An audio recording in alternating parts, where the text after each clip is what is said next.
The Blithedale Romance by Nathaniel Hawthorne. Old Moody. The evening before my departure for Blithedale, I was returning to my bachelor apartments, after attending the wonderful exhibition of the Veiled Lady, when an elderly man of rather shabby appearance met me in an obscure part of the street. "Mr. Coverdale," said he softly, "can I speak with you a moment? As I have casually alluded to the Veiled Lady, it may not be amiss to mention, for the benefit of such of my readers as are unacquainted with her now forgotten celebrity, that she was a phenomenon in the mesmeric line, one of the earliest that had indicated the birth of a new science, or the revival of an old humbug. Since those times, her sisterhood have grown too numerous to attract much individual notice. Nor, in fact, has any one of them come before the public under such skillfully contrived circumstances of stage effect as those which at once mystified and illuminated the remarkable performances of the lady in question. Nowadays, in the management of his subject, clairvoyant, or medium, the exhibitor affects the simplicity and openness of scientific experiment, and even if he profess to tread a step or two across the boundaries of the spiritual world, yet carries with him the laws of our actual life and extends them over his preternatural conquests. 12 or 15 years ago, on the contrary, all the arts of mysterious arrangement, of picturesque disposition, and artistically contrasted light and shade were made available, in order to set the apparent miracle in the strongest attitude of opposition to ordinary facts. In the case of the Veiled Lady, moreover, the interest of the spectator was further wrought up by the enigma of her identity, and an absurd rumor, probably set afloat by the exhibitor, and at one time very prevalent, that a beautiful young lady, of family and fortune, was enshrouded within the misty drapery of the veil. It was white, with somewhat of a subdued silver sheen, like the sunny side of a cloud, and falling over the wearer from head to foot, was supposed to insulate her from the material world, from time and space, and to endow her with many of the privileges of a disembodied spirit. Her pretensions, however, whether miraculous or otherwise, have little to do with the present narrative, except, indeed, that I had propounded, for the Veiled Lady's prophetic solution, a query as to the success of our Blithedale enterprise. The response, by the by, was of the true Sibylline stamp, nonsensical in its first aspect, yet on closer study unfolding a variety of interpretations, one of which has certainly accorded with the event. I was turning over this riddle in my mind, and trying to catch its slippery purport by the tail, when the old man above mentioned interrupted me. "Mr. Coverdale, Mr. Coverdale," said he, repeating my name twice in order to make up for the hesitating and ineffectual way in which he uttered it. "I ask your pardon, sir, but I hear you are going to Blithedale tomorrow."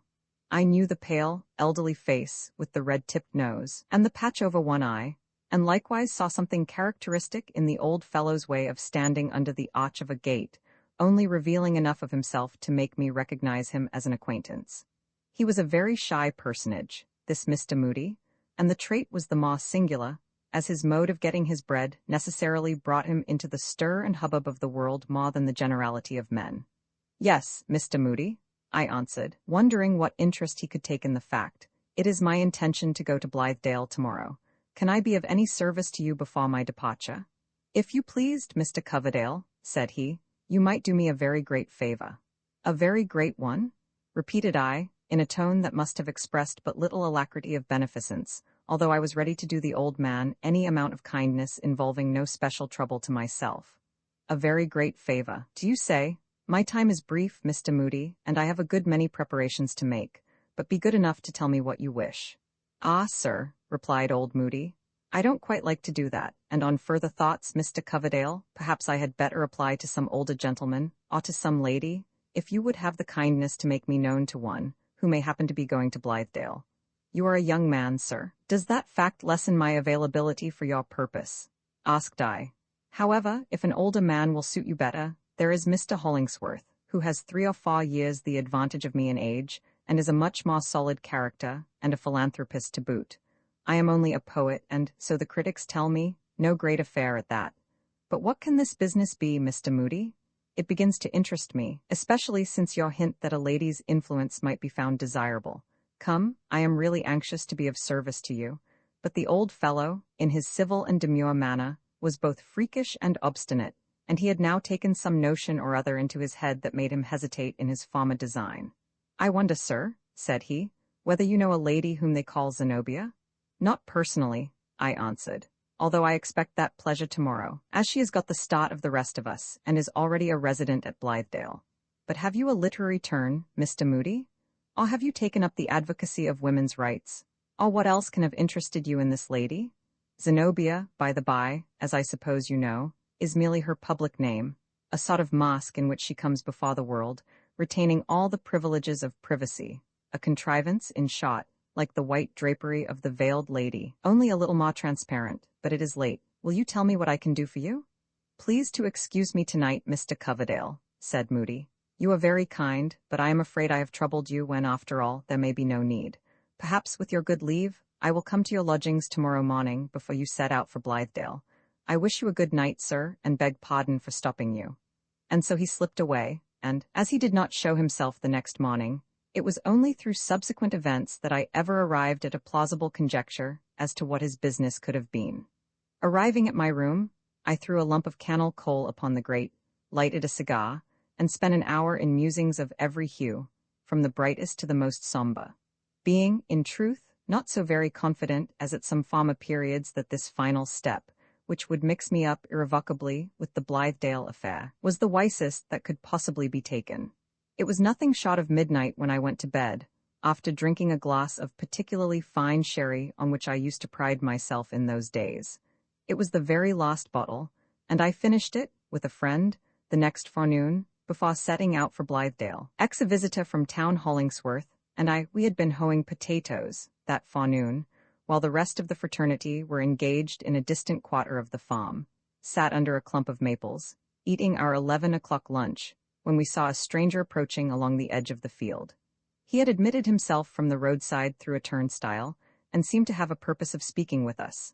And by the by, we were favored with many visits at Blithedale, especially from people who sympathized with our theories, and perhaps held themselves ready to unite in our actual experiment as soon as there should appear a reliable promise of its success. It was rather ludicrous, indeed, to me, at least, whose enthusiasm had insensibly been exhaled together with the perspiration of many a hard day's toil. It was absolutely funny, therefore, to observe what a glory was shed about our life and labors in the imaginations of these longing proselytes. In their view, we were as poetical as Arcadians, besides being as practical as the hottest-fisted husbandmen in Massachusetts. We did not, it is true, spend much time in piping to our sheep, or wobbling our innocent loves to the sisterhood, but they gave us credit for imbuing the ordinary rustic occupations with a kind of religious poetry, insomuch that our very cowyards and pigsties were as delightfully fragrant as a flower garden. Nothing used to please me more than to see one of these lay enthusiasts snatch up a hoe, as they were very prone to do, and set to work with a vigor that perhaps carried him through about a dozen ill-directed strokes. Men are wonderfully soon satisfied, in this day of shameful bodily enervation, when, from one end of life to the other, such multitudes never taste the sweet weariness that follows accustomed toil. I seldom saw the new enthusiasm that did not grow as flimsy and flaccid as the proselyte's moistened shirt collar, with a quarter of an hour's active labor under a July sun. But the person now at hand had not at all the air of one of these amiable visionaries. He was an elderly man, dressed rather shabbily, yet decently enough, in a grey frock coat, faded towards a brown hue, and wore a broad-brimmed white hat, of the fashion of several years gone by. His hair was perfect silver, without a dark thread in the whole of it. His nose, though it had a scarlet tip, by no means indicated the jollity of which a red nose is the generally admitted symbol. He was a subdued, undemonstrative old man, who would doubtless drink a glass of liquor, now and then, and probably more than was good for him. Not, however, with a purpose of undue exhilaration, but in the hope of bringing his spirits up to the ordinary level of the world's cheerfulness. Drawing nearer, there was a shy look about him, as if he were ashamed of his poverty, or, at any rate, for some reason or other, would rather have us glance at him sidelong than take a full front view. He had a queer appearance of hiding himself behind the patch on his left eye. "I know this old gentleman," said I to Hollingsworth, as we sat observing him. "That is, I have met him 100 times in town, and have often amused my fancy with wondering what he was before he came to be what he is. He haunts restaurants and such places, and has an odd way of lurking in corners, or getting behind a door whenever practicable, and holding out his hand with some little article in it, which he wishes you to buy. The eye of the world seems to trouble him, although he necessarily lives so much in it. I never expected to see him in an open field. Have you learned anything of his history? Asked Hollingsworth. Not a circumstance, I answered, but there must be something curious in it. I take him to be a harmless sort of a person and a tolerably honest one, but his manners, being so furtive, remind me of those of a rat without the mischief, the fierce eye, the teeth to bite with, or the desire to bite. See, now, he means to skulk along that fringe of bushes and approach us on the other side of our clump of maples. We soon heard the old man's velvet tread on the grass, indicating that he had arrived within a few feet of where we sat. "Good morning, Mr. Moody," said Hollingsworth, addressing the stranger as an acquaintance. "You must have had a hot and tiresome walk from the city. Sit down and take a morsel of our bread and cheese." The visitor made a grateful little murmur of acquiescence and sat down in a spot somewhat removed, so that, glancing round, I could see his grey pantaloons and dusty shoes, while his upper part was mostly hidden behind the shrubbery. Nor did he come forth from this retirement during the whole of the interview that followed. We handed him such food as we had, together with a brown jug of molasses and water. Would that it had been brandy, or something better, for the sake of his chill old heart, like priests offering dainty sacrifice to an enshrined and invisible idol. I have no idea that he really lacked sustenance, but it was quite touching, nevertheless, to hear him nibbling away at our crusts. "Mr. Moody," said I, "do you remember selling me one of those very pretty little silk purses, of which you seem to have a monopoly in the market? I keep it to this day, I can assure you." "Ah, thank you," said our guest. "Yes, Mr. Coverdale, I used to sell a good many of those little purses." He spoke languidly, and only those few words, like a watch with an inelastic spring, that just ticks a moment or two and stops again. He seemed a very fall-on old man, in the wantonness of youth, strength, and comfortable condition, making my prey of people's individualities, as my custom was. I tried to identify my mind with the old fellow's, and take his view of the world, as if looking through a smoke-blackened glass at the sun. It rubbed the landscape of all its life. Those pleasantly swelling slopes of our farm, descending towards the wide meadows, through which sluggishly circled the brimful tide of the Charles, bathing the long sedges on its hither and farther shores, the broad, sunny gleam over the winding water, that peculiar picturesqueness of the scene where capes and headlands put themselves boldly forth upon the perfect level of the meadow, as into a green lake, with inlets between the promontories, the shadowy woodland, with twinkling showers of light falling into its depths, the sultry heat vapor, which rose everywhere like incense, and in which my soul delighted, as indicating so rich a fervor in the passionate day, and in the earth that was burning with its love. I beheld all these things as through old Moody's eyes. When my eyes are dimmer than they have yet come to be, I will go thither again, and see if I did not catch the tone of his mind aright, and if the cold and lifeless tint of his perceptions be not then repeated in my own. Yet it was unaccountable to myself, the interest that I felt in him. "Have you any objection," said I, "to telling me who made those little purses?" "Gentlemen have often asked me that," said Moody slowly, "but I shake my head and say little or nothing and creep out of the way as well as I can. I am a man of few words, and if gentlemen were to be told one thing, they would be very apt, I suppose, to ask me another.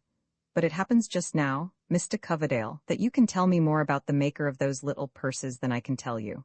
Why do you trouble him with needless questions, Coverdale?" Interrupted Hollingsworth. "You must have known, long ago, that it was Priscilla. And so, my good friend, you have come to see her? Well, I am glad of it. You will find her altered very much for the better, since that winter evening when you put her into my charge. Why, Priscilla has a bloom in her cheeks now. Has my pale little girl a bloom?" repeated Moody with a kind of slow wonder. "Priscilla with a bloom in her cheeks? Ah, I am afraid I shall not know my little girl. And is she happy?" "Just as happy as a bird," answered Hollingsworth. "Then, gentlemen," said our guest apprehensively, "I don't think it well for me to go any farther. I crept hitherward only to ask about Priscilla, and now that you have told me such good news, perhaps I can do no better than to creep back again. If she were to see this old face of mine, the child would remember some very sad times which we have spent together. Some very sad times indeed. She has forgotten them, I know, them and me, else she could not be so happy, nor have a bloom in her cheeks. Yes, yes, yes," continued he, still with the same topid utterance. "With many thanks to you, Mr. Hollingsworth, I will creep back to town again." "You shall do no such thing, Mr. Moody," said Hollingsworth bluffly. "Priscilla often speaks of you, and if there lacks anything to make her cheeks bloom like two damask roses, I'll venture to say it is just the sight of your face. Come, we will go and find her." Mr. Hollingsworth, said the old man in his hesitating way. Well, answered Hollingsworth. Has there been any call for Priscilla? Asked Moody, and though his face was hidden from us, his tone gave a sure indication of the mysterious nod and wink with which he put the question. You know, I think, sir, what I mean. I have not the remotest suspicion what you mean, Mr. Moody, replied Hollingsworth. Nobody, to my knowledge, has called for Priscilla except yourself. But come, we are losing time, and I have several things to say to you by the way. And Mr. Hollingsworth? Repeated Moody.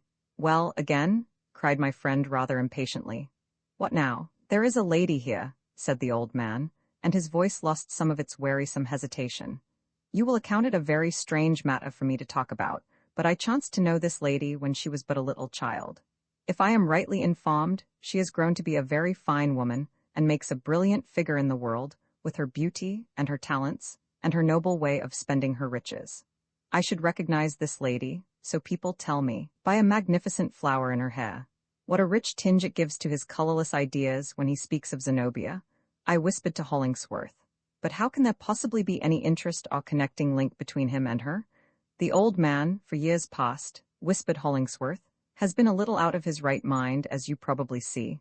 What I would inquire, resumed Moody, is whether this beautiful lady is kind to my poor Priscilla. Very kind, said Hollingsworth. Does she love her? Asked Moody. It should seem so, answered my friend. They are always together. Like a gentlewoman and her maidservant, I fancy? Suggested the old man. There was something so singular in his way of saying this that I could not resist the impulse to turn quite round so as to catch a glimpse of his face, almost imagining that I should see another person than old Moody. But there he sat, with the patched side of his face towards me, like an elder and younger sister, rather, replied Hollingsworth. Ah, said Moody more complacently, for his latter tones had harshness and acidity in them. It would gladden my old heart to witness that. If one thing would make me happier than another, Mr. Hollingsworth, it would be to see that beautiful lady holding my little girl by the hand. Come along, said Hollingsworth, and perhaps you may. After a little more delay on the part of our freakish visitor, they set forth together, old Moody keeping a step or two behind Hollingsworth, so that the latter could not very conveniently look him in the face. I remained under the tuft of maples, doing my utmost to draw an inference from the scene that had just passed. In spite of Hollingsworth's offhand explanation, it did not strike me that our strange guest was really beside himself, but only that his mind needed screwing up, like an instrument long out of tune, the strings of which have ceased to vibrate smartly and sharply. Methought it would be profitable for us, projectors of a happy life, to welcome this old gray shadow, and cherish him as one of us, and let him creep about our domain, in order that he might be a little merrier for our sakes, and we, sometimes, a little sadder for his. Human destinies look ominous without some perceptible intermixture of the sable or the gray. And then, too, should any of our fraternity grow feverish with an over-exulting sense of prosperity, it would be a sort of cooling regimen to slink off into the woods, and spend an hour, or a day, or as many days as might be requisite to the cure, in uninterrupted communion with this deplorable old Moody. Going homeward to dinner, I had a glimpse of him, behind the trunk of a tree, gazing earnestly towards a particular window of the farmhouse. And by Priscilla appeared at this window, playfully drawing along Zenobia, who looked as bright as the very day that was blazing down upon us, only not, by many degrees, so well advanced towards her noon. I was convinced that this pretty sight must have been purposely arranged by Priscilla for the old man to see, but either the girl held her too long, or her fondness was resented as too great a freedom, for Zenobia suddenly put Priscilla decidedly away, and gave her a haughty look, as from a mistress to a dependent. Old Moody shook his head, and again I saw him shake it as he withdrew along the road, and at the last point whence the farmhouse was visible, he turned and shook his uplifted staff. Roman 11, the woodpath not long after the preceding incident, in order to get the ache of too constant labor out of my bones, and to relieve my spirit of the irksomeness of a settled routine, I took a holiday. It was my purpose to spend it all alone, from breakfast time till twilight, in the deepest wood seclusion that lay anywhere around us. Though fond of society, I was so constituted as to need these occasional retirements, even in a life like that of Blithedale, which was itself characterized by a remoteness from the world. Unless renewed by a yet further withdrawal towards the inner circle of self-communion, I lost the better part of my individuality. My thoughts became of little worth, and my sensibilities grew as arid as a tuft of moss, a thing whose life is in the shade, the rain, or the noontide dew, crumbling in the sunshine after long expectance of a shower.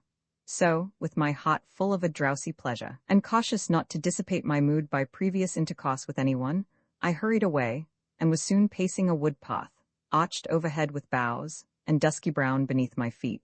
At first I walked very swiftly, as if the heavy flood tide of social life were roaring at my heels, and would outstrip and overwhelm me, without all the better diligence in my escape. But threading the more distant windings of the track, I abated my pace, and looked about me for some side aisle that should admit me into the innermost sanctuary of this green cathedral, just as in human acquaintanceship, a casual opening sometimes lets us, all of a sudden, into the long-sought intimacy of a mysterious heart. So much was I absorbed in my reflections, or rather in my mood, the substance of which was as yet too shapeless to be called thought, that footsteps rustled on the leaves, and a figure passed me by, almost without impressing either the sound or sight upon my consciousness. A moment afterwards, I heard a voice at a little distance behind me, speaking so sharply and impertinently that it made a complete discord with my spiritual state, and caused the latter to vanish as abruptly as when you thrust a finger into a soap bubble.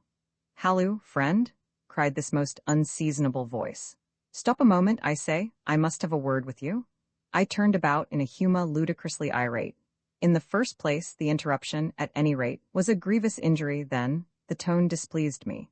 And finally, unless there be real affection in his heart, a man cannot, such is the bad state to which the world has brought itself, cannot more effectually show his contempt for brother mortal, nor more gallingly assume a position of superiority, than by addressing him as friend. Especially does the misapplication of this phrase bring out that latent hostility which is sure to animate peculiar sects, and those who, with however generous a purpose, have sequestered themselves from the crowd, a feeling, it is true, which may be hidden in some dog kennel of the heart, grumbling there in the darkness, but is never quite extinct, until the dissenting party have gained power and scope enough to treat the world generously. For my part, I should have taken it as far less an insult to be styled fellow, clown, or bumpkin. To either of these appellations my rustic garb, it was a linen blouse, with checked shirt and striped pantaloons, a chip hat on my head, and a rough hickory stick in my hand, very fairly entitled me. As the case stood, my temper darted at once to the opposite pole, not friend but enemy. "What do you want with me?" said I, facing about. "Come a little nearer, friend," said the stranger, beckoning. "No," answered I. "If I can do anything for you without too much trouble to myself, say so. But recollect, if you please, that you are not speaking to an acquaintance, much less a friend." "Upon my word, I believe not," retorted he, looking at me with some curiosity, and lifting his hat, he made me a salute which had enough of sarcasm to be offensive, and just enough of doubtful courtesy to render any resentment of it absurd.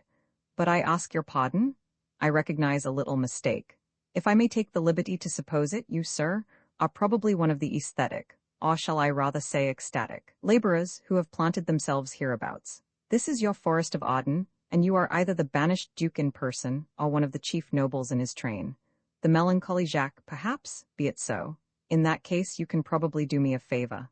I never in my life felt less inclined to confer a favor on any man.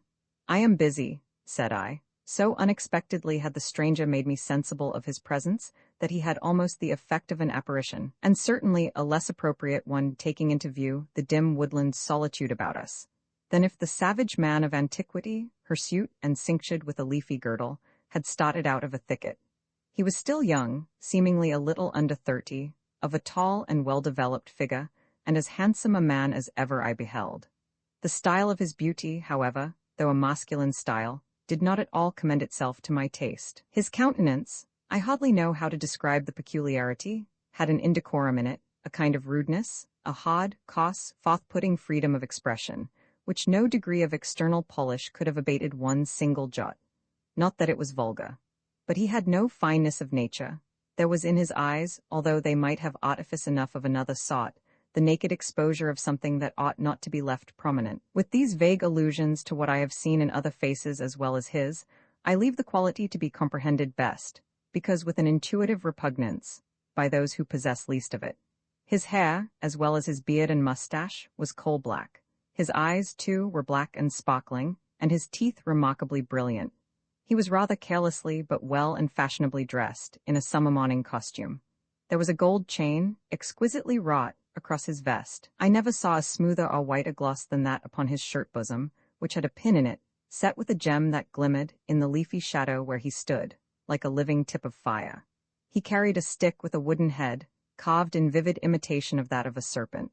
I hated him, partly, I do believe, from a comparison of my own homely garb with his well-ordered foppishness. "Well, sir," said I, a little ashamed of my first irritation, but still with no waste of civility, "be pleased to speak at once, as I have my own business in hand." "I regret that my mode of addressing you was a little unfortunate," said the stranger, smiling, for he seemed a very acute sort of person, and saw, in some degree, how I stood affected towards him. "I intended no offense, and shall certainly comport myself with due ceremony hereafter.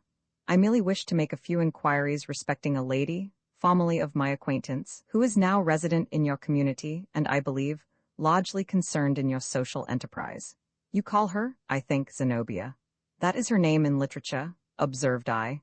"A name, too, which possibly she may permit her private friends to know and address her by, but not one which they feel at liberty to recognize when used of her personally by a stranger or casual acquaintance." "Indeed?" answered this disagreeable person, and he turned aside his face for an instant with a brief laugh, which struck me as a noteworthy expression of his character. "Perhaps I might put forward a claim, on your own grounds, to call the lady by a name so appropriate to her splendid qualities, but I am willing to know her by any cognomen that you may suggest." Hotly wishing that he would be either a little more offensive, or a good deal less so, or break off our intercourse altogether, I mentioned Zenobia's real name. "True," said he, "and in general society I have never heard her called otherwise, and after all, our discussion of the point has been gratuitous. My object is only to inquire when, where, and how this lady may most conveniently be seen." "At her present residence, of course," I replied. "You have but to go thither and ask for her. This very path will lead you within sight of the house, so I wish you good morning." "One moment, if you please," said the stranger. "The course you indicate would certainly be the proper one, in an ordinary morning call, but my business is private, personal, and somewhat peculiar.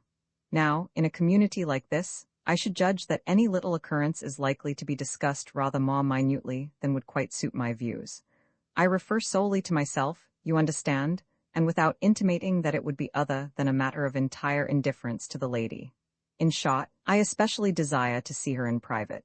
If her habits are such as I have known them, she is probably often to be met with in the woods, or by the riverside, and I think you could do me the favor to point out some favorite walk, where, about this hour, I might be fortunate enough to gain an interview." I reflected that it would be quite a supererogatory piece of quixotism in me to undertake the guardianship of Zenobia, who, for my pains, would only make me the butt of endless ridicule, should the fact ever come to her knowledge. I therefore described a spot which, as often as any other, was Zenobia's resort at this period of the day. Nor was it so remote from the farmhouse as to leave her in much peril, whatever might be the stranger's character.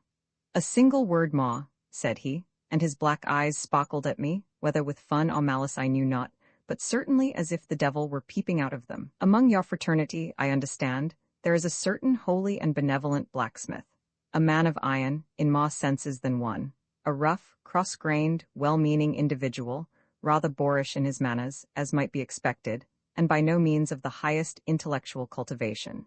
He is a philanthropical lecturer, with 2 or 3 disciples, and a scheme of his own, the preliminary step in which involves a large purchase of land, and the erection of a spacious edifice, at an expense considerably beyond his means, inasmuch as these are to be reckoned in copper or old iron much more conveniently than in gold or silver. He hammers away upon his one topic as lustily as ever he did upon a horseshoe. Do you know such a person?" I shook my head and was turning away. "Our friend," he continued, "is described to me as a brawny, shaggy, grim, and ill-favored personage, not particularly well calculated, one would say, to insinuate himself with the softer sex. Yet, so far has this honest fellow succeeded with one lady whom we wot of, that he anticipates, from her abundant resources, the necessary funds for realizing his plan in brick and mortar." Here the stranger seemed to be so much amused with his sketch of Hollingsworth's character and purposes, that he burst into a fit of merriment, of the same nature as the brief, metallic laugh already alluded to, but immensely prolonged and enlarged. In the excess of his delight, he opened his mouth wide, and disclosed a gold band around the upper part of his teeth, thereby making it apparent that every one of his brilliant grinders and incisors was a sham. This discovery affected me very oddly. I felt as if the whole man were a moral and physical humbug. His wonderful beauty of face, for aught I knew, might be removable like a mask. And tall and comely as his figure looked, he was perhaps but a wizened little elf, grey and decrepit, with nothing genuine about him save the wicked expression of his grin. The fantasy of his spectral character so wrought upon me, together with the contagion of his strange mirth on my sympathies, that I soon began to laugh as loudly as himself. By and by, he paused all at once, so suddenly, indeed, that my own cachinnation lasted a moment longer. "Ah, excuse me," said he. "Our interview seems to proceed more merrily than it began." "It ends here," answered I, "and I take shame to myself that my folly has lost me the right of resenting your ridicule of a friend." "Pray allow me," said the stranger, approaching a step nearer, and laying his gloved hand on my sleeve. "One other favor I must ask of you. You have a young person here at Blithedale, of whom I have heard, whom perhaps I have known, and in whom, at all events, I take a peculiar interest. She is one of those delicate, nervous young creatures, not uncommon in New England, and whom I suppose to have become what we find them by the gradual refining away of the physical system among your women. Some philosophers choose to glorify this habit of body by terming it spiritual, but in my opinion, it is rather the effect of unwholesome food, bad air, lack of outdoor exercise, and neglect of bathing, on the part of these damsels and their female progenitors, all resulting in a kind of hereditary dyspepsia. Zenobia, even with her uncomfortable surplus of vitality, is far the better model of womanhood. But to revert again to this young person, she goes among you by the name of Priscilla. Could you possibly afford me the means of speaking with her? You have made so many inquiries of me, I observed, that I may at least trouble you with one. What is your name? He offered me a card with Professor Westervelt engraved on it. At the same time, as if to vindicate his claim to the professorial dignity, so often assumed on very questionable grounds, he put on a pair of spectacles, which so altered the character of his face that I hardly knew him again, but I liked the present aspect no better than the former one. "I must decline any further connection with your affairs," said I, drawing back. "I have told you where to find Zenobia. As for Priscilla, she has closer friends than myself, through whom, if they see fit, you can gain access to her." "In that case," returned the professor, ceremoniously raising his hat, "good morning to you." He took his departure, and was soon out of sight among the windings of the wood-path, but after a little reflection, I could not help regretting that I had so peremptorily broken off the interview, while the stranger seemed inclined to continue it. His evident knowledge of matters affecting my three friends might have led to disclosures or inferences that would perhaps have been serviceable. I was particularly struck with the fact that, ever since the appearance of Priscilla, it had been the tendency of events to suggest and establish a connection between Zenobia and her. She had come, in the first instance, as if with the sole purpose of claiming Zenobia's protection. Old Moody's visit, it appeared, was chiefly to ascertain whether this object had been accomplished. And here, today, was the questionable professor, linking one with the other in his inquiries, and seeking communication with both. Meanwhile, my inclination for a ramble having been balked, I lingered in the vicinity of the farm, with perhaps a vague idea that some new event would grow out of Westervelt's proposed interview with Zenobia.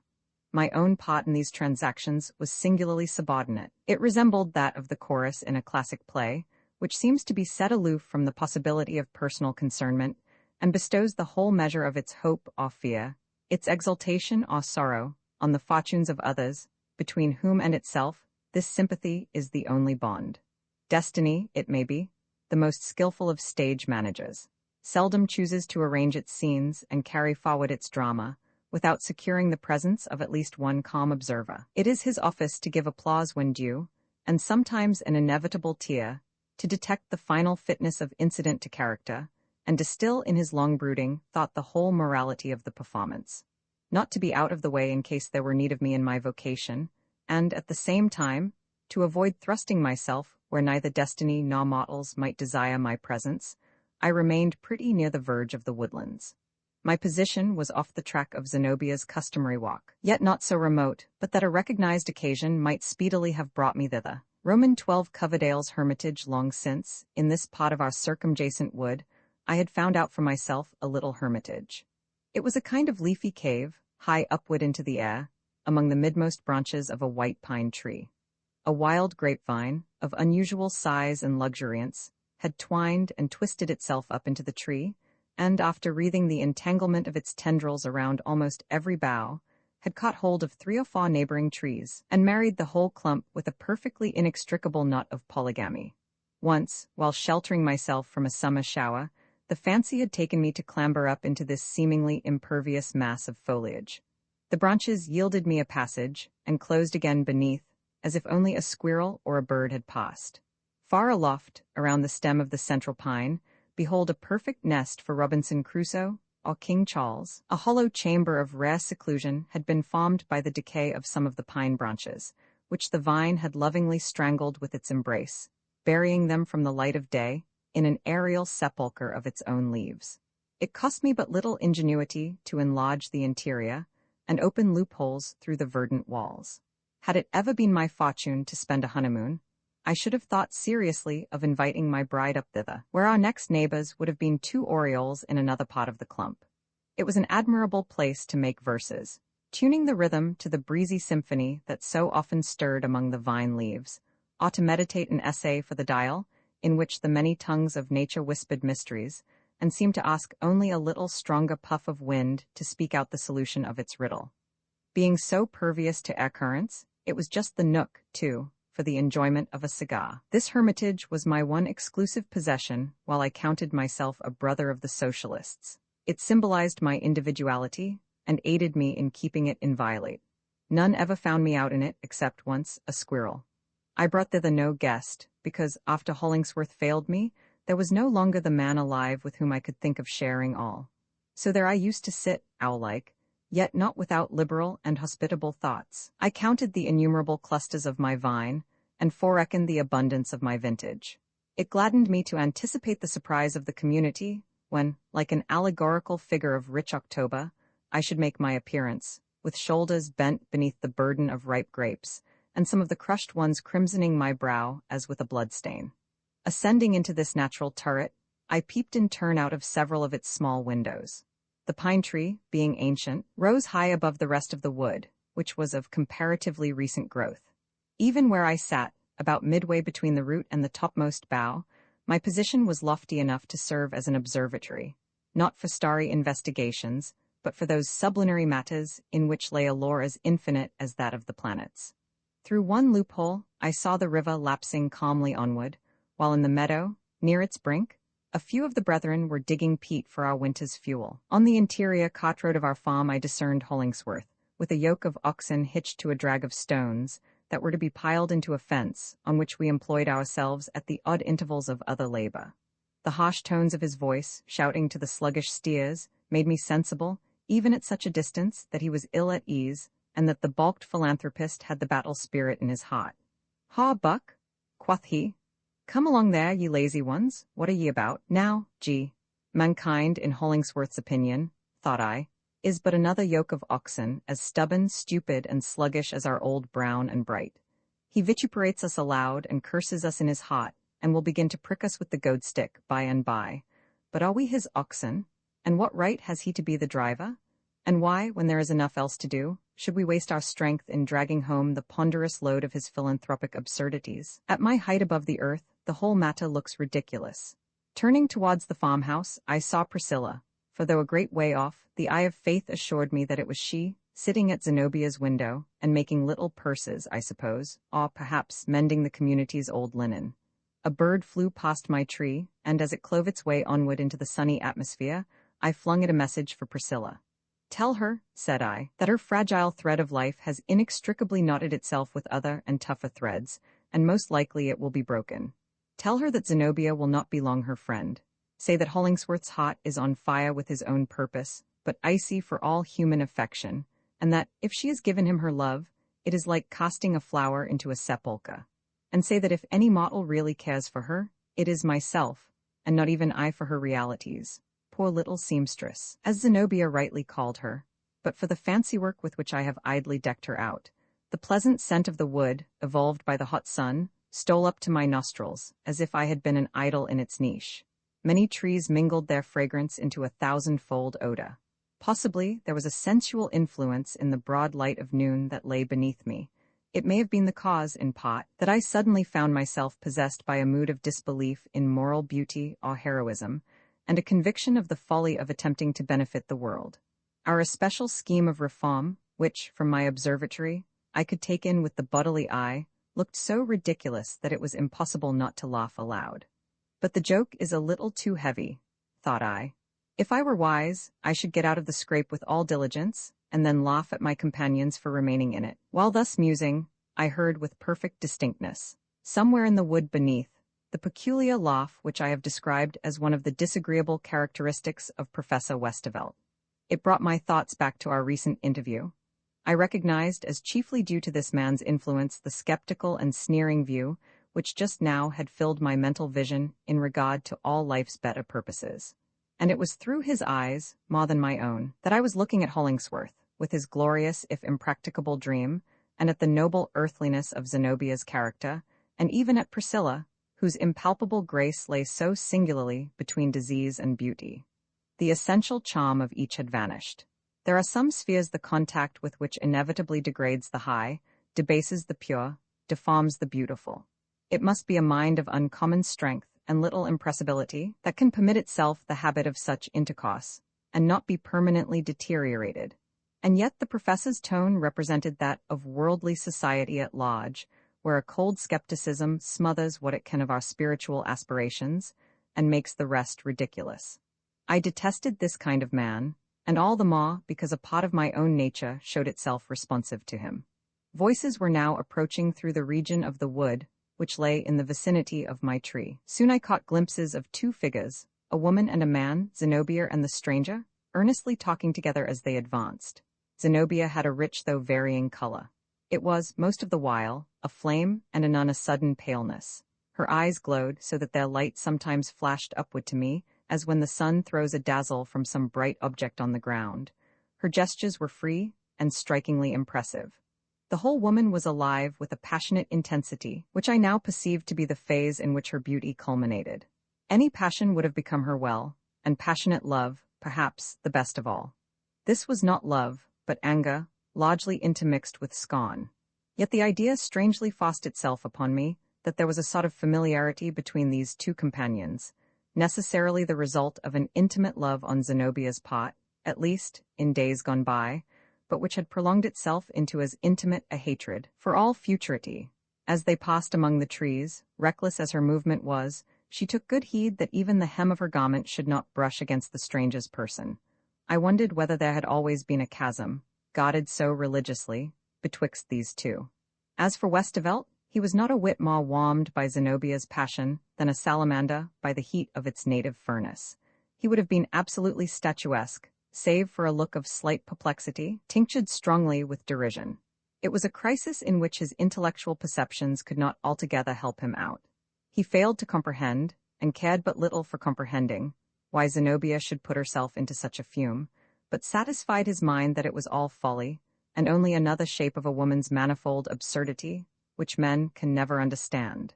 How many a woman's evil fate has yoked her with a man like this? Nature thrusts some of us into the world miserably incomplete on the emotional side, with hardly any sensibilities except what pertain to us as animals. No passion, save of the senses, no holy tenderness, nor the delicacy that results from this. Externally, they bear a close resemblance to other men, and have perhaps all save the finest grace.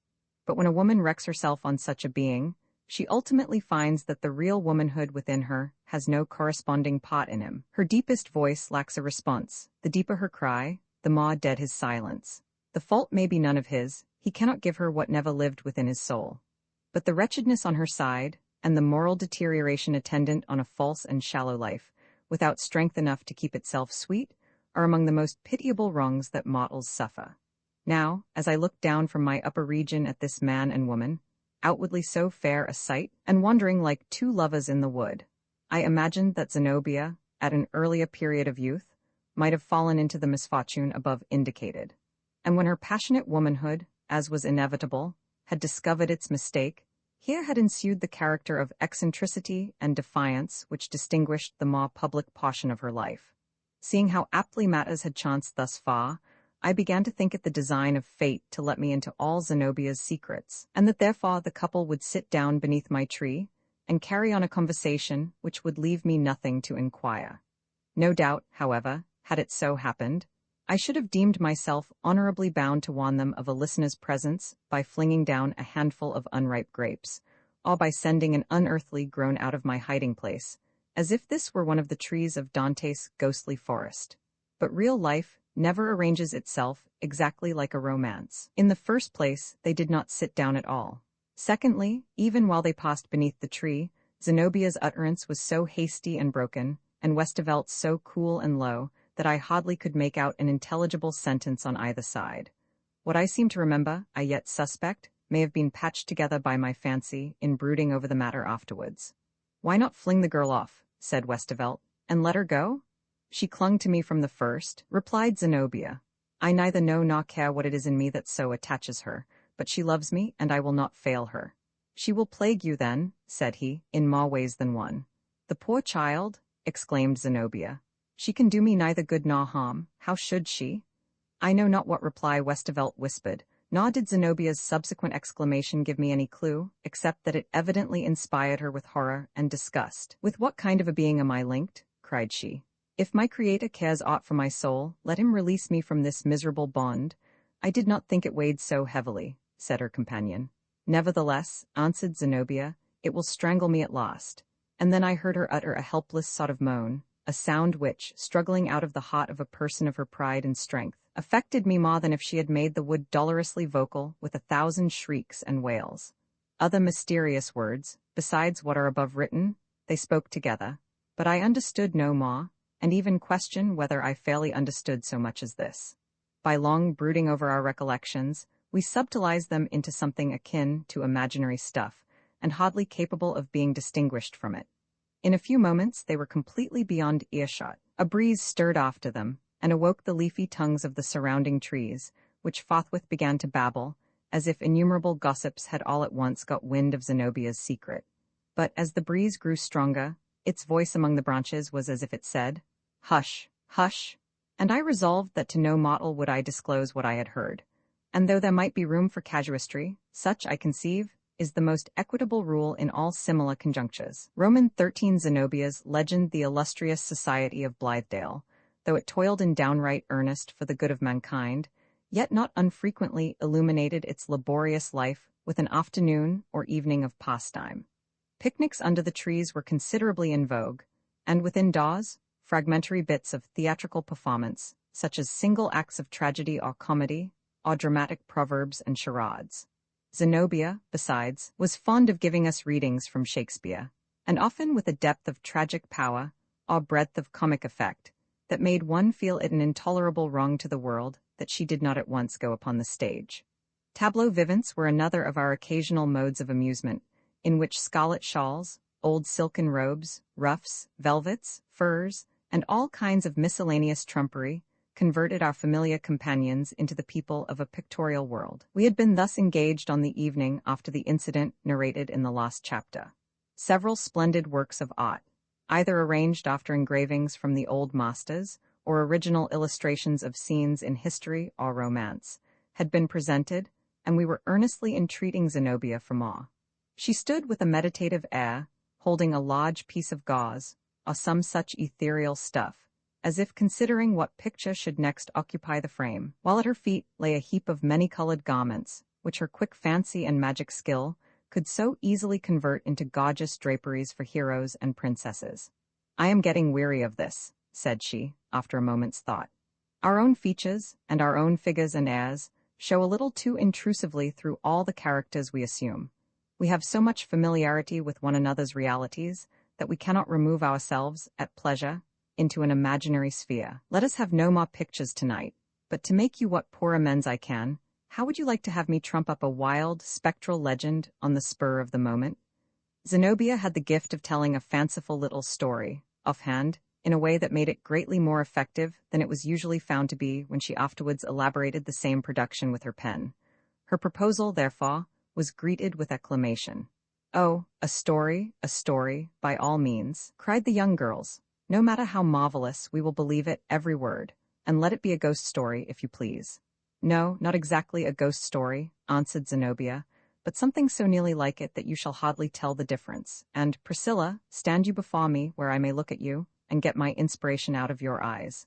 They are very deep and dreamy tonight." I know not whether the following version of her story will retain any portion of its pristine character.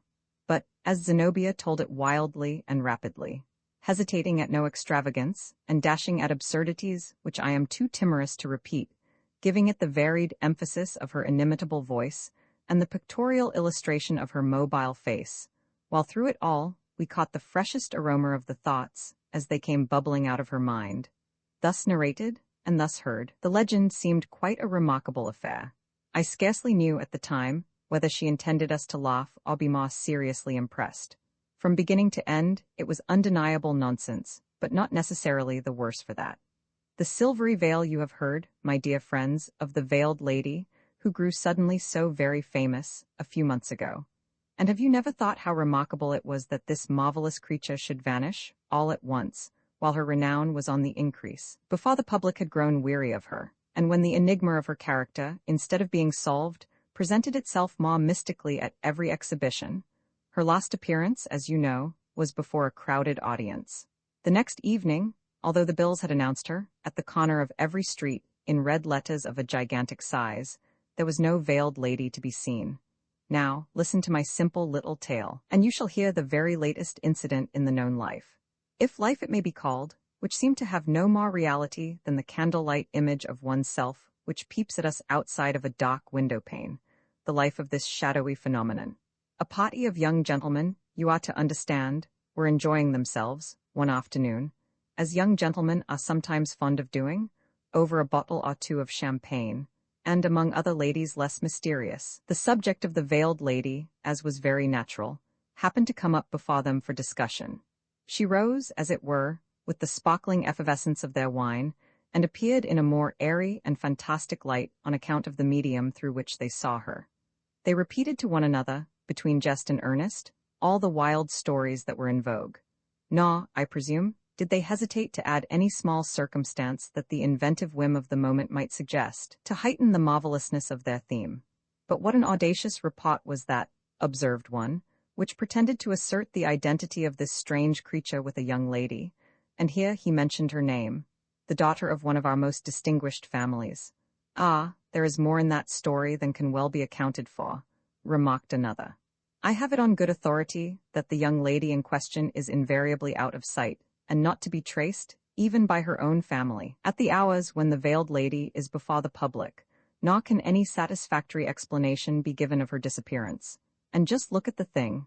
Her brother is a young fellow of spirit. He cannot but be aware of these rumors in reference to his sister. Why, then, does he not come forward to defend her character, unless he is conscious that an investigation would only make the matter worse? It is essential to the purposes of my legend to distinguish one of these young gentlemen from his companions. So, for the sake of a soft and pretty name, such as we of the literary sisterhood invariably bestow upon our heroes, I deem it fit to call him Theodore." "Pshaw!" exclaimed Theodore. "Her brother is no such fool. Nobody, unless his brain be as full of bubbles as this wine, can seriously think of crediting that ridiculous rumor. Why, if my senses did not play me false, which never was the case yet, I affirm that I saw that very lady, last evening, at the exhibition, while this veiled phenomenon was playing off her juggling tricks. What can you say to that?" "Oh, it was a spectral illusion that you saw," replied his friends with a general laugh. "The veiled lady is quite up to such a thing." However, as the above-mentioned fable could not hold its ground against Theodore's downright refutation, they went on to speak of other stories which the wild babble of the town had set afloat. Some upheld that the veil covered the most beautiful countenance in the world, others, and certainly with more reason, considering the sex of the veiled lady, that the face was the most hideous and horrible, and that this was her sole motive for hiding it. It was the face of a corpse, it was the head of a skeleton. It was a monstrous visage, with snaky locks, like Medusa's, and one great red eye in the center of the forehead.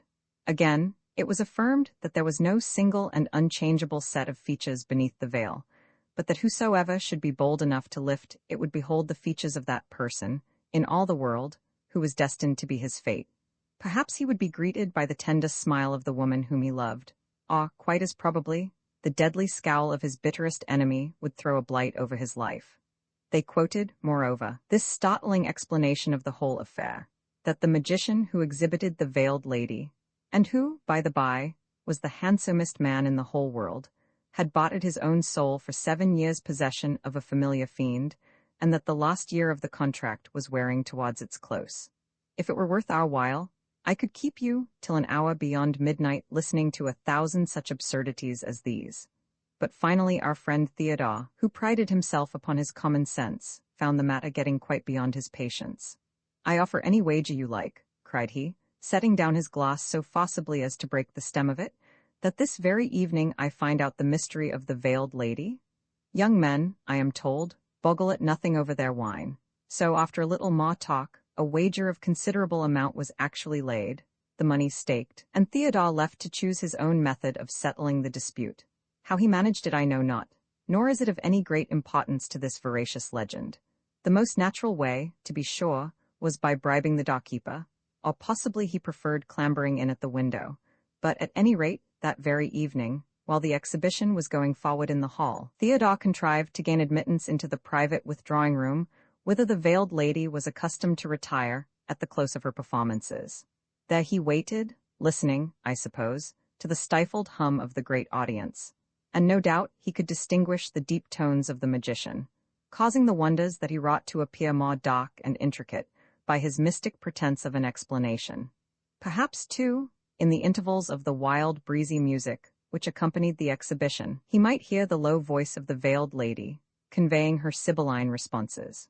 Firm as Theodore's nerves might be, and much as he prided himself on his sturdy perception of realities, I should not be surprised if his heart throbbed at a little more than its ordinary rate. Theodore concealed himself behind a screen. In due time the performance was brought to a close, and whether the door was softly opened, or whether her bodiless presence came through the wall, is more than I can say. But all at once, without the young man's knowing how it happened, a veiled figure stood in the center of the room.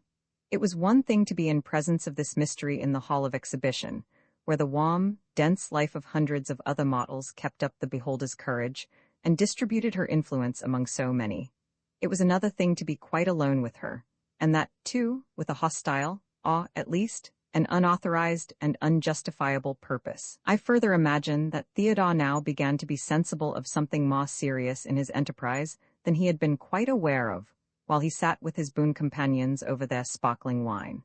Very strange, it must be confessed, was the movement with which the figure floated to and fro over the carpet, with the silvery veil covering her from head to foot. So impalpable, so ethereal, so without substance, as the texture seemed, yet hiding her every outline in an impenetrability like that of midnight. Surely she did not walk. She floated and flitted and hovered about the room, no sound of a footstep, no perceptible motion of a limb. It was as if a wandering breeze wafted her before it, at its own wild and gentle pleasure. But by and by, a purpose began to be discernible, throughout the seeming vagueness of her unrest. She was in quest of something. Could it be that a subtle presentiment had informed her of the young man's presence? And if so, did the veiled lady seek or did she shun him? The doubt in Theodore's mind was speedily resolved, for after a moment or two of these erratic flutterings, she advanced more decidedly, and stood motionless before the screen. "Thou art here?" said a soft, low voice. "Come forth, Theodore." Thus summoned by his name, Theodore, as a man of courage, had no choice. He emerged from his concealment and presented himself before the veiled lady, with the wine flush, it may be, quite gone out of his cheeks. "What wouldst thou with me?" she inquired, with the same gentle composure that was in her former utterance. "Mysterious creature," replied Theodore, "I would know who and what you are." "My lips are forbidden to betray the secret," said the veiled lady. "At whatever risk, I must discover it," rejoined Theodore. "Then," said the mystery, "there is no way save to lift my veil." And Theodore, partly recovering his audacity, stepped forward on the instant to do as the veiled lady had suggested. But she floated backward to the opposite side of the room, as if the young man's breath had possessed power enough to waft her away. "Pause, one little instant," said the soft, low voice, "and learn the conditions of what thou art so bold to undertake. Thou canst go hence and think of me no more, or, at thy option, thou canst lift this mysterious veil, beneath which I am a sad and lonely prisoner, in a bondage which is worse to me than death. But before raising it, I entreat thee, in all maiden modesty, to bend forward and impress a kiss where my breath stirs the veil, and my virgin lips shall come forward to meet thy lips. And from that instant, Theodore, thou shalt be mine, and I thine, with never more a veil between us. And all the felicity of earth and of the future world shall be thine and mine together. So much may a maiden say behind the veil. If thou shrinkest from this, there is yet another way. And what is that? Asked Theodore. Dost thou hesitate, said the veiled lady, to pledge thyself to me by meeting these lips of mine while the veil yet hides my face? Has not thy heart recognized me? Dost thou come hither, not in holy faith, nor with a pure and generous purpose, but in scornful skepticism and idle curiosity? Still, thou mayest lift the veil. But from that instant, Theodore, I am doomed to be thy evil fate, nor wilt thou ever taste another breath of happiness. There was a shade of inexpressible sadness in the utterance of these last words. But Theodore, whose natural tendency was toward skepticism, felt himself almost injured and insulted by the veiled lady's proposal that he should pledge himself, for life and eternity, to so questionable a creature as herself, or even that she should suggest an inconsequential kiss, taking into view the probability that her face was none of the most bewitching. A delightful idea, truly, that he should salute the lips of a dead girl, or the jaws of a skeleton, or the grinning cavity of a monster's mouth? Even should she prove a comely maiden enough in other respects, the odds were 10 to 1 that her teeth were defective. A terrible drawback on the delectableness of a kiss. Excuse me, fair lady, said Theodore, and I think he nearly burst into a laugh. If I prefer to lift the veil first, and for this affair of the kiss, we may decide upon it afterwards. Thou hast made thy choice, said the sweet, sad voice behind the veil, and there seemed a tender but unresentful sense of wrong done to womanhood by the young man's contemptuous interpretation of her offer. I must not counsel thee to pause, although thy fate is still in thine own hand. Grasping at the veil, he flung it upward, and caught a glimpse of a pale, lovely face beneath. Just one momentary glimpse, and then the apparition vanished, and the silvery veil fluttered slowly down and lay upon the floor. Theodore was alone. Our legend leaves him there. His retribution was to pine forever and ever for another sight of that dim, mournful face, which might have been his lifelong household fireside joy, to desire and waste life in a feverish quest, and never meet it more. But what, in good sooth, had become of the veiled lady? Had all her existence been comprehended within that mysterious veil, and was she now annihilated? Or was she a spirit with a heavenly essence, but which might have been tamed down to human bliss? Had Theodore been brave and true enough to claim her? Hearken, my sweet friends, and hearken, dear Priscilla, and you shall learn the little more that Zenobia can tell you. Just at the moment, so far as can be ascertained, when the veiled lady vanished, a maiden, pale and shadowy, rose up amid a knot of visionary people, who were seeking for the better life. She was so gentle and so sad. A nameless melancholy gave her such hold upon their sympathies, that they never thought of questioning whence she came.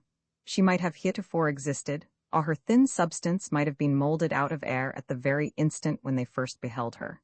It was all one to them. They took her to their hearts. Among them was a lady to whom, more than to all the rest, this pale, mysterious girl attached herself. But one morning the lady was wandering in the woods, and there met her a figure in an oriental robe, with a dark beard, and holding in his hand a silvery veil. He motioned her to stay. Being a woman of some nerve, she did not shriek, nor run away, nor faint, as many ladies would have been apt to do, but stood quietly, and bade him speak. The truth was, she had seen his face before, but had never feared it, although she knew him to be a terrible magician. "Lady," said he, with a warning gesture, "you are in peril?" "Peril?" she exclaimed. "And of what nature?" "There is a certain maiden," replied the magician, "who has come out of the realm of mystery and made herself your most intimate companion. Now the fates have so ordained it that, whether by her own will or no, this stranger is your deadliest enemy. In love, in worldly fortune, in all your pursuit of happiness, she is doomed to fling a blight over your prospects. There is but one possibility of thwarting her disastrous influence." "Then tell me that one method," said the lady. "Take this veil," he answered, holding forth the silvery texture. "It is a spell, it is a powerful enchantment which I wrought for her sake, and beneath which she was once my prisoner. Throw it, at unawares, over the head of this secret foe, stamp your foot, and cry, 'Arise, magician! Here is the veiled lady,' and immediately I will rise up through the earth and seize her, and from that moment you are safe." So the lady took the silvery veil, which was like woven air, or like some substance airier than nothing, and that would float upward and be lost among the clouds, were she once to let it go. Returning homeward, she found the shadowy girl amid the knot of visionary transcendentalists, who were still seeking for the better life. She was joyous now, and had a rose bloom in her cheeks, and was one of the prettiest creatures, and seemed one of the happiest that the world could show. But the lady stole noiselessly behind her and threw the veil over her head. As the slight, ethereal texture sank inevitably down over her figure, the poor girl strove to raise it, and met her dear friend's eyes with one glance of mottled terror, and deep, deep reproach. It could not change her purpose. "Arise, magician!" she exclaimed, stamping her foot upon the earth. "Here is the veiled lady." At the word, up rose the bearded man in the oriental robes, the beautiful, the dark magician who had bought away his soul. He threw his arms around the veiled lady, and she was his bondslave for evermore. Zenobia, all this while, had been holding the piece of gauze, and so managed it as greatly to increase the dramatic effect of the legend at those points where the magic veil was to be described.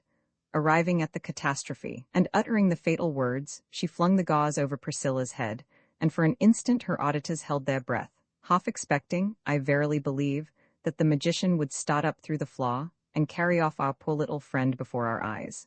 As for Priscilla, she stood droopingly in the midst of us, making no attempt to remove the veil. "How do you find yourself, my love?" said Zenobia, lifting a corner of the gauze, and peeping beneath it with a mischievous smile. "Ah, the dear little soul! Why, she is really going to faint. Mr. Coverdale, pray bring a glass of water." Her nerves being none of the strongest, Priscilla hardly recovered her equanimity during the rest of the evening.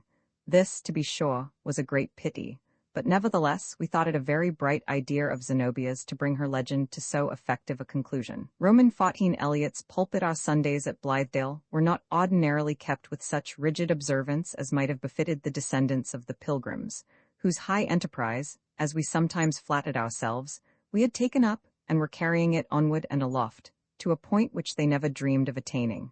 On that hallowed day, it is true, we rested from our labors. Our oxen, relieved from their weekday yoke, roamed at large through the pasture, each yokefellow, however, keeping close beside his mate, and continuing to acknowledge, from the force of habit and sluggish sympathy, the union which the taskmaster had imposed for his own hard ends. As for us human yokefellows, chosen companions of toil, whose hoes had clinked together throughout the week, we wandered off in various directions to enjoy our interval of repose. Some, I believe, went devoutly to the village church. Others, it may be, ascended a city or a country pulpit, wearing the clerical robe with so much dignity that you would scarcely have suspected the yeoman's frock to have been flung off only since milking time. Others took long rambles among the rustic lanes and bypaths, pausing to look at black old farmhouses, with their sloping roofs, and at the modern cottage, so like a plaything that it seemed as if real joy or sorrow could have no scope within, and at the more pretending villa, with its range of wooden columns supporting the needless insolence of a great portico. Some betook themselves into the wide, dusky barn, and lay there for hours together on the odorous hay, while the sunstreaks and the shadows strove together, these to make the barn solemn, those to make it cheerful. And both were conquerors, and the swallows twittered a cheery anthem, flashing into sight or vanishing as they darted to and fro among the golden rules of sunshine, and others went a little way into the woods, and threw themselves on Mother Earth, pillowing their heads on a heap of moss, the green decay of an old log, and, dropping asleep, the bumblebees and mosquitoes sung and buzzed about their ears, causing the slumberers to twitch and start, without awaking. With Hollingsworth, Zenobia, Priscilla, and myself, it grew to be a custom to spend the Sabbath afternoon at a certain rock. It was known to us under the name of Eliot's pulpit, from a tradition that the venerable Apostle Eliot had preached there, 2 centuries gone by, to an Indian auditory. The old pine forest, through which the Apostle's voice was wont to sound, had fallen an immemorial time ago.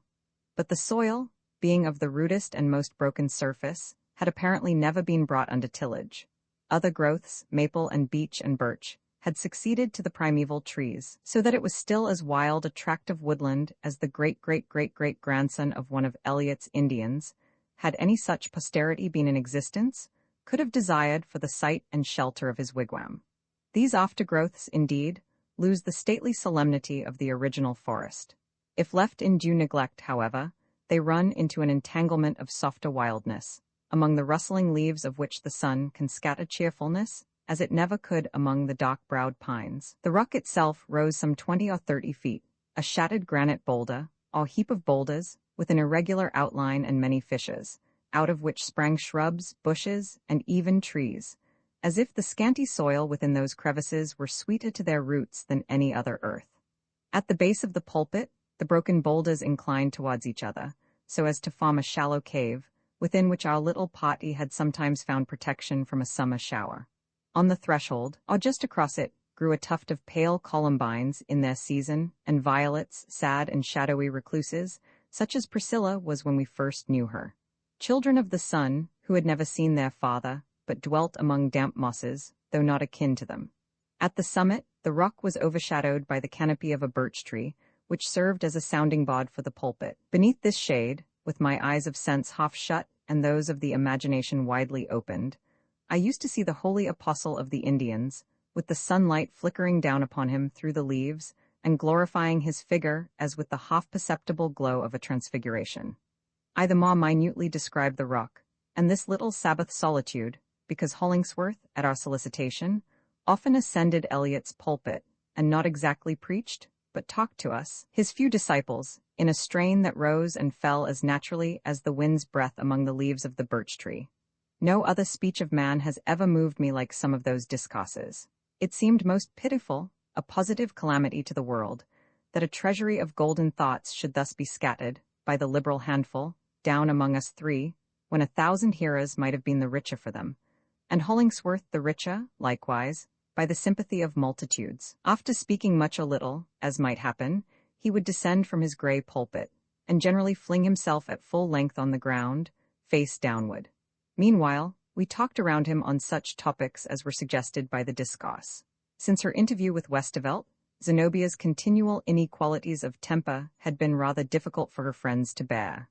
On the first Sunday after that incident, when Hollingsworth had clambered down from Eliot's pulpit, she declaimed with great earnestness and passion, nothing short of anger, on the injustice which the world did to women, and equally to itself, by not allowing them, in freedom and honor, and with the fullest welcome, their natural utterance in public. "It shall not always be so," cried she. "If I live another year, I will lift up my own voice in behalf of woman's wider liberty." She perhaps saw me smile. "What matter of ridicule do you find in this, Miles Coverdale?" exclaimed Zenobia, with a flash of anger in her eyes. That smile, permit me to say, makes me suspicious of a low tone of feeling and shallow thought. It is my belief, yes, and my prophecy, should I die before it happens, that when my sex shall achieve its rights, there will be 10 eloquent women where there is now 1 eloquent man. Thus far, no woman in the world has ever once spoken out her whole heart and her whole mind. The mistrust and disapproval of the vast bulk of society throttles us, as with 2 gigantic hands at our throats, we mumble a few weak words, and leave 1,000 better ones unsaid. You let us write a little, it is true, on a limited range of subjects. But the pen is not for woman. Her power is too natural and immediate. It is with the living voice alone that she can compel the world to recognize the light of her intellect and the depth of her heart. Now, though I could not well say so to Zenobia, I had not smiled from any unworthy estimate of woman, or in denial of the claims which she is beginning to put forth. What amused and puzzled me was the fact that women, however intellectually superior, so seldom disquiet themselves about the rights or wrongs of their sex, unless their own individual affections chance to lie in idleness, or to be ill at ease. They are not natural reformers, but become such by the pressure of exceptional misfortune. I could measure Zenobia's inward trouble by the animosity with which she now took up the general quarrel of woman against man. "I will give you leave, Zenobia," replied I, "to fling your utmost scorn upon me, if you ever hear me utter a sentiment unfavorable to the widest liberty which woman has yet dreamed of. I would give her all she asks, and add a great deal more, which she will not be the party to demand, but which men, if they were generous and wise, would grant of their own free motion. For instance, I should love dearly, for the next 1,000 years, at least, to have all government devolve into the hands of women. I hate to be ruled by my own sex. It excites my jealousy and wounds my pride. It is the iron sway of bodily force which abases us in our compelled submission. But how sweet the free, generous courtesy with which I would kneel before a woman ruler." "Yes, if she were young and beautiful," said Zenobia, laughing. "But how if she were 60 and a fright?" "Ah, it is you that rate womanhood low," said I. But let me go on. I have never found it possible to suffer a bearded priest so near my heart and conscience as to do me any spiritual good. I blush at the very thought. Oh, in the better order of things, heaven grant that the ministry of souls may be left in charge of women. The gates of the blessed city will be thronged with the multitude that enter in, when that day comes. The task belongs to woman. God meant it for her. He has endowed her with the religious sentiment in its utmost depth and purity, refined from that gross, intellectual alloy with which every masculine theologist, save only one, who merely veiled himself in mottle and masculine shape, but was, in truth, divine, has been prone to mingle it. I have always envied the Catholics their faith in that sweet, sacred Virgin Mother, who stands between them and the deity, intercepting somewhat of his awful splendor, but permitting his love to stream upon the worshipper more intelligibly to human comprehension through the medium of a woman's tenderness. Have I not said enough, Zenobia? I cannot think that this is true, observed Priscilla, who had been gazing at me with great, disapproving eyes. And I am sure I do not wish it to be true. Poor child, exclaimed Zenobia, rather contemptuously. She is the type of womanhood, such as man has spent centuries in making it. He is never content unless he can degrade himself by stooping towards what he loves. In denying us our rights, he betrays even more blindness to his own interests than profligate disregard of ours. Is this true? Asked Priscilla with simplicity, turning to Hollingsworth. Is it all true that Mr. Coverdale and Zenobia have been saying? No, Priscilla, answered Hollingsworth with his customary bluntness. They have neither of them spoken one true word yet. Do you despise woman? Said Zenobia. Ah, Hollingsworth, that would be most ungrateful. Despise her? No, cried Hollingsworth, lifting his great shaggy head and shaking it at us while his eyes glowed almost fiercely. She is the most admirable handiwork of God in her true place and character. Her place is at man's side, her office, that of the sympathizer, the unreserved, unquestioning believer, the recognition withheld in every other manner, but given, in pity, through woman's heart, lest man should utterly lose faith in himself. The echo of God's own voice pronouncing, "It is well done." All the separate action of woman is, and ever has been, and always shall be, false, foolish, vain, destructive of her own best and holiest qualities, void of every good effect and productive of intolerable mischiefs. Man is a wretch without woman, but woman is a monster and, thank heaven, an almost impossible and hitherto imaginary monster, without man as her acknowledged principle. As true as I had once a mother whom I loved, were there any possible prospect of woman's taking the social stand which some of them, poor, miserable, abortive creatures, who only dream of such things because they have missed woman's peculiar happiness, or because nature made them really neither man nor woman. If there were a chance of their attaining the end which these petticoated monstrosities have in view, I would call upon my own sex to use its physical force, that unmistakable evidence of sovereignty, to scourge them back within their proper bounds, but it will not be needful. The heart of true womanhood knows where its own sphere is, and never seeks to stray beyond it. Never was mortal blessed, if blessing it were, with a glance of such entire acquiescence and unquestioning faith, happy in its completeness, as our little Priscilla unconsciously bestowed on Hollingsworth. She seemed to take the sentiment from his lips into her heart, and brood over it in perfect content. The very woman whom he pictured, the gentle parasite, the soft reflection of a more powerful existence, sat there at his feet. I looked at Zenobia, however, fully expecting her to resent, as I felt, by the indignant ebullition of my own blood, that she ought, this outrageous affirmation of what struck me as the intensity of masculine egotism. It scented everything in itself, and deprived woman of her very soul, her inexpressible and unfathomable all, to make it a mere incident in the great sum of man. Hollingsworth had boldly uttered what he, and millions of despots like him, really felt. Without intending it, he had disclosed the wellspring of all these troubled waters. Now, if ever, it surely behooved Zenobia to be the champion of her sex, but to my surprise, and indignation too, she only looked humbled. Some tears sparkled in her eyes, but they were wholly of grief, not anger. "Well, be it so," was all she said. "I at least have deep cause to think you right. Let man be but manly and godlike, and woman is only too ready to become to him what you say?" I smiled, somewhat bitterly, it is true, in contemplation of my own ill luck. How little did these two women care for me, who had freely conceded all their claims, and a great deal more, out of the fullness of my heart, while Hollingsworth, by some necromancy of his horrible injustice, seemed to have brought them both to his feet. Women almost invariably behave thus, thought I. What does the fact mean? Is it their nature? Or is it, at last, the result of ages of compelled degradation? And in either case, will it be possible ever to redeem them? An intuition now appeared to possess all the party, that, for this time, at least, there was no more to be said. With one accord, we arose from the ground, and made our way through the tangled undergrowth towards one of those pleasant wood paths that wound among the overarching trees. Some of the branches hung so low as partly to conceal the figures that went before from those who followed. Priscilla had leaped up more lightly than the rest of us, and ran along in advance, with as much airy activity of spirit as was typified in the motion of a bird, which chanced to be flitting from tree to tree in the same direction as herself. Never did she seem so happy as that afternoon. She skipped, and could not help it, from very playfulness of heart. Zenobia and Hollingsworth went next, in close contiguity, but not with arm in arm.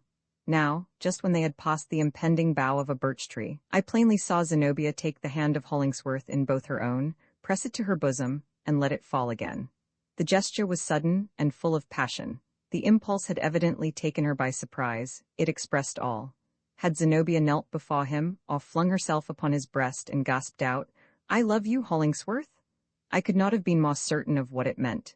They then walked onward, as before. But methought, as the declining sun threw Zenobia's magnified shadow along the path, I beheld it tremulous, and the delicate stem of the flower which she wore in her hair was likewise responsive to her agitation. Priscilla, through the medium of her eyes at least, could not possibly have been aware of the gesture above described, yet at that instant I saw her droop. The buoyancy, which just before had been so bird-like, was utterly departed. The life seemed to pass out of her, and even the substance of her figure to grow thin and gray. I almost imagined her a shadow, tiding gradually into the dimness of the wood. Her pace became so slow that Hollingsworth and Zenobia passed by, and I, without hastening my footsteps, overtook her. "Come, Priscilla," said I, looking her intently in the face, which was very pale and sorrowful. "We must make haste after our friends. Do you feel suddenly ill? A moment ago, you flitted along so lightly that I was comparing you to a bird. Now, on the contrary, it is as if you had a heavy heart, and a very little strength to bear it with. Pray take my arm." "No," said Priscilla, "I do not think it would help me. It is my heart, as you say, that makes me heavy, and I know not why. Just now, I felt very happy." No doubt it was a kind of sacrilege in me to attempt to come within her maidenly mystery, but as she appeared to be tossed aside by her other friends, or carelessly let fall, like a flower which they had done with, I could not resist the impulse to take just one peep beneath her folded petals. "Zenobia and yourself are dear friends of late," I remarked. "At first, that first evening when you came to us, she did not receive you quite so warmly as might have been wished." "I remember it," said Priscilla. "No wonder she hesitated to love me, who was then a stranger to her, and a girl of no grace or beauty, she being herself so beautiful. But she loves you now, of course?" suggested I. "And at this very instant you feel her to be your dearest friend? Why do you ask me that question?" exclaimed Priscilla, as if frightened at the scrutiny into her feelings which I compelled her to make. "It somehow puts strange thoughts into my mind, but I do love Zenobia dearly. If she only loves me half as well, I shall be happy." "How is it possible to doubt that, Priscilla?" I rejoined. "But observe how pleasantly and happily Zenobia and Hollingsworth are walking together. I call it a delightful spectacle. It truly rejoices me that Hollingsworth has found so fit and affectionate a friend. So many people in the world mistrust him, so many disbelieve and ridicule, while hardly any do him justice, or acknowledge him for the wonderful man he is, that it is really a blessed thing for him to have won the sympathy of such a woman as Zenobia. Any man might be proud of that. Any man, even if he be as great as Hollingsworth, might love so magnificent a woman. How very beautiful Zenobia is, and Hollingsworth knows it too. There may have been some petty malice in what I said. Generosity is a very fine thing, at a proper time and within due limits, but it is an insufferable bar to see one man engrossing every thought of all the women, and leaving his friend to shiver in outer seclusion, without even the alternative of solacing himself with what the more fortunate individual has rejected. Yes, it was out of a foolish bitterness of heart that I had spoken. "Go on before," said Priscilla abruptly, and with true feminine imperiousness, which heretofore I had never seen her exercise. "It pleases me best to loiter along by myself. I do not walk so fast as you." With her hand she made a little gesture of dismissal. It provoked me, yet, on the whole, was the most bewitching thing that Priscilla had ever done. I obeyed her and strolled moodily homeward, wondering, as I had wondered 1,000 times already, how Hollingsworth meant to dispose of these two hearts, which, plainly to my perception, and as I could not but now suppose, to his, he had engrossed into his own huge egotism. There was likewise another subject hardly less fruitful of speculation. In what attitude did Zenobia present herself to Hollingsworth? Was it in that of a free woman, with no mortgage on her affections nor claimant to her hand, but fully at liberty to surrender both, in exchange for the heart and hand which she apparently expected to receive? But was it a vision that I had witnessed in the wood? Was Westervelt a goblin? Were those words of passion and agony, which Zenobia had uttered in my hearing, a mere stage declamation? Were they formed of a material lighter than common air? Or, supposing them to bear sterling weight, was it a perilous and dreadful wrong which she was meditating towards herself and Hollingsworth? Arriving nearly at the farmhouse, I looked back over the long slope of pasture land and beheld them standing together, in the light of sunset, just on the spot where, according to the gossip of the community, they meant to build their cottage. Priscilla, alone and forgotten, was lingering in the shadow of the wood. Roman 15. A crisis. Thus the summer was passing away, a summer of toil, of interest, of something that was not pleasure, but which went deep into my heart, and there became a rich experience. I found myself looking forward to years, if not to a lifetime, to be spent on the same system. The community were now beginning to form their permanent plans. One of our purposes was to erect a phalanstery, as I think we called it, Optiphoria, but the phraseology of those days is not very fresh in my remembrance, where the great and general family should have its abiding place.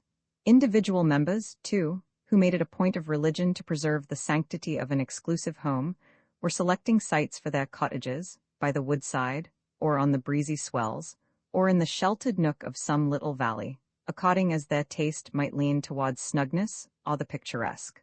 Altogether, by projecting our minds outward, we had imparted a show of novelty to existence, and contemplated it as hopefully as if the soil beneath our feet had not been fathom deep with the dust of deluded generations, on every one of which, as on ourselves, the world had imposed itself as a hitherto unwedded bride. Hollingsworth and myself had often discussed these prospects. It was easy to perceive, however, that he spoke with little or no fervor, but either as questioning the fulfillment of our anticipations, or, at any rate, with a quiet consciousness that it was no personal concern of his. Shortly after the scene at Eliot's pulpit, while he and I were repairing an old stone fence, I amused myself with sallying forward into the future time. When we come to be old men, I said, they will call us uncles or fathers, Father Hollingsworth and Uncle Coverdale, and we will look back cheerfully to these early days, and make a romantic story for the young people. And if a little more romantic than truth may warrant, it will be no harm, out of our severe trials and hardships.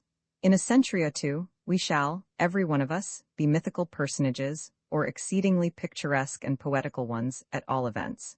They will have a great public hall, in which your portrait, and mine, and 20 other faces that are living now, shall be hung up.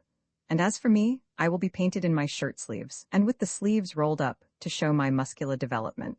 What stories will be rife among them about our mighty strength?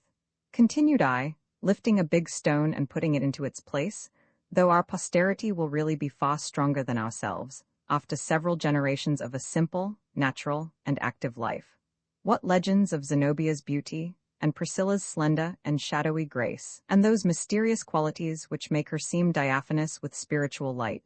In due course of ages, we must all figure heroically in an epic poem, and we will ourselves. At least, I will bend unseen over the future poet, and lend him inspiration while he writes it. You seem, said Hollingsworth, to be trying how much nonsense you can pour out in a breath. I wish you would see fit to comprehend, retorted I, that the profoundest wisdom must be mingled with 9/10 of nonsense, else it is not worth the breath that utters it. But I do long for the cottages to be built, that the creeping plants may begin to run over them, and the moss to gather on the walls and the trees, which we will set out, to cover them with a breadth of shadow. This spick-and-span novelty does not quite suit my taste. It is time, too, for children to be born among us.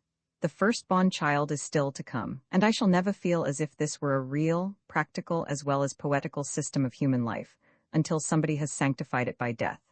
A pretty occasion for martyrdom, truly? Said Hollingsworth. As good as any other, I replied. I wonder, Hollingsworth, who of all these strong men and fair women and maidens is doomed the first to die. Would it not be well, even before we have absolute need of it, to fix upon a spot for a cemetery? Let us choose the rudest, roughest, most uncultivable spot for death's garden ground, and death shall teach us to beautify it, grave by grave. By our sweet, calm way of dying, and the airy elegance out of which we will shape our funeral rites, and the cheerful allegories which we will model into tombstones, the final scene shall lose its terrors, so that hereafter it may be happiness to live, and bliss to die. None of us must die young.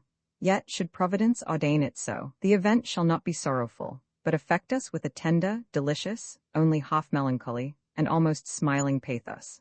That is to say, muttered Hollingsworth, you will die like a heathen, as you certainly live like one. But listen to me, Coverdale. Your fantastic anticipations make me discern all the more forcibly what a wretched, unsubstantial scheme is this, on which we have wasted a precious summer of our lives. Do you seriously imagine that any such realities as you, and many others here, have dreamed of, will ever be brought to pass? Certainly I do, said I. Of course, when the reality comes, it will wear the everyday, commonplace, dusty, and rather homely garb that reality always does put on. But setting aside the ideal charm, I hold that our highest anticipations have a solid footing on common sense. You only half believe what you say, rejoined Hollingsworth. And as for me, I neither have faith in your dream, nor would care the value of this pebble for its realization, were that possible. And what more do you want of it? It has given you a theme for poetry. Let that content you. But now I ask you to be, at last, a man of sobriety and earnestness, and aid me in an enterprise which is worth all our strength, and the strength of 1,000 mightier than we. There can be no need of giving in detail the conversation that ensued. It is enough to say that Hollingsworth once more brought forward his rigid and unconquerable idea, a scheme for the reformation of the wicked by methods moral, intellectual, and industrial, by the sympathy of pure, humble, and yet exalted minds, and by opening to his pupils the possibility of a worthier life than that which had become their fate. It appeared, unless he overestimated his own means, that Hollingsworth held it at his choice, and he did so choose, to obtain possession of the very ground on which we had planted our community, and which had not yet been made irrevocably ours, by purchase. It was just the foundation that he desired. Our beginnings might readily be adapted to his great end. The arrangements already completed would work quietly into his system. So plausible looked his theory, and more than that, so practical. Such an air of reasonableness had he, by patient thought, thrown over it. Each segment of it was contrived to dovetail into all the rest with such a complicated applicability, and so ready was he with a response for every objection, that really, so far as logic and argument went, he had the matter all his own way. But, said I, whence can you, having no means of your own, derive the enormous capital which is essential to this experiment? State Street, I imagine, would not draw its purse strings very liberally in aid of such a speculation. I have the funds, as much, at least, as is needed for a commencement at command, he answered.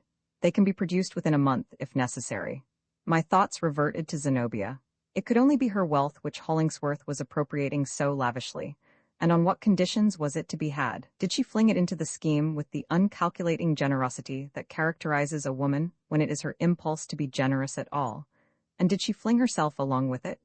But Hollingsworth did not volunteer an explanation. And have you no regrets, I inquired, in overthrowing this fair system of our new life, which has been planned so deeply, and is now beginning to flourish so hopefully around us? How beautiful it is, and so far as we can yet see, how practicable. The ages have waited for us, and here we are, the very first that have essayed to carry on our mortal existence in love and mutual help. Hollingsworth, I would be loath to take the ruin of this enterprise upon my conscience. Then let it rest wholly upon mine, he answered, knitting his black brows. I see through the system. It is full of defects, irremediable and damning ones. From first to last, there is nothing else. I grasp it in my hand, and find no substance whatever. There is not human nature in it. Why are you so secret in your operations? I asked. God forbid that I should accuse you of intentional wrong, but the besetting sin of a philanthropist, it appears to me, is apt to be a moral obliquity. His sense of honor ceases to be the sense of other honorable men. At some point of his course, I know not exactly when or where, he is tempted to palter with the right, and can scarcely forbear persuading himself that the importance of his public ends renders it allowable to throw aside his private conscience. Oh, my dear friend, beware this error. If you meditate the overthrow of this establishment, call together our companions, state your design, Support it with all your eloquence, but allow them an opportunity of defending themselves. It does not suit me, said Hollingsworth, nor is it my duty to do so. I think it is, replied I. Hollingsworth frowned, not in passion, but, like fate, inexorably. I will not argue the point, said he. What I desire to know of you is, and you can tell me in one word, whether I am to look for your cooperation in this great scheme of good. Take it up with me, be my brother in it. It offers you, what you have told me, over and over again, that you most need a purpose in life, worthy of the extremest self-devotion, worthy of martyrdom, should God so order it. In this view, I present it to you. You can greatly benefit mankind. Your peculiar faculties, as I shall direct them, are capable of being so wrought into this enterprise that not one of them need lie idle. Strike hands with me, and from this moment you shall never again feel the languor and vague wretchedness of an indolent or half-occupied man. There may be no more aimless beauty in your life, but in its stead there shall be strength, courage, immitigable will, everything that a manly and generous nature should desire. We shall succeed. We shall have done our best for this miserable world, and happiness, which never comes but incidentally, will come to us unawares. It seemed his intention to say no more, but after he had quite broken off, his deep eyes filled with tears, and he held out both his hands to me. Coverdale, he murmured, there is not the man in this wide world whom I can love as I could you. Do not forsake me. As I look back upon this scene, through the coldness and dimness of so many years, there is still a sensation as if Hollingsworth had caught hold of my heart, and were pulling it towards him with an almost irresistible force.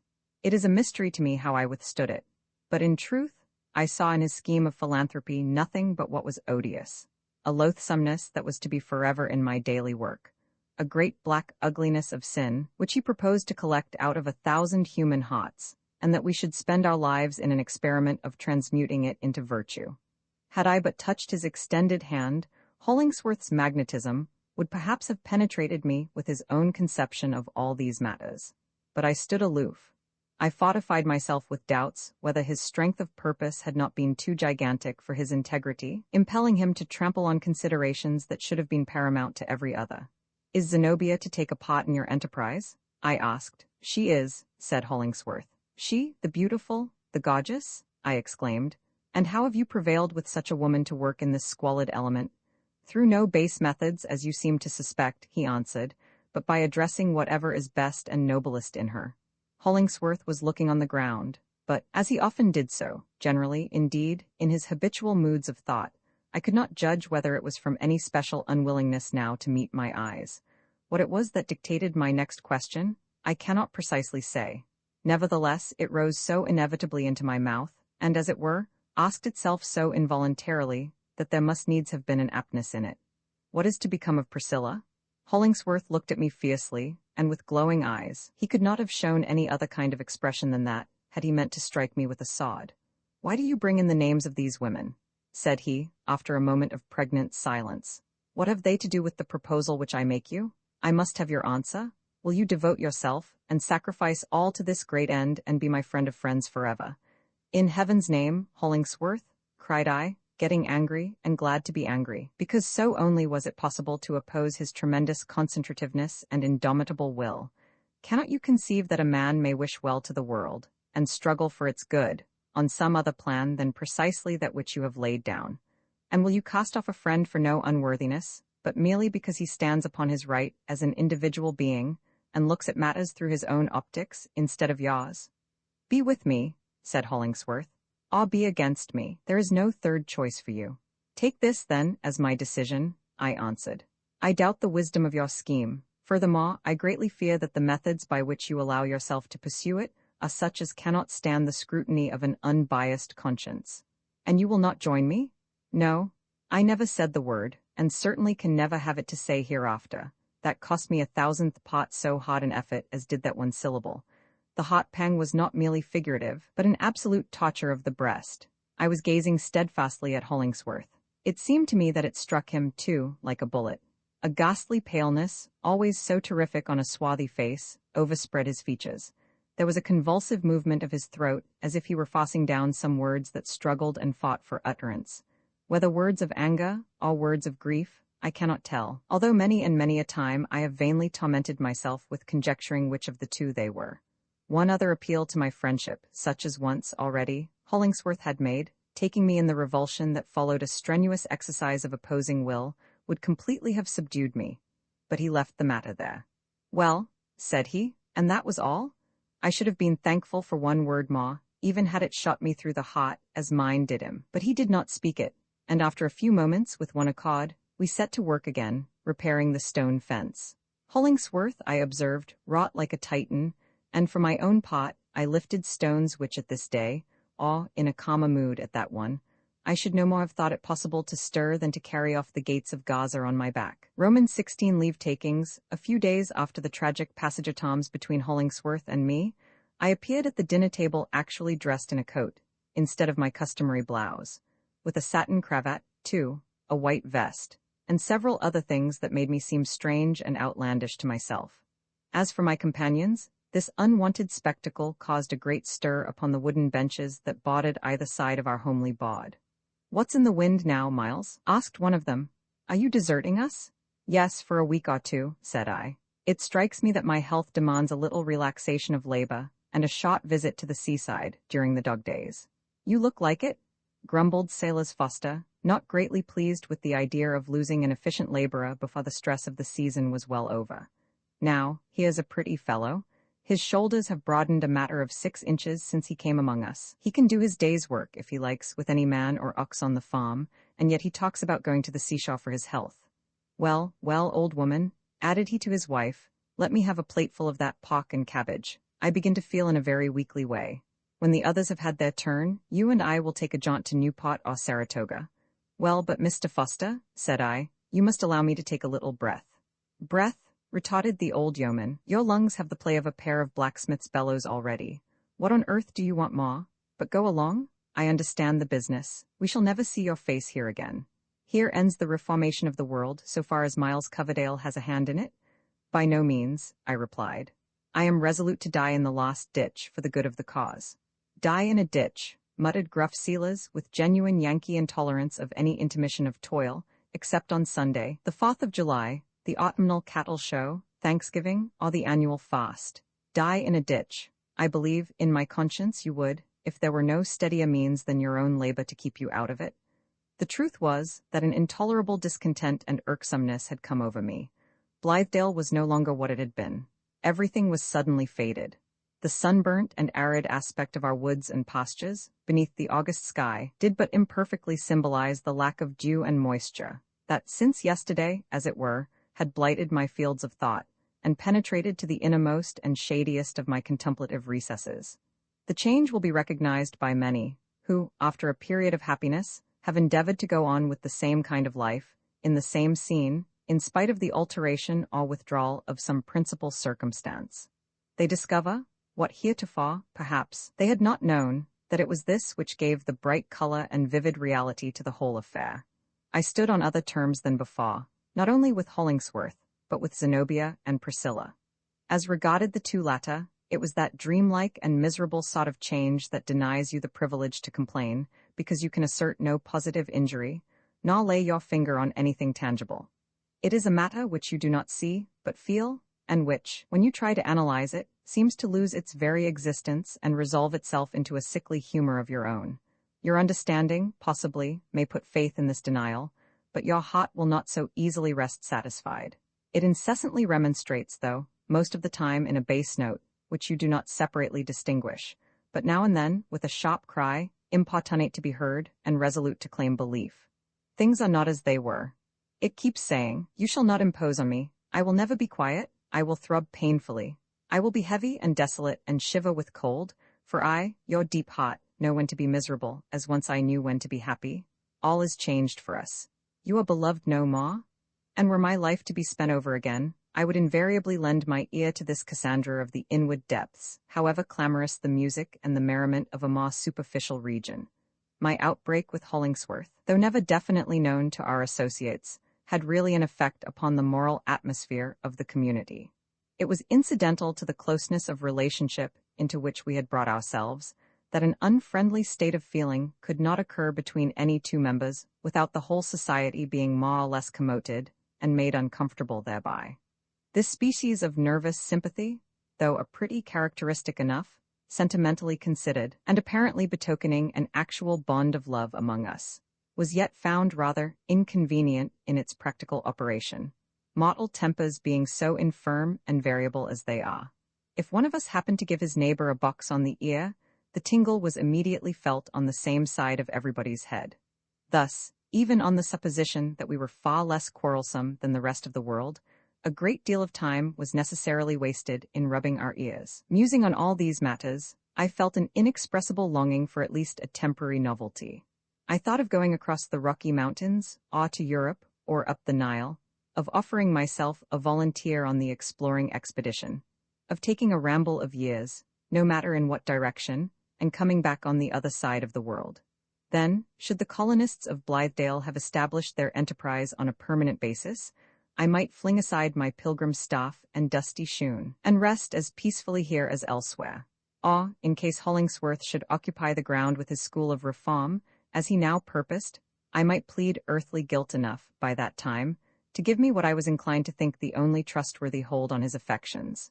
Meanwhile, before deciding on any ultimate plan, I determined to remove myself to a little distance, and take an exterior view of what we had all been about.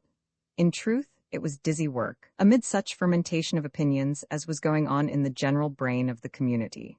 It was a kind of bedlam, for the time being, although out of the very thoughts that were wildest and most destructive might grow a wisdom, holy, calm, and pure, and that should incarnate itself with the substance of a noble and happy life. But as matters now were, I felt myself, and having a decided tendency towards the actual, I never liked to feel it, getting quite out of my reckoning with regard to the existing state of the world. I was beginning to lose the sense of what kind of a world it was, among innumerable schemes of what it might or ought to be. It was impossible, situated as we were, not to imbibe the idea that everything in nature and human existence was fluid, or fast becoming so, that the crust of the earth in many places was broken, and its whole surface portentously upheaving, that it was a day of crisis, and that we ourselves were in the critical vortex. Our great globe floated in the atmosphere of infinite space like an unsubstantial bubble. No sagacious man will long retain his sagacity, if he live exclusively among reformers and progressive people, without periodically returning into the settled system of things, to correct himself by a new observation from that old standpoint. It was now time for me, therefore, to go and hold a little talk with the conservatives, the writers of the North American Review, the merchants, the politicians, the Cambridge men, and all those respectable old blockheads who still, in this intangibility and mistiness of affairs, kept a death grip on one or two ideas which had not come into vogue since yesterday morning. The brethren took leave of me with cordial kindness, and as for the sisterhood, I had serious thoughts of kissing them all round, but forbore to do so, because, in all such general salutations, the penance is fully equal to the pleasure. So I kissed none of them, and nobody, to say the truth, seemed to expect it. "Do you wish me," I said to Zenobia, "to announce in town and at the watering places your purpose to deliver a course of lectures on the rights of women?" "Women possess no rights," said Zenobia, with a half-melancholy smile, "or, at all events, only little girls and grandmothers would have the force to exercise them." She gave me her hand freely and kindly, and looked at me, I thought, with a pitying expression in her eyes, nor was there any settled light of joy in them on her own behalf, but a troubled and passionate flame, flickering and fitful. "I regret, on the whole, that you are leaving us," she said, "and all the more, since I feel that this phase of our life is finished and can never be lived over again. Do you know, Mr. Coverdale, that I have been several times on the point of making you my confidant, for lack of a better and wiser one, but you are too young to be my father confessor, and you would not thank me for treating you like one of those good little handmaidens who share the bosom secrets of a tragedy queen." "I would at least be loyal and faithful," answered I, "and would counsel you with an honest purpose, if not wisely." "Yes," said Zenobia, "you would be only too wise, too honest. Honesty and wisdom are such a delightful pastime at another person's expense." "Ah, Zenobia," I exclaimed, "if you would but let me speak." "By no means," she replied, "especially when you have just resumed the whole series of social conventionalisms, together with that straight-bodied coat. I would as lief open my heart to a lawyer or a clergyman. No, Mr. Coverdale. If I choose a counselor, in the present aspect of my affairs, it must be either an angel or a madman, and I rather apprehend that the latter would be likeliest of the two to speak the fitting word. It needs a wild steersman when we voyage through chaos. The anchor is up, farewell. Priscilla, as soon as dinner was over, had betaken herself into a corner and set to work on a little purse. As I approached her, she let her eyes rest on me with a calm, serious look, for with all her delicacy of nerves, there was a singular self-possession in Priscilla, and her sensibilities seemed to lie sheltered from ordinary commotion, like the water in a deep well. "Will you give me that purse, Priscilla?" said I, "as a parting keepsake?" "Yes," she answered, "if you will wait till it is finished." "I must not wait even for that," I replied. "Shall I find you here on my return?" "I never wish to go away," said she. "I have sometimes thought," observed I, smiling, "that you, Priscilla, are a little prophetess, or, at least, that you have spiritual intimations respecting matters which are dark to us grosser people. If that be the case, I should like to ask you what is about to happen, for I am tormented with a strong foreboding that, were I to return even so soon as tomorrow morning, I should find everything changed. Have you any impressions of this nature?" "Ah, no," said Priscilla, looking at me apprehensively. "If any such misfortune is coming, the shadow has not reached me yet. Heaven forbid. I should be glad if there might never be any change, but one summer follow another, and all just like this." "No summer ever came back, and no two summers ever were alike," said I, with a degree of Orphic wisdom that astonished myself. "Times change and people change, and if our hearts do not change as readily, so much the worse for us. Goodbye, Priscilla." I gave her hand a pressure, which, I think, she neither resisted nor returned. Priscilla's heart was deep, but of small compass. It had room but for a very few dearest ones, among whom she never reckoned me. On the doorstep, I met Hollingsworth. I had a momentary impulse to hold out my hand, or at least to give a parting nod, but resisted both. When a real and strong affection has come to an end, it is not well to mock the sacred past with any show of those commonplace civilities that belong to ordinary intercourse. Being dead henceforth to him, and he to me, there could be no propriety in our chilling one another with the touch of two corpse-like hands, all playing at looks of courtesy with eyes that were impenetrable beneath the glaze and the film. We passed, therefore, as if mutually invisible.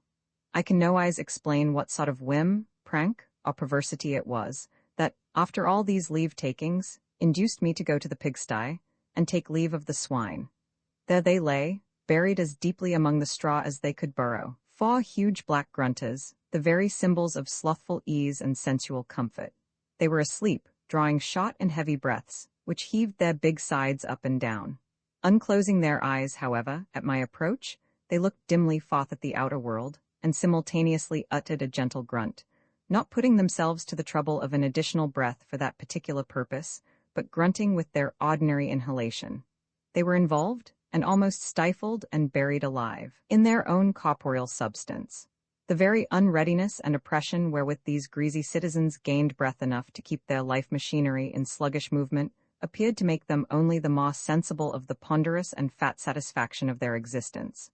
Peeping at me an instant out of their small, red, hardly perceptible eyes, they dropped asleep again, yet not so far asleep but that their unctuous bliss was still present to them, betwixt dream and reality. "You must come back in season to eat pot of a sparerib," said Silas Foster, giving my hand a mighty squeeze. "I shall have these fat fellows hanging up by the heels, heads downward, pretty soon, I tell you." "Oh, cruel Silas, what a horrible idea!" cried I. "All the rest of us, men, women, and livestock, save only these 4 paupers, are bedeviled with one grief or another. They alone are happy. And you mean to cut their throats and eat them. It would be more for the general comfort to let them eat us, and bitter and sour morsels we should be." Romans 17, the hotel arriving in town, where my bachelor rooms, long before this time, had received some other occupant. I established myself, for a day or two, in a certain, respectable hotel. It was situated somewhat aloof from my former track in life, my present mood inclining me to avoid most of my old companions, from whom I was now sundered by other interests, and who would have been likely enough to amuse themselves at the expense of the amateur workingman. The hotel keeper put me into a back room of the 3rd story of his spacious establishment. The day was lowering, with occasional gusts of rain, and an ugly tempered east wind, which seemed to come right off the chill and melancholy sea, hardly mitigated by sweeping over the roofs, and amalgamating itself with the dusky element of city smoke. All the effeminacy of past days had returned upon me at once. Summer as it still was, I ordered a coal fire in the rusty grate, and was glad to find myself growing a little too warm with an artificial temperature. My sensations were those of a traveler, long sojourning in remote regions, and at length sitting down again amid customs once familiar. There was a newness and an oldness oddly combining themselves into one impression. It made me acutely sensible how strange a piece of Mosaic work had lately been wrought into my life. True, if you look at it in one way, it had been only a summer in the country, but considered in a profounder relation, it was part of another age, a different state of society, a segment of an existence peculiar in its aims and methods, a leaf of some mysterious volume interpolated into the current history which time was writing off.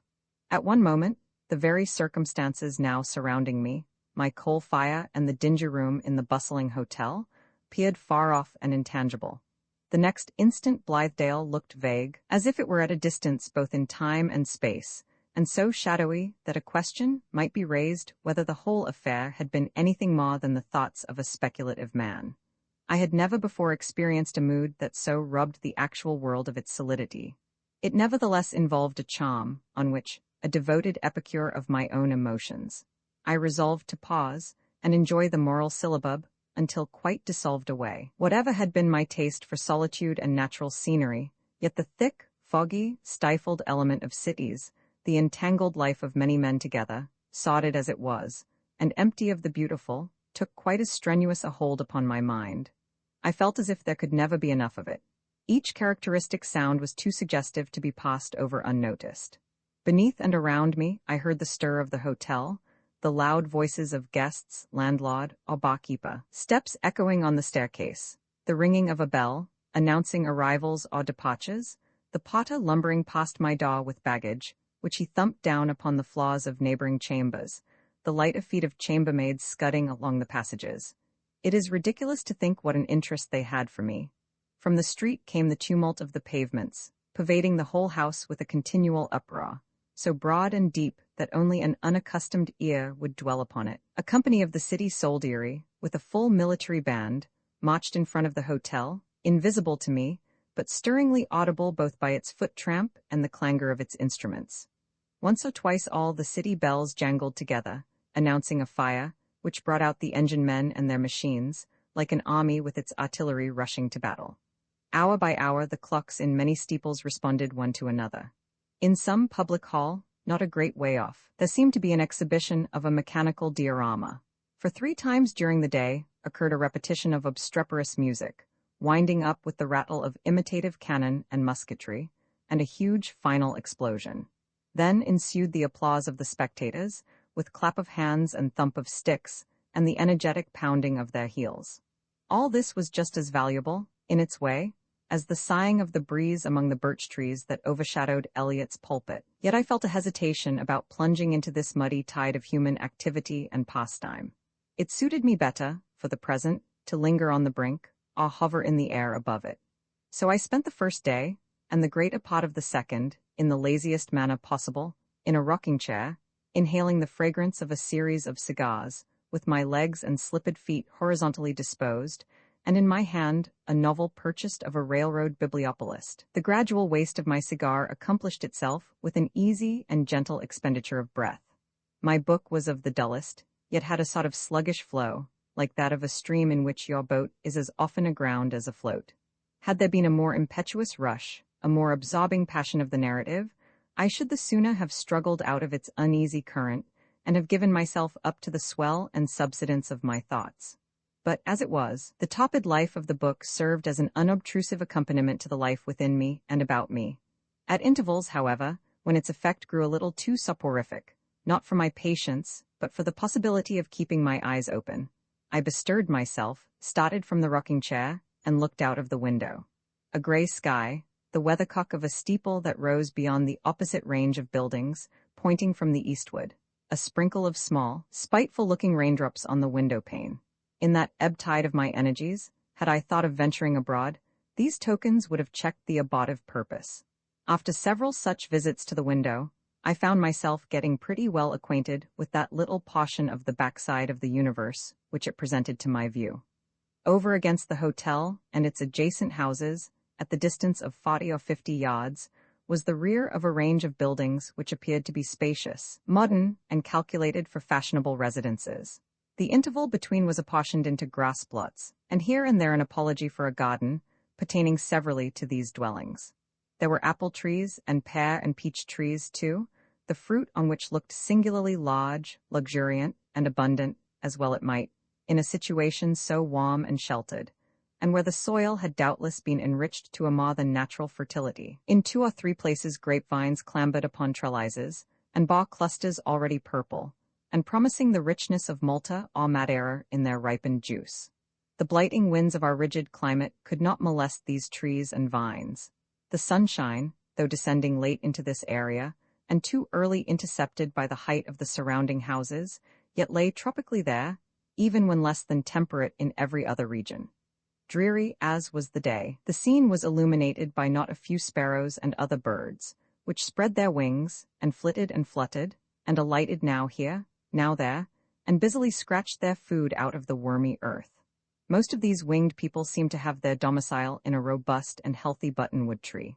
It aspired upward, high above the roofs of the houses, and spread a dense head of foliage half across the area. There was a cat, as there invariably is in such places, who evidently thought herself entitled to the privileges of forest life in this close heart of city conventionalisms. I watched her creeping along the low, flat roofs of the offices, descending a flight of wooden steps, gliding among the grass, and besieging the buttonwood tree, with murderous purpose against its feathered citizens. But after all, they were birds of city breeding, and doubtless knew how to guard themselves against the peculiar perils of their position. Bewitching to my fancy are all those nooks and crannies where nature, like a stray partridge, hides her head among the long-established haunts of men. It is likewise to be remarked, as a general rule, that there is far more of the picturesque, more truth to native and characteristic tendencies, and vastly greater suggestiveness in the back view of a residence, whether in town or country, than in its front. The latter is always artificial. It is meant for the world's eye, and is therefore a veil and a concealment. Realities keep in the rear, and put forward an advance guard of show and humbug.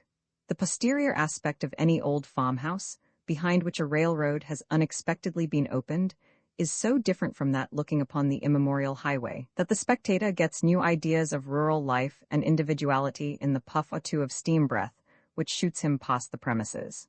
In a city, the distinction between what is offered to the public and what is kept for the family is certainly not less striking. But to return to my window at the back of the hotel.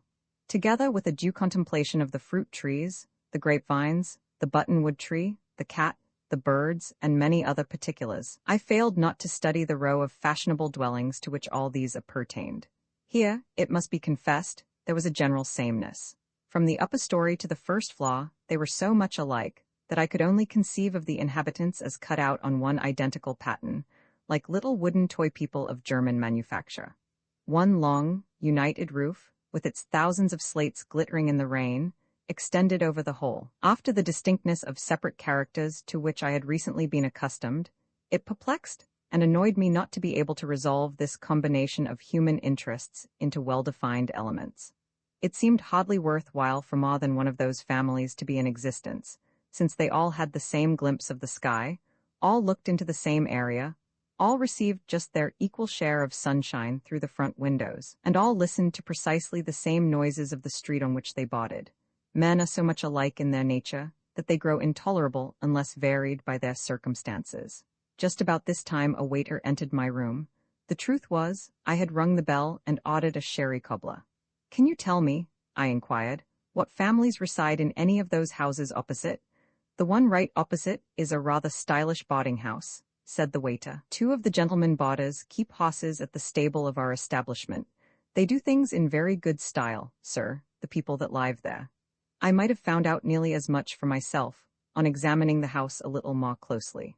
In one of the upper chambers, I saw a young man in a dressing gown, standing before the glass and brushing his hair for a quarter of an hour together.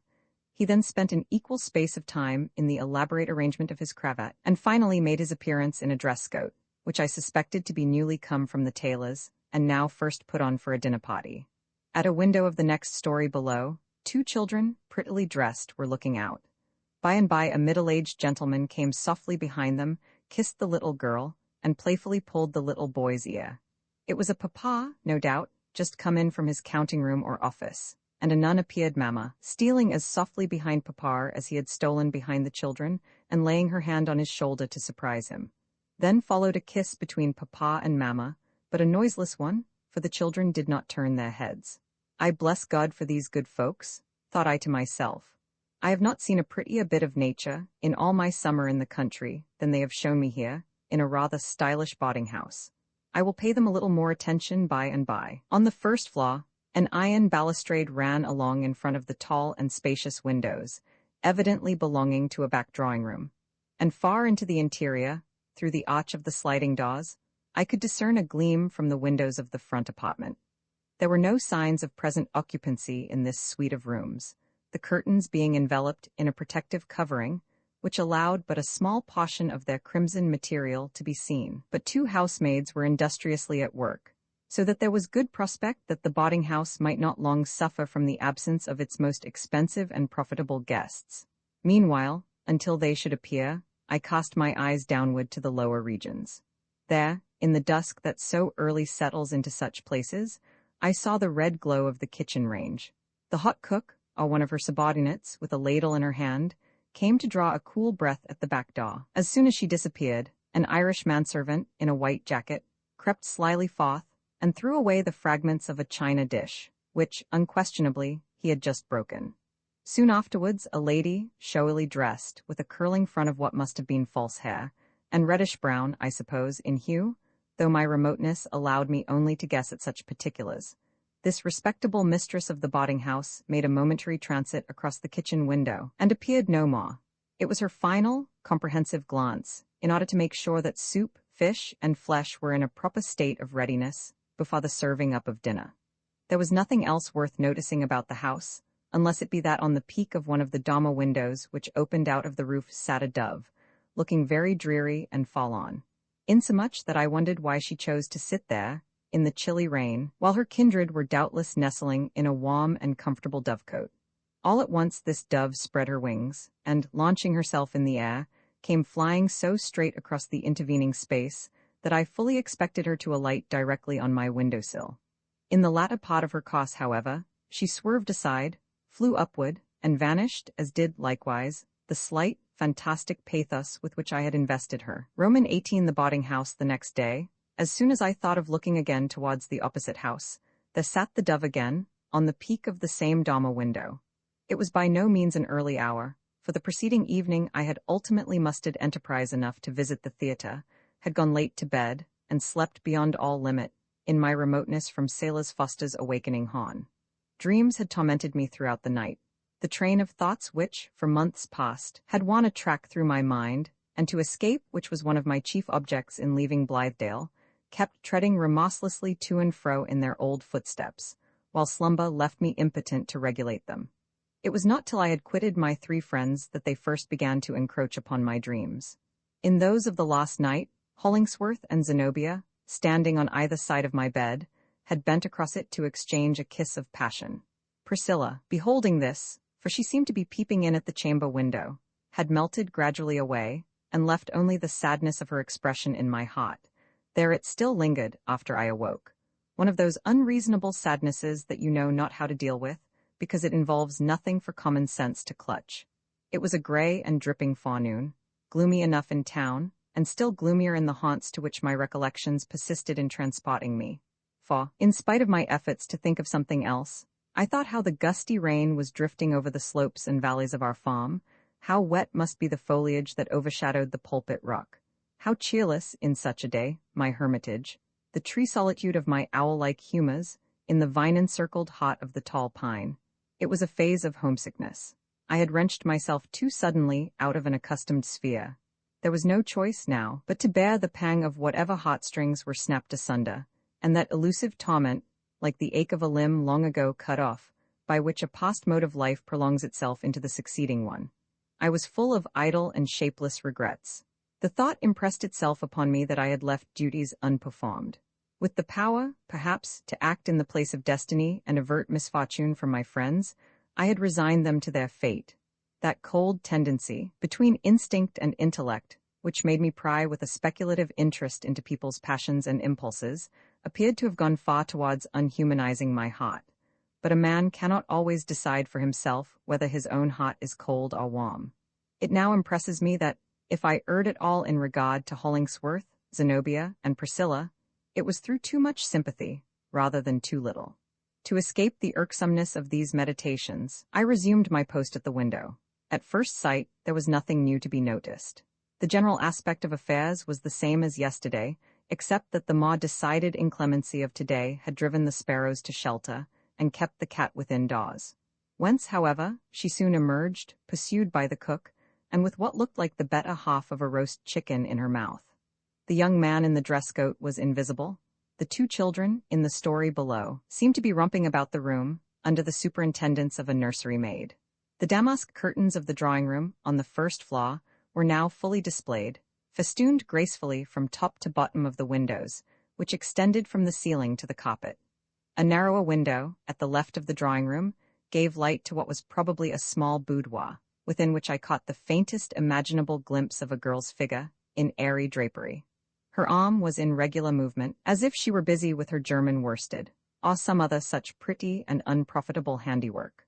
While intent upon making out this girlish shape, I became sensible that a figure had appeared at one of the windows of the drawing-room.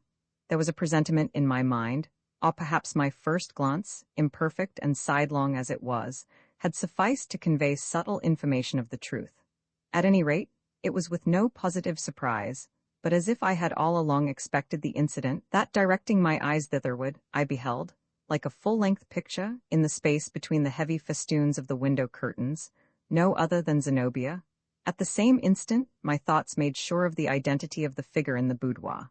It could only be Priscilla. Zenobia was attired, not in the almost rustic costume which she had heretofore worn, but in a fashionable morning dress. There was, nevertheless, one familiar point. She had, as usual, a flower in her hair, brilliant and of a rare variety, else it had not been Zenobia. After a brief pause at the window, she turned away, exemplifying, in the few steps that removed her out of sight, that noble and beautiful motion which characterized her as much as any other personal charm.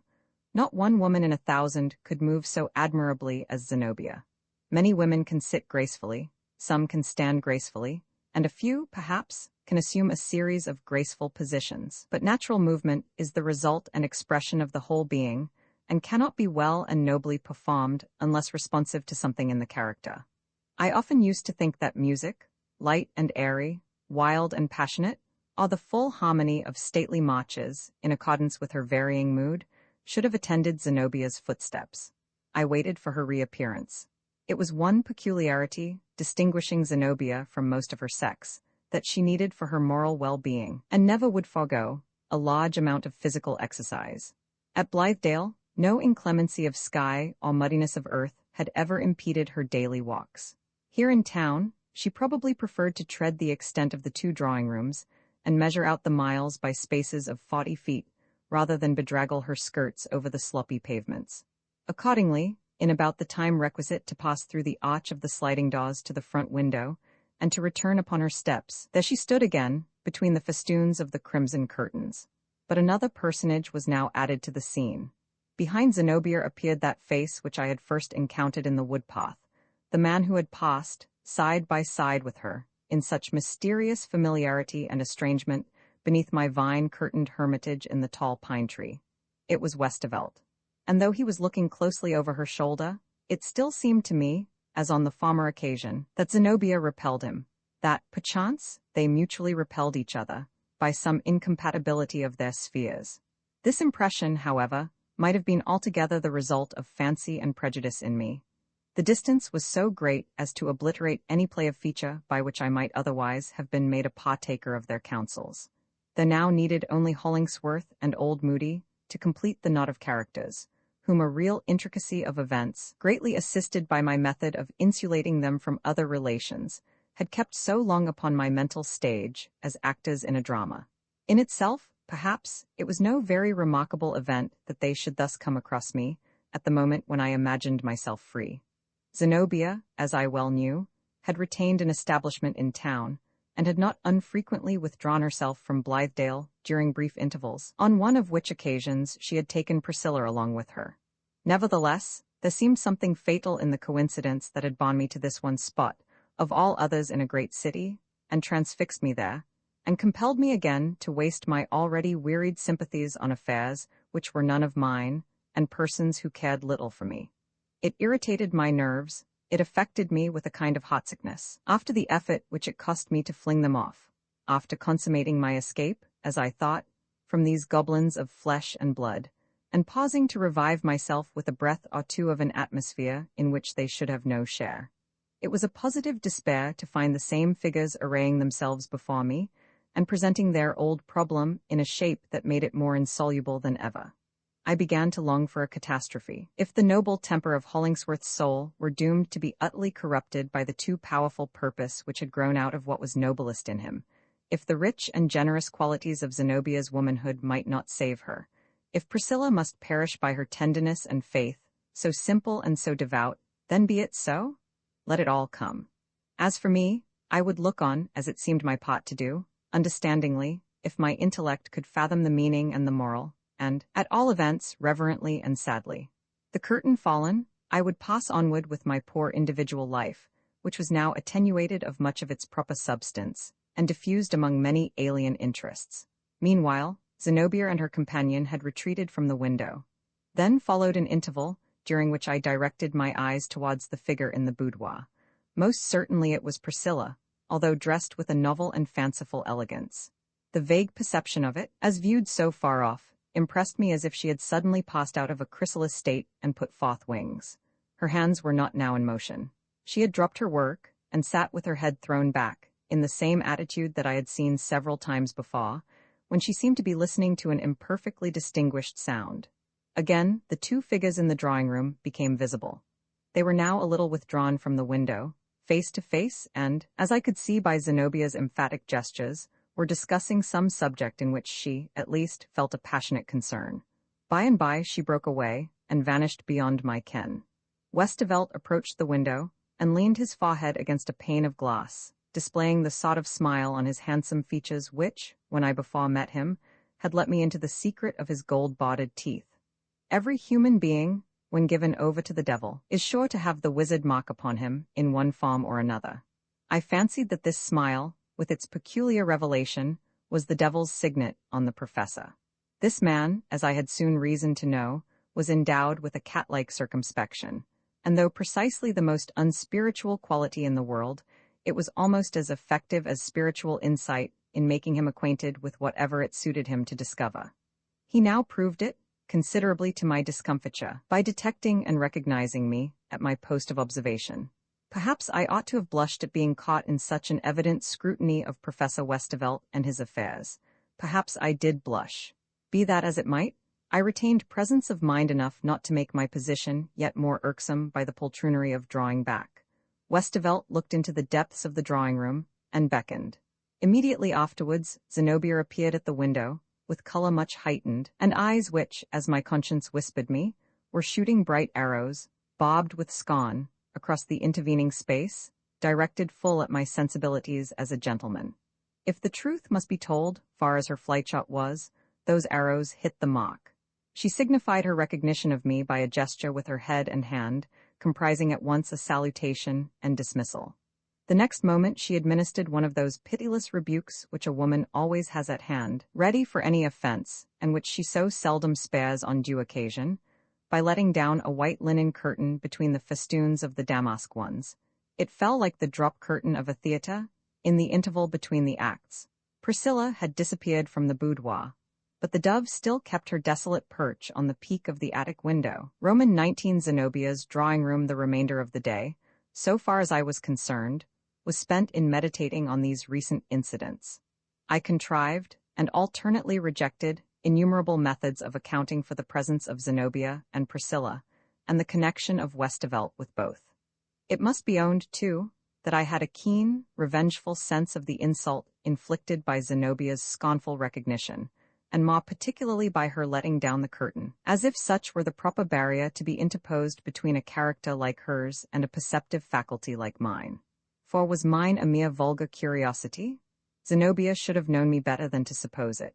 She should have been able to appreciate that quality of the intellect and the heart which impelled me, often against my own will, and to the detriment of my own comfort, to live in other lives, and to endeavor, by generous sympathies, by delicate intuitions, by taking note of things too slight for record, and by bringing my human spirit into manifold accordance with the companions whom God assigned me, to learn the secret which was hidden even from themselves.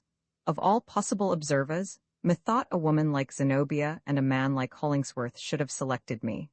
And now, when the event has long been past, I retain the same opinion of my fitness for the office. True, I might have condemned them. Had I been judge as well as witness, my sentence might have been stern as that of destiny itself. But still, no trait of original nobility of character, no struggle against temptation, no iron necessity of will, on the one hand, nor extenuating circumstance to be derived from passion and despair, on the other, no remorse that might coexist with error, even if powerless to prevent it, no proud repentance that should claim retribution as a meed, would go unappreciated. True, again, I might give my full assent to the punishment which was sure to follow, but it would be given mournfully, and with undiminished love. And after all was finished, I would come as if to gather up the white ashes of those who had perished at the stake, and to tell the world, the wrong being now atoned for, how much had perished there which it had never yet known how to praise.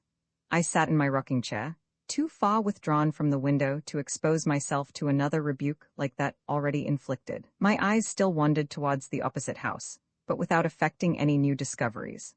Late in the afternoon, the weathercock on the church spire indicated a change of wind. The sun shone dimly out, as if the golden wine of its beams were mingled half and half with water. Nevertheless, they kindled up the whole range of edifices, threw a glow over the windows, glistened on the wet roofs, and, slowly withdrawing upward, perched upon the chimney-tops. Thence they took a higher flight, and lingered an instant on the tip of the spire, making it the final point of more cheerful light in the whole sombre scene. The next moment, it was all gone. The twilight fell into the area like a shower of dusky snow, and before it was quite dark, the gong of the hotel summoned me to tea. When I returned to my chamber, the glow of an astral lamp was penetrating mistily through the white curtain of Zenobia's drawing-room. The shadow of a passing figure was now and then cast upon this medium, but with too vague an outline for even my adventurous conjectures to read the hieroglyphic that it presented. All at once, it occurred to me how very absurd was my behavior in thus tormenting myself with crazy hypotheses as to what was going on within that drawing-room, when it was at my option to be personally present there. My relations with Zenobia, as yet unchanged, as a familiar friend, and associated in the same lifelong enterprise, gave me the right, and made it no more than kindly courtesy demanded, to call on her. Nothing, except our habitual independence of conventional rules at Blithedale, could have kept me from sooner recognizing this duty. At all events, it should now be performed. In compliance with this sudden impulse, I soon found myself actually within the house, the rear of which, for 2 days past, I had been so sedulously watching. A servant took my card, and, immediately returning, ushered me upstairs. On the way, I heard a rich and, as it were, triumphant burst of music from a piano, in which I felt Zenobia's character, although heretofore I had known nothing of her skill upon the instrument. 2 or 3 canary birds, excited by this gush of sound, sang piercingly, and did their utmost to produce a kindred melody. A bright illumination streamed through the door of the front drawing-room, and I had barely stepped across the threshold before Zenobia came forward to meet me, laughing, and with an extended hand. "Ah, Mr. Coverdale," said she, still smiling, but, as I thought, with a good deal of scornful anger underneath, "it has gratified me to see the interest which you continue to take in my affairs. I have long recognized you as a sort of transcendental Yankee, with all the native propensity of your countrymen to investigate matters that come within their range, but rendered almost poetical, in your case, by the refined methods which you adopt for its gratification. After all, it was an unjustifiable stroke on my part, was it not, to let down the window curtain? I cannot call it a very wise one," returned I, with a secret bitterness, which, no doubt, Zenobia appreciated. "It is really impossible to hide anything in this world, to say nothing of the next. All that we ought to ask, therefore, is, that the witnesses of our conduct, and the speculators on our motives, should be capable of taking the highest view which the circumstances of the case may admit. So much being secured, I, for one, would be most happy in feeling myself followed everywhere by an indefatigable human sympathy. We must trust for intelligent sympathy to our guardian angels, if any there be," said Zenobia. "As long as the only spectator of my poor tragedy is a young man at the window of his hotel, I must still claim the liberty to drop the curtain. While this passed, as Zenobia's hand was extended, I had applied the very slightest touch of my fingers to her own. In spite of an external freedom, her manner made me sensible that we stood upon no real terms of confidence. The thought came sadly across me, how great was the contrast betwixt this interview and our first meeting. Then, in the warm light of the country fireside, Zenobia had greeted me cheerily and hopefully, with a full sisterly grasp of the hand, conveying as much kindness in it as other women could have evinced by the pressure of both arms around my neck, or by yielding a cheek to the brotherly salute.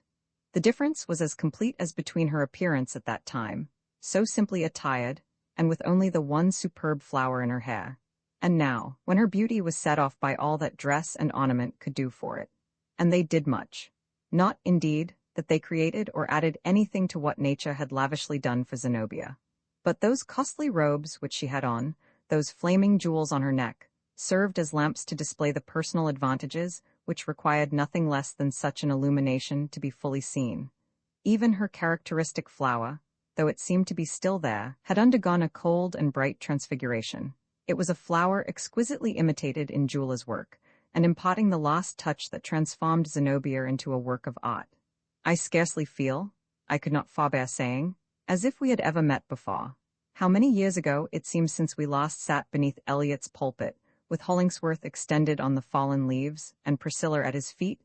Can it be, Zenobia, that you ever really numbered yourself with our little band of earnest, thoughtful, philanthropic laborers? Those ideas have their time and place, she answered coldly, but I fancy it must be a very circumscribed mind that can find room for no other. Her manner bewildered me. Literally, moreover, I was dazzled by the brilliancy of the room. A chandelier hung down in the center, glowing with I know not how many lights. There were separate lamps also, on 2 or 3 tables, and on marble brackets, adding their white radiance to that of the chandelier. The furniture was exceedingly rich.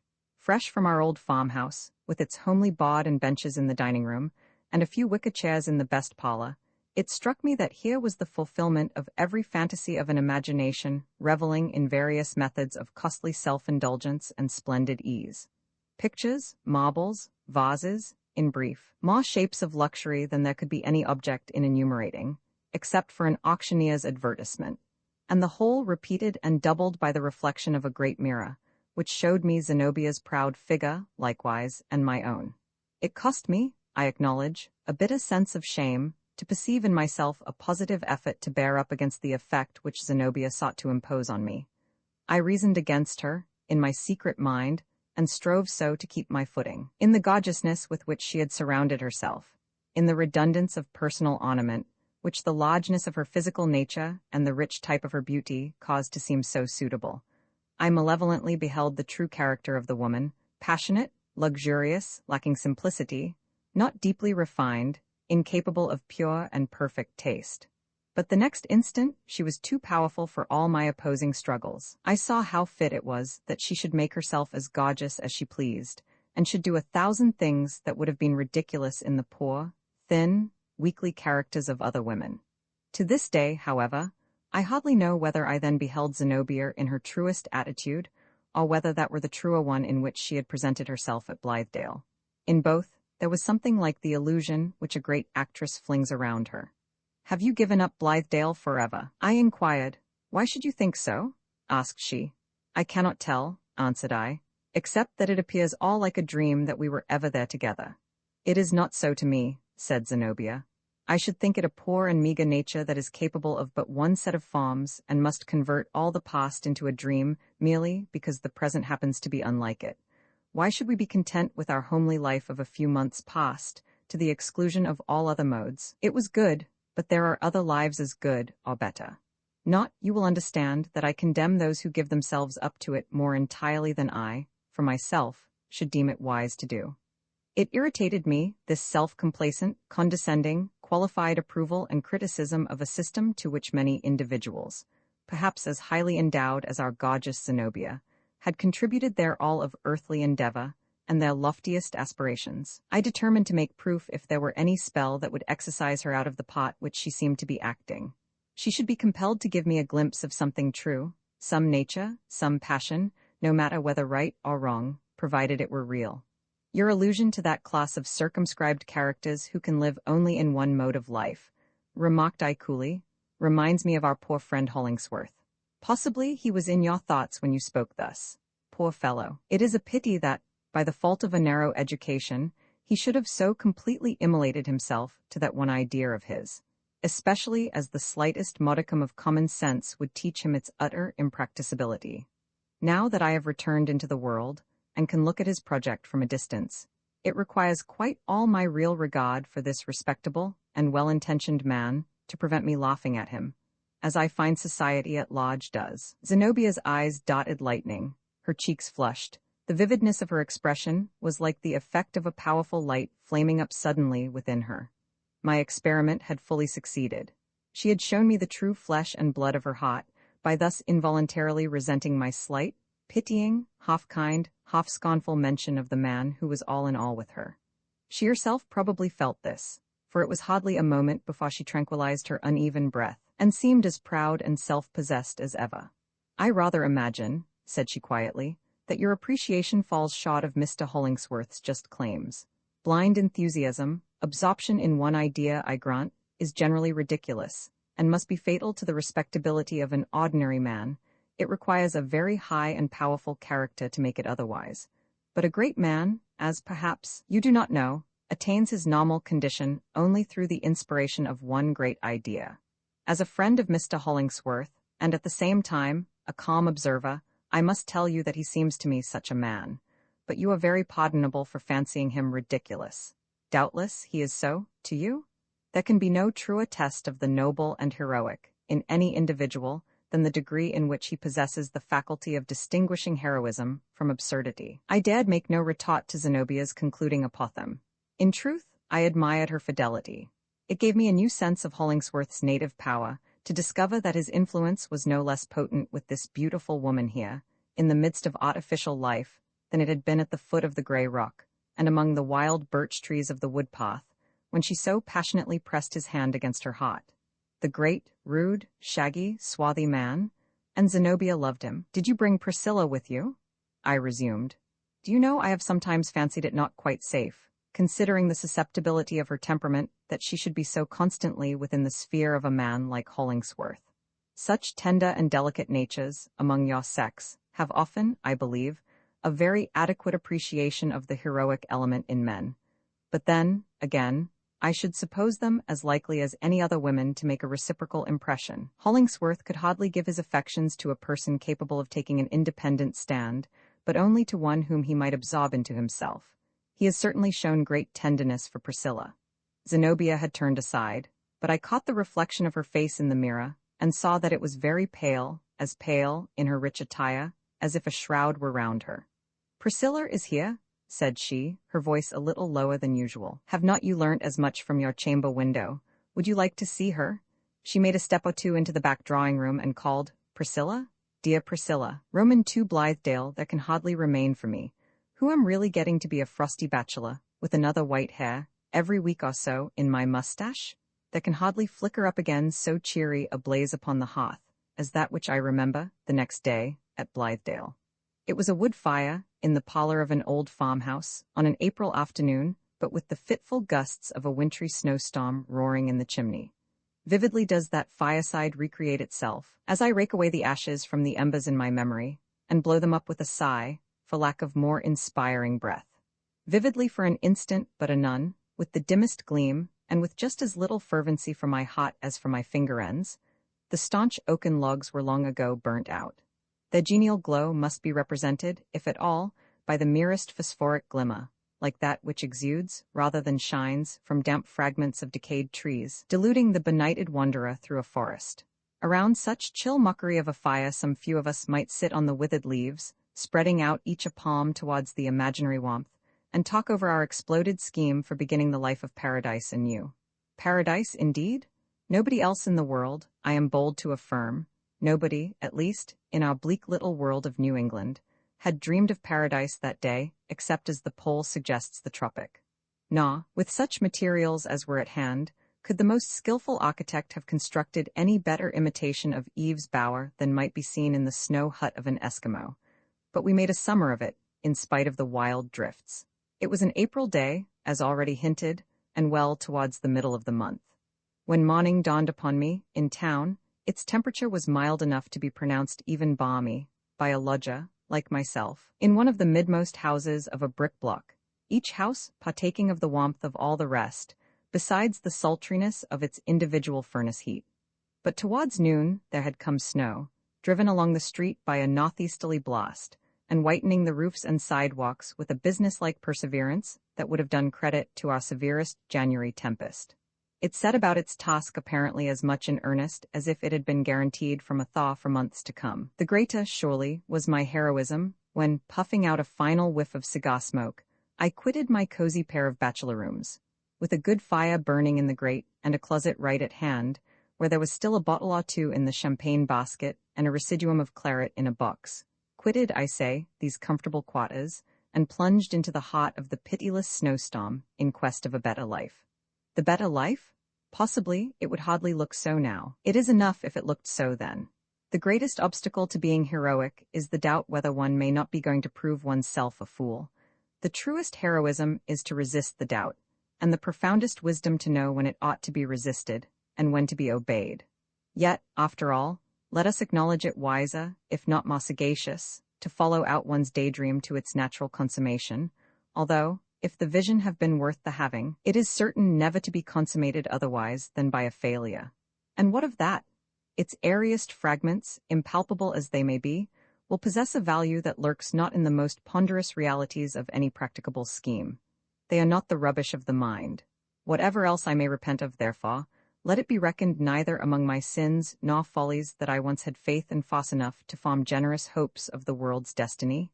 Yes, and to do what in me lay for their accomplishment, even to the extent of quitting a warm fireside, flinging away a freshly lighted cigar, and traveling far beyond the strike of city clocks, through a drifting snowstorm.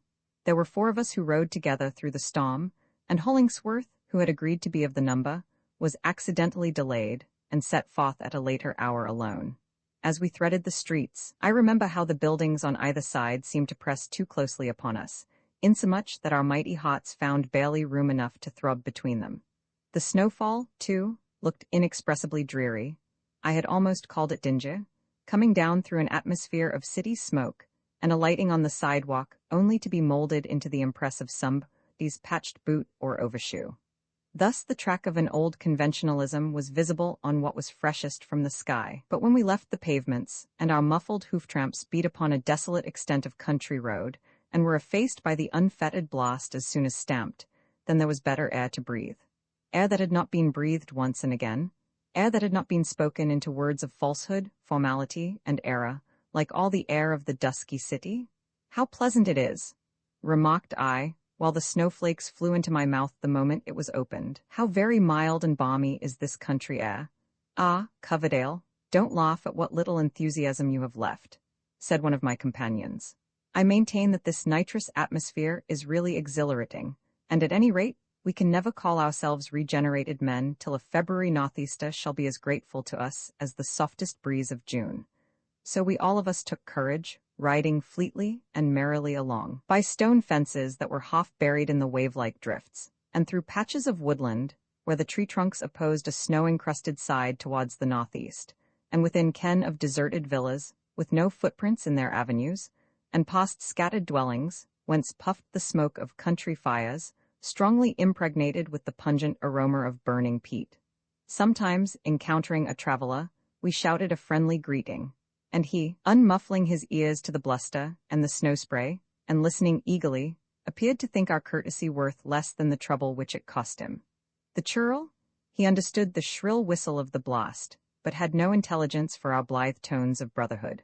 This lack of faith in our cordial sympathy, on the traveller's part, was one among the innumerable tokens how difficult a task we had in hand for the reformation of the world. We rode on, however, with still unflagging spirits, and made such good companionship with the tempest that, at our journey's end, we professed ourselves almost loath to bid the rude blusterer good-bye. But to own the truth, I was little better than an icicle, and began to be suspicious that I had caught a fearful cold. And now we were seated by the brisk fireside of the old farmhouse, the same fire that glimmers so faintly among my reminiscences at the beginning of this chapter. There we sat, with the snow melting out of our hair and beards, and our faces all ablaze, what with the past inclemency and present warmth. It was indeed a right good fire that we found awaiting us, built up of great, rough logs and knotty limbs, and splintered fragments of an oak tree, such as farmers are wont to keep for their own hearths, since these crooked and unmanageable boughs could never be measured into merchantable cods for the market. A family of the old pilgrims might have swung their kettle over precisely such a fire as this, only, no doubt, a bigger one, and contrasting it with my coal grate, I felt so much the more that we had transported ourselves a worldwide distance from the system of society that shackled us at breakfast time. Good, comfortable Mrs. Foster, the wife of stout Sailors Foster, who was to manage the farm at a fair stipend and be our tutor in the art of husbandry, bade us a hearty welcome. At her back, a back of generous breadth, appeared 2 young women, smiling most hospitably, but looking rather awkward withal, as not well knowing what was to be their position in our new arrangement of the world. We shook hands affectionately all round, and congratulated ourselves that the blessed state of brotherhood and sisterhood, at which we aimed, might fairly be dated from this moment. Our greetings were hardly concluded when the door opened, and Zenobia, whom I had never before seen, important as was her place in our enterprise, Zenobia entered the parlor. This, as the reader, if at all acquainted with our literary biography, need scarcely be told, was not her real name. She had assumed it in the first instance as her magazine's signature, and as it accorded well with something imperial which her friends attributed to this lady's figure and deportment, they half-laughingly adopted it in their familiar intercourse with her. She took the appellation in good part, and even encouraged its constant use, which, in fact, was thus far appropriate that our Zenobia, however humble looked her new philosophy, had as much native pride as any queen would have known what to do with. Roman 20, they vanished. Priscilla immediately answered the summons, and made her appearance through the door of the boudoir. I had conceived the idea, which I now recognized as a very foolish one, that Zenobia would have taken measures to debar me from an interview with this girl, between whom and herself there was so utter an opposition of their dearest interests, that on one part or the other, a great grief, if not likewise a great wrong, seemed a matter of necessity. But, as Priscilla was only a leaf floating on the dark current of events, without influencing them by her own choice or plan, as she probably guessed not whither the stream was bearing her, nor perhaps even felt its inevitable movement, there could be no peril of her communicating to me any intelligence with regard to Zenobia's purposes. On perceiving me, she came forward with great quietude of manner, and when I held out my hand, her own moved slightly towards it, as if attracted by a feeble degree of magnetism. "I am glad to see you, my dear Priscilla," said I, still holding her hand, "but everything that I meet with nowadays makes me wonder whether I am awake. You, especially, have always seemed like a figure in a dream, and now more than ever." "Oh, there is substance in these fingers of mine," she answered, giving my hand the faintest possible pressure, and then taking away her own. "Why do you call me a dream? Zenobia is much more like one than I. She is so very, very beautiful. And I suppose," added Priscilla, as if thinking aloud, "everybody sees it as I do." But, for my part, it was Priscilla's beauty, not Zenobia's, of which I was thinking at that moment. She was a person who could be quite obliterated, so far as beauty went, by anything unsuitable in her attire. Her charm was not positive and material enough to bear up against a mistaken choice of color, for instance, or fashion. It was safest, in her case, to attempt no art of dress, for it demanded the most perfect taste, or else the happiest accident in the world, to give her precisely the adornment which she needed. She was now dressed in pure white, set off with some kind of a gauzy fabric, which, as I bring up her figure in my memory, with a faint gleam on her shadowy hair, and her dark eyes bent shyly on mine, through all the vanished years, seems to be floating about her like a mist. I wondered what Zenobia meant by evolving so much loveliness out of this poor girl. It was what few women could afford to do, for, as I looked from one to the other, the sheen and splendor of Zenobia's presence took nothing from Priscilla's softest spell, if it might not rather be thought to add to it. "What do you think of her?" asked Zenobia. I could not understand the look of melancholy kindness with which Zenobia regarded her. She advanced a step, and beckoning Priscilla near her, kissed her cheek, then, with a slight gesture of repulse, she moved to the other side of the room. I followed. "She is a wonderful creature," I said. "Ever since she came among us, I have been dimly sensible of just this charm which you have brought out, but it was never absolutely visible till now. She is as lovely as a flower." "Well, say so if you like. answered Zenobia. You are a poet, at least as poets go nowadays, and must be allowed to make an opera glass of your imagination when you look at women. I wonder, in such Arcadian freedom of falling in love as we have lately enjoyed, it never occurred to you to fall in love with Priscilla. In society, indeed, a genuine American never dreams of stepping across the inappreciable airline which separates one class from another. But what was rank to the colonists of Blithedale? There were other reasons, I replied, why I should have demonstrated myself an ass had I fallen in love with Priscilla. By the by, has Hollingsworth ever seen her in this dress? Why do you bring up his name at every turn? Asked Zenobia in an undertone, and with a malign look which wandered from my face to Priscilla's. You know not what you do? It is dangerous, sir, believe me, to tamper thus with earnest human passions. Out of your own mere idleness and for your spot, I will endure it no longer. Take care that it does not happen again, I warn you. You partly wrong me, if not wholly, I responded. It is an uncertain sense of some duty to perform that brings my thoughts, and therefore my words, continually to that one point. Oh, this stale excuse of duty? Said Zenobia, in a whisper so full of scorn that it penetrated me like the hiss of a serpent. I have often heard it before, from those who sought to interfere with me, and I know precisely what it signifies. Bigotry, self-conceit, an insolent curiosity, a meddlesome temper, a cold-blooded criticism, founded on a shallow interpretation of half-perceptions, a monstrous skepticism in regard to any conscience or any wisdom, except one's own, a most irreverent propensity to thrust Providence aside and substitute oneself in its awful place. Out of these, and other motives as miserable as these, comes your idea of duty? But beware, sir. With all your fancied acuteness, you step blindfold into these affairs. For any mischief that may follow your interference, I hold you responsible. It was evident that, with but a little further provocation, the lioness would turn to bay, if, indeed, such were not her attitude already. I bowed, and not very well knowing what else to do, was about to withdraw. But glancing again towards Priscilla, who had retreated into a corner, there fell upon my heart an intolerable burden of despondency, the purport of which I could not tell, but only felt it to bear reference to her.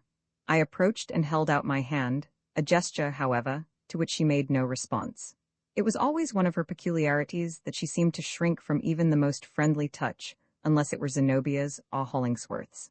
Zenobia, all this while, stood watching us, but with a careless expression, as if it mattered very little what might pass. Priscilla, I inquired, lowering my voice, when do you go back to Blithedale?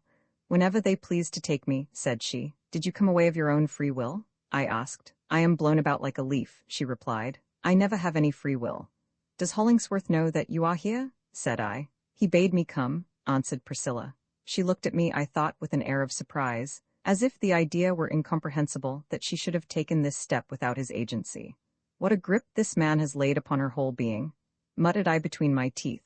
Well, as Zenobia so kindly intimates, I have no more business here. I wash my hands of it all. On Hollingsworth's head be the consequences. Priscilla, I added aloud, I know not that ever we may meet again. Farewell? As I spoke the word, a carriage had rumbled along the street and stopped before the house. The doorbell rang, and steps were immediately afterwards heard on the staircase. Zenobia had thrown a shawl over her dress. Mr. Coverdale, said she with cool courtesy, you will perhaps excuse us. We have an engagement and are going out. Whither? I demanded. Is not that a little more than you are entitled to inquire? Said she with a smile. At all events, it does not suit me to tell you. The door of the drawing-room opened, and Westervelt appeared. I observed that he was elaborately dressed, as if for some grand entertainment. My dislike for this man was infinite. At that moment, it amounted to nothing less than a creeping of the flesh, as when, feeling about in a dark place, one touches something cold and slimy, and questions what the secret hatefulness may be. And still, I could not but acknowledge that, for personal beauty, for polish of manner, for all that externally befits a gentleman, there was hardly another like him. After bowing to Zenobia and graciously saluting Priscilla in her corner, he recognized me by a slight but courteous inclination. Come, Priscilla, said Zenobia. It is time, Mr. Coverdale, good evening. As Priscilla moved slowly forward, I met her in the middle of the drawing-room. Priscilla, said I in the hearing of them all, do you know whither you are going? I do not know, she answered. Is it wise to go, and is it your choice to go? I asked. If not, I am your friend and Hollingsworth's friend. Tell me so at once. Possibly, observed Westervelt, smiling. Priscilla sees in me an older friend than either Mr. Coverdale or Mr. Hollingsworth. I shall willingly leave the matter at her option." While thus speaking, he made a gesture of kindly invitation, and Priscilla passed me with the gliding movement of a sprite and took his offered arm. He offered the other to Zenobia, but she turned her proud and beautiful face upon him with a look which, judging from what I caught of it in profile, would undoubtedly have smitten the man dead, had he possessed any heart, or had this glance attained to it. It seemed to rebound, however, from his courteous visage, like an arrow from polished steel. They all three descended the stairs, and when I likewise reached the street door, the carriage was already rolling away. Roman 21, an old acquaintance thus excluded from everybody's confidence, and attaining no further, by my most earnest study, than to an uncertain sense of something hidden from me, it would appear reasonable that I should have flung off all these alien perplexities. Obviously, my best course was to betake myself to new scenes. Here I was only an intruder. Elsewhere, there might be circumstances in which I could establish a personal interest, and people who would respond, with a portion of their sympathies, for so much as I should bestow of mine. Nevertheless, there occurred to me one other thing to be done. Remembering old Moody, and his relationship with Priscilla, I determined to seek an interview, for the purpose of ascertaining whether the knot of affairs was as inextricable on that side as I found it on all others. Being tolerably well acquainted with the old man's haunts, I went, the next day, to the saloon of a certain establishment about which he often lurked. It was a reputable place enough, affording good entertainment in the way of meat, drink, and fumigation. And there, in my young and idle days and nights, when I was neither nice nor wise, I had often amused myself with watching the staid humours and sober jollities of the thirsty souls around me. At my first entrance, old Moody was not there. The more patiently to await him, I lighted a cigar, and establishing myself in a corner, took a quiet, and, by sympathy, a boozy kind of pleasure in the customary life that was going forward. The saloon was fitted up with a good deal of taste. There were pictures on the walls, and among them an oil painting of a beefsteak, with such an admirable show of juicy tenderness, that the beholder sighed to think it merely visionary, and incapable of ever being put upon a gridiron. Another work of high art was the lifelike representation of a noble sirloin, another, the hindquarters of a deer, retaining the hoofs and tawny fur, another, the head and shoulders of a salmon, and, still more exquisitely finished, a brace of canvas-back ducks, in which the mottled feathers were depicted with the accuracy of a daguerreotype. Some very hungry painter, I suppose, had wrought these subjects of still life, heightening his imagination with his appetite, and earning, it is to be hoped, the privilege of a daily dinner off whichever of his pictorial viands he liked best. Then, there was a fine old cheese, in which you could almost discern the mites, and some sardines, on a small plate, very richly done, and looking as if oozy with the oil in which they had been smothered. All these things were so perfectly imitated that you seemed to have the genuine article before you, and yet with an indescribable, ideal charm. It took away the grossness from what was fleshiest and fattest, and thus helped the life of man, even in its earthliest relations, to appear rich and noble, as well as warm, cheerful, and substantial. There were pictures, too, of gallant revellers, those of the old time, Flemish apparently, with doublets and slashed sleeves, drinking their wine out of fantastic, long-stemmed glasses, quaffing joyously, quaffing forever, with inaudible laughter and song, while the champagne bubbled immotely against their moustaches. All the purple tide of Burgundy ran inexhaustibly down their throats, but in an obscure corner of the saloon there was a little picture, excellently done, moreover, of a ragged, bloated New England toper, stretched out on a bench in the heavy, apoplectic sleep of drunkenness. The death in life was too well portrayed. You smelt the fummy liquor that had brought on this syncope. Your only comfort lay in the false reflection that, real as he looked, the poor caitiff was but imaginary, a bit of painted canvas, whom no delirium tremens, nor so much as a retributive headache, awaited on the morrow. By this time, it being past 11 o'clock, the two barkeepers of the saloon were in pretty constant activity.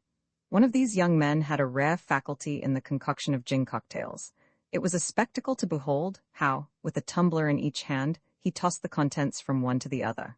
Never conveying it awry, nor spilling the least drop, he compelled the frothy liquor, as it seemed to me, to spout forth from one glass and descend into the other, in a great parabolic curve, as well-defined and calculable as a planet's orbit. He had a good forehead, with a particularly large development just above the eyebrows, fine intellectual gifts, no doubt, which he had educated to this profitable end, being famous for nothing but gin cocktails and commanding a fair salary by his one accomplishment. These cocktails, and other artificial combinations of liquor, of which there were at least a score, though mostly, I suspect, fantastic in their differences, were much in favor with the younger class of customers, who at farthest had only reached the second stage of potatory life. The staunch old soakers, on the other hand, men who, if put on tap, would have yielded a red, alcoholic liquor, by way of blood, usually confined themselves to plain brandy and water, gin, or West India rum, and oftentimes they prefaced their dram with some medicinal remark as to the wholesomeness and stomachic qualities of that particular drink. 2 or 3 appeared to have bottles of their own behind the counter, and winking one red eye to the barkeeper, he forthwith produced these choicest and peculiar cordials, which it was a matter of great interest and favor, among their acquaintances, to obtain a sip of. Agreeably to the Yankee habit, under whatever circumstances, the deportment of all these good fellows, old or young, was decorous and thoroughly correct. They grew only the more sober in their cups. There was no confused babble nor boisterous laughter. They sucked in the joyous fire of the decanters, and kept it smouldering in their inmost recesses, with a bliss known only to the heart which it warmed and comforted. Their eyes twinkled a little, to be sure. They hemmed vigorously after each glass, and laid a hand upon the pit of the stomach, as if the pleasant titillation there was what constituted the tangible part of their enjoyment. In that spot, unquestionably, and not in the brain, was the acme of the whole affair.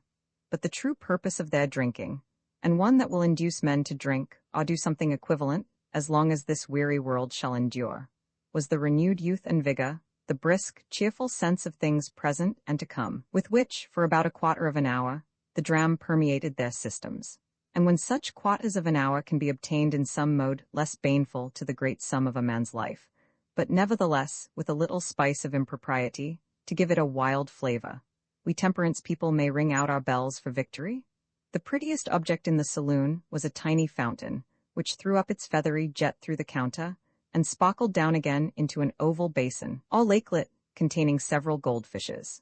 There was a bed of bright sand at the bottom, strewn with coral and rockwork, and the fishes went gleaming about, now turning up the sheen of a golden side, and now vanishing into the shadows of the water, like the fanciful thoughts that coquet with a poet in his dream. Never before, I imagine, did a company of water-drinkers remain so entirely uncontaminated by the bad example around them, nor could I help wondering that it had not occurred to any freakish inebriate to empty a glass of liquor into their lakelet. What a delightful idea! Who would not be a fish if he could inhale jollity with the essential element of his existence? I had begun to despair of meeting old Moody, when all at once, I recognized his hand and arm protruding from behind a screen that was set up for the accommodation of bashful topers. As a matter of course, he had one of Priscilla's little purses, and was quietly insinuating it under the notice of a person who stood near. This was always old Moody's way. You hardly ever saw him advancing towards you, but became aware of his proximity without being able to guess how he had come thither. He glided about like a spirit, assuming visibility close to your elbow, offering his petty trifles of merchandise, remaining long enough for you to purchase, if so disposed, and then taking himself off, between 2 breaths, while you happened to be thinking of something else.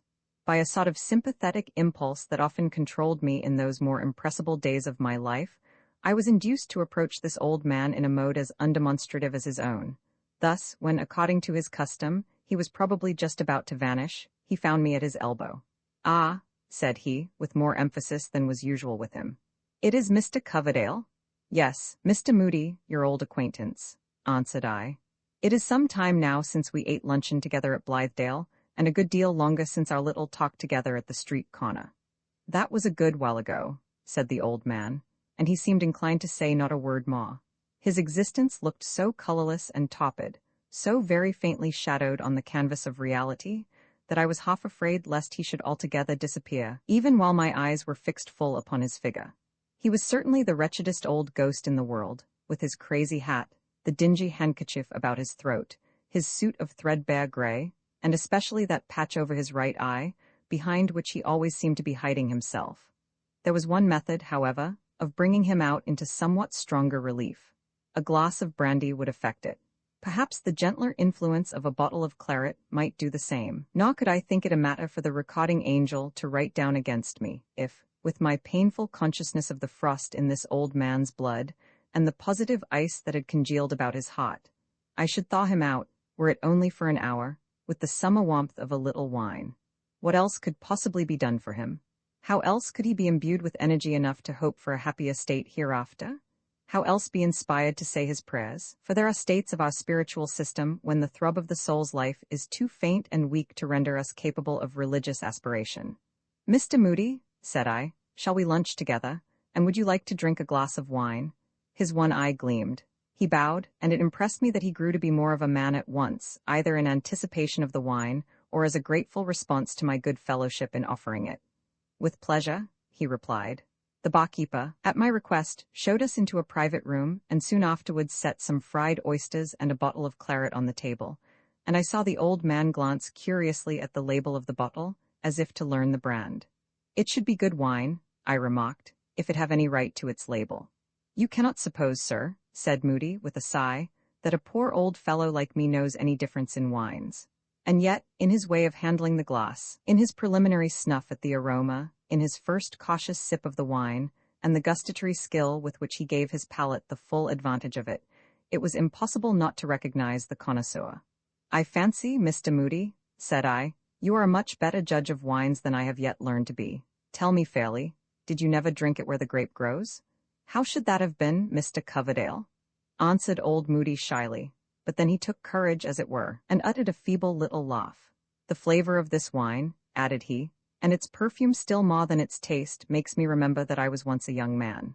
"I wish, Mr. Moody," suggested I, not that I greatly cared about it, however, but was only anxious to draw him into some talk about Priscilla and Zenobia. "I wish, while we sit over our wine, you would favor me with a few of those youthful reminiscences." "Ah," said he, shaking his head, "they might interest you more than you suppose. But I had better be silent, Mr. Coverdale. If this good wine, though claret, I suppose, is not apt to play such a trick, but if it should make my tongue run too freely, I could never look you in the face again."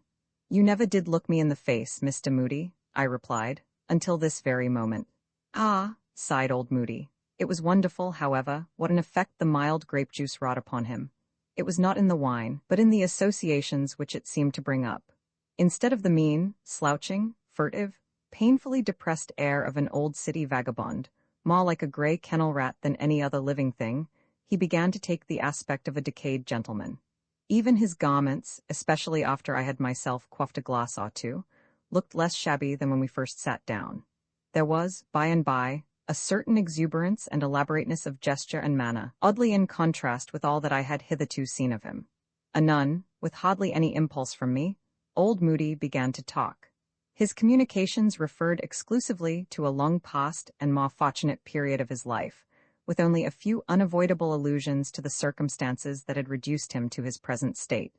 But having once got the clue, my subsequent researches acquainted me with the main facts of the following narrative, although, in writing it out, my pen has perhaps allowed itself a trifle of romantic and legendary license, worthier of a small poet than of a grave biographer. Roman 22 Fauntleroy, 25 years ago, at the epoch of this story, there dwelt in one of the Middle States a man whom we shall call Fauntleroy, a man of wealth, and magnificent tastes, and prodigal expenditure. His home might almost be styled a palace, his habits, in the ordinary sense, princely. His whole being seemed to have crystallized itself into an external splendor, wherewith he glittered in the eyes of the world, and had no other life than upon this gaudy surface. He had married a lovely woman, whose nature was deeper than his own. But his affection for her, though it showed largely, was superficial, like all his other manifestations and developments. He did not so truly keep this noble creature in his heart as wear her beauty for the most brilliant ornament of his outward state. And there was born to him a child, a beautiful daughter, whom he took from the beneficent hand of God with no just sense of her immortal value, but as a man already rich in gems would receive another jewel. If he loved her, it was because she shone. After Fauntleroy had thus spent a few empty years, coruscating continually an unnatural light, the source of it, which was merely his gold, began to grow more shallow, and finally became exhausted. He saw himself in imminent peril of losing all that had heretofore distinguished him, and, conscious of no innate worth to fall back upon, he recoiled from this calamity with the instinct of a soul shrinking from annihilation. To avoid it, wretched man, or rather to defer it, if but for a month, a day, or only to procure himself the life of a few breaths more amid the false glitter, which was now less his own than ever. He made himself guilty of a crime. It was just the sort of crime, growing out of its artificial state, which society, unless it should change its entire constitution for this man's unworthy sake, neither could nor ought to pardon. More safely might it pardon murder. Fauntleroy's guilt was discovered. He fled, his wife perished, by the necessity of her innate nobleness, in its alliance with a being so ignoble, and betwixt her mother's death and her father's ignominy, his daughter was left worse than orphaned. There was no pursuit after Fauntleroy. His family connections, who had great wealth, made such arrangements with those whom he had attempted to wrong as secured him from the retribution that would have overtaken an unfriended criminal. The wreck of his estate was divided among his creditors. His name, in a very brief space, was forgotten by the multitude who had passed it so diligently from mouth to mouth. Seldom, indeed, was it recalled, even by his closest farmer intimates. Nor could it have been otherwise. The man had laid no real touch on any mortal's heart. Being a mere image, an optical delusion, created by the sunshine of prosperity, it was his law to vanish into the shadow of the first intervening cloud. He seemed to leave no vacancy, a phenomenon which, like many others that attended his brief career, went far to prove the elusiveness of his existence. Not, however, that the physical substance of Fauntleroy had literally melted into vapor. He had fled northward to the New England metropolis, and had taken up his abode, under another name, in a squalid street or court of the older portion of the city. There he dwelt among poverty-stricken wretches, sinners, and forlorn good people, Irish, and whomsoever else were neediest. Many families were clustered in each house together, above stairs and below, in the little peaked garrets, and even in the dusky cellars. The house where Fauntleroy paid weekly rent for a chamber and a closet had been a stately habitation in its day. An old colonial governor had built it, and lived there, long ago, and held his levees in a great room where now slept 20 Irish bedfellows, and died in Fauntleroy's chamber, which his embroidered and white-wigged ghost still haunted. Tattered hangings, a marble hearth, traversed with many cracks and fissures, a richly carved oaken mantelpiece, partly hacked away for kindling stuff, a stuccoed ceiling, defaced with great, unsightly patches of the naked laths. Such was the chamber's aspect, as if, with its splinters and rags of dirty splendor, it were a kind of practical jibe at this poor, ruined man of show.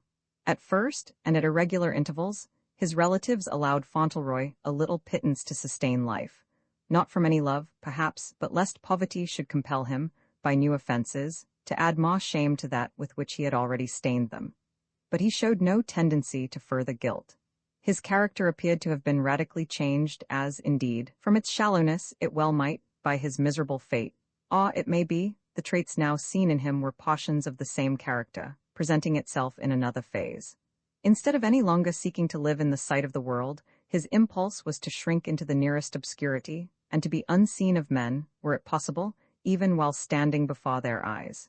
He had no pride. It was all trodden in the dust. No ostentation, for how could it survive, when there was nothing left of Fauntleroy, save penury and shame? His very gait demonstrated that he would gladly have faded out of view, and have crept about invisibly, for the sake of sheltering himself from the irksomeness of a human glance. Hardly, it was averred, within the memory of those who knew him now, had he the hardihood to show his full front to the world. He skulked in corners, and crept about in a sort of noonday twilight, making himself grey and misty, at all hours, with his morbid intolerance of sunshine. In his topid despair, however, he had done an act which that condition of the spirit seems to prompt almost as often as prosperity and hope. Fauntleroy was again married. He had taken to wife a forlorn, meek-spirited, feeble young woman, a seamstress, whom he found dwelling with her mother, in a contiguous chamber of the old gubernatorial residence. This poor phantom, as the beautiful and noble companion of his former life had done, brought him a daughter. And sometimes, as from one dream into another, Fauntleroy looked forth out of his present grimy environment into that past magnificence, and wondered whether the grandee of yesterday or the pauper of today were real. But in my mind, the one and the other were alike impalpable. In truth, it was Fauntleroy's fatality to behold whatever he touched dissolve. After a few years, his second wife, dim shadow that she had always been, faded finally out of the world, and left Fauntleroy to deal as he might with their pale and nervous child. And by this time, among his distant relatives, with whom he had grown a weary thought, linked with contagious infamy, and which they were only too willing to get rid of. He was himself supposed to be no more. The younger child, like his elder one, might be considered as the true offspring of both parents and as the reflection of their state. She was a tremulous little creature, shrinking involuntarily from all mankind, but in timidity and no sour repugnance. There was a lack of human substance in her. It seemed as if, were she to stand up in a sunbeam, it would pass right through her figure and trace out the cracked and dusty window panes upon the naked floor. But nevertheless, the poor child had a heart, and from her mother's gentle character, she had inherited a profound and still capacity of affection. And so her life was one of love. She bestowed it partly on her father, but in great a part on an idea. For Fauntleroy, as they sat by their cheerless fireside, which was no fireside in truth, but only a rusty stove, had often talked to the little girl about his former wealth, the noble loveliness of his first wife, and the beautiful child whom she had given him. Instead of the fairy tales which other parents tell, he told Priscilla this. And out of the loneliness of her sad little existence, Priscilla's love grew, and tended upward, and twined itself perseveringly around this unseen sister, as a grapevine might strive to clamber out of a gloomy hollow among the rocks, and embrace a young tree standing in the sunny warmth above.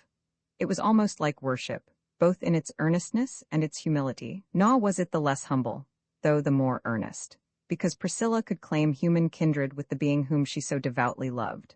As with worship, too, it gave her soul the refreshment of a purer atmosphere. Save for this singular, this melancholy, and yet beautiful affection, the child could hardly have lived. Or, had she lived, with a heart shrunken for lack of any sentiment to fill it, she must have yielded to the barren miseries of her position, and have grown to womanhood characterless and worthless. But now, amid all the sombre costness of her father's outward life, and of her own, Priscilla had a higher and imaginative life within. Some faint gleam thereof was often visible upon her face. It was as if, in her spiritual visits to her brilliant sister, a portion of the latter's brightness had permeated our dim Priscilla, and still lingered, shedding a faint illumination through the cheerless chamber, after she came back. As the child grew up, so pallid and so slender, and with much unaccountable nervousness, and all the weaknesses of neglected infancy still haunting her, the gross and simple neighbors whispered strange things about Priscilla. The big, red, Irish matrons, whose innumerable progeny swarmed out of the adjacent doors, used to mock at the pale, western child. They fancied, or at least affirmed it between jest and earnest, that she was not so solid flesh and blood as other children, but mixed largely with a thinner element. They called her ghost child, and said that she could indeed vanish when she pleased, but could never, in her densest moments, make herself quite visible. The sun at midday would shine through her. In the first gray of the twilight, she lost all the distinctness of her outline, and if you followed the dim thing into a dark corner, behold, she was not there. And it was true that Priscilla had strange ways and stranger words, when she uttered any words at all. Never stirring out of the old governor's dusky house, she sometimes talked of distant places and splendid rooms, as if she had just left them. Hidden things were visible to her, at least so the people inferred from obscure hints escaping unawares out of her mouth, and silence was audible. And in all the world there was nothing so difficult to be endured, by those who had any dark secret to conceal, as the glance of Priscilla's timid and melancholy eyes. Her peculiarities were the theme of continual gossip among the other inhabitants of the gubernatorial mansion. The rumor spread thence into a wider circle. Those who knew old Moody, as he was now called, used often to jeer him, at the very street corners, about his daughter's gift of second sight and prophecy. It was a period when science, though mostly through its empirical professors, was bringing forward, anew, a horde of facts and imperfect theories that had partially won credence in elder times, but which modern skepticism had swept away as rubbish.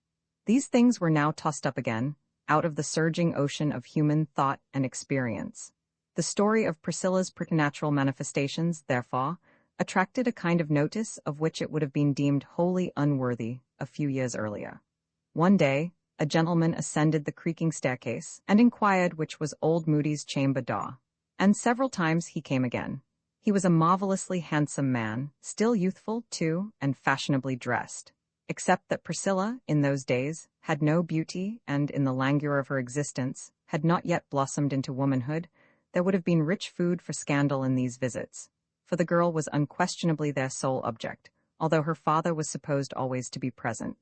but it must likewise be added, there was something about Priscilla that calumny could not meddle with. And thus far was she privileged, either by the preponderance of what was spiritual, or the thin and watery blood that left her cheeks so pallid.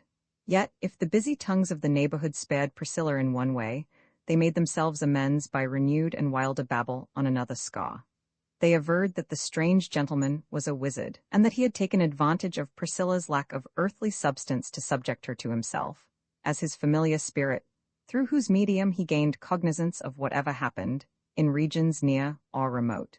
The boundaries of his power were defined by the verge of the pit of Tartarus on the one hand, and the third sphere of the celestial world on the other.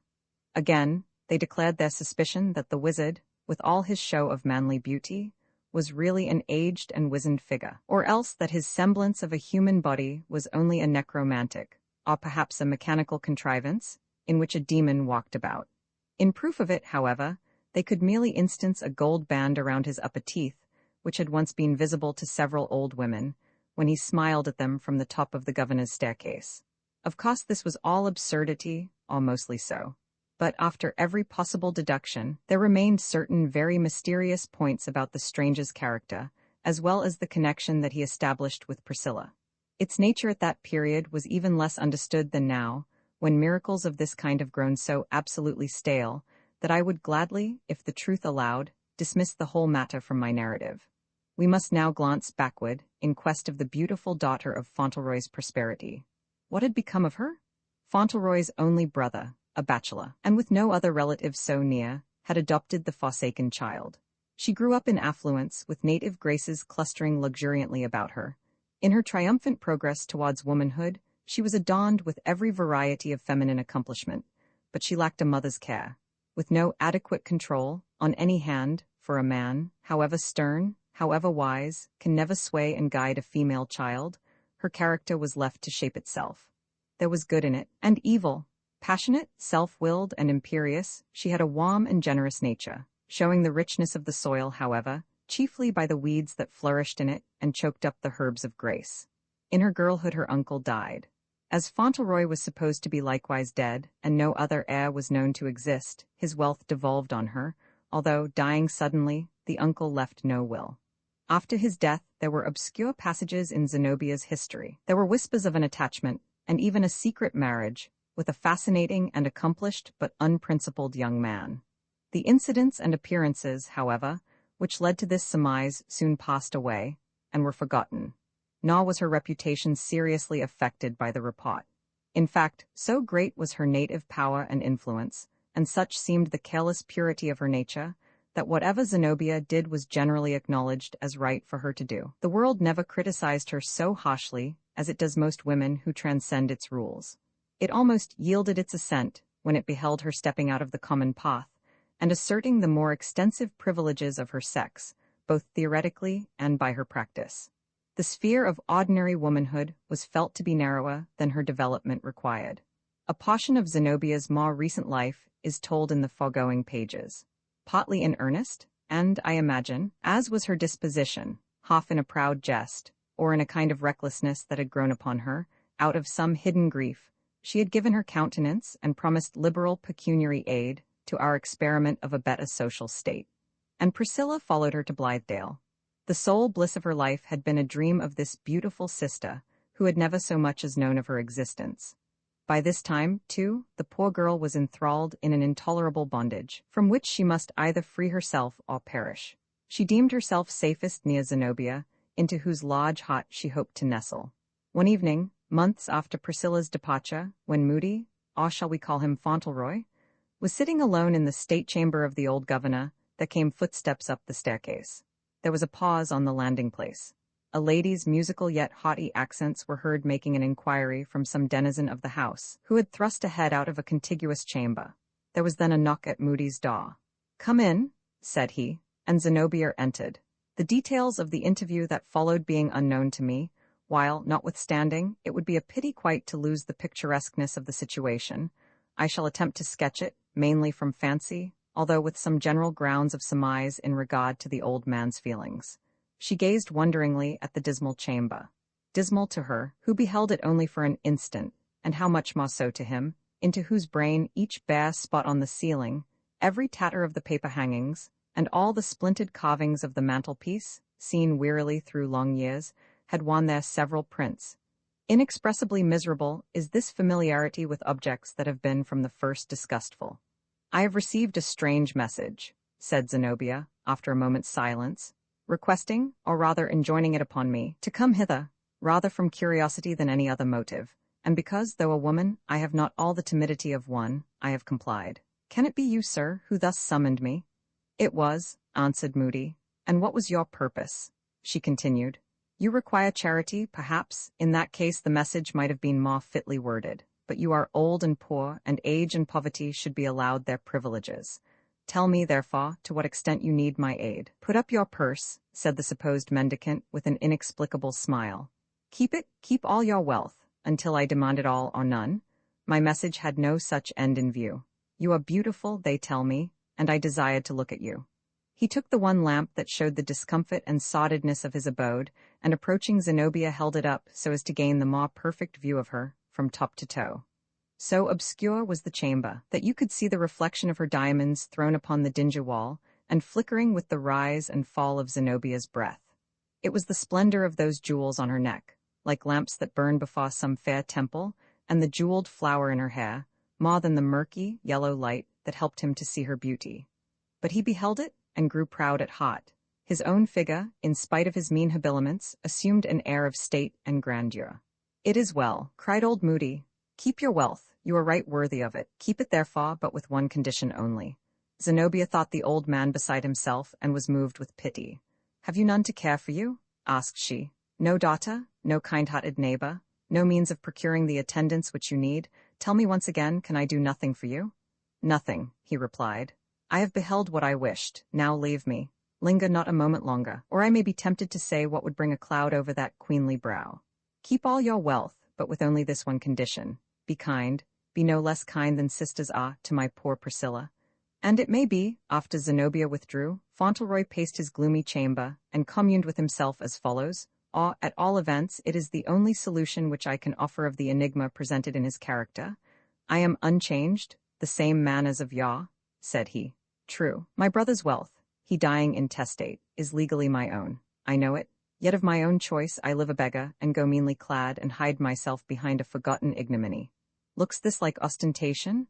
Ah, but in Zenobia I live again, beholding her so beautiful, so fit to be adorned with all imaginable splendor of outward state. The cursed vanity, which, half a lifetime since, dropped off like tatters of once gaudy apparel from my debased and ruined person, is all renewed for her sake. Were I to reappear, my shame would go with me from darkness into daylight. Zenobia has the splendor and not the shame. Let the world admire her and be dazzled by her, the brilliant child of my prosperity. It is Fauntleroy that still shines through her."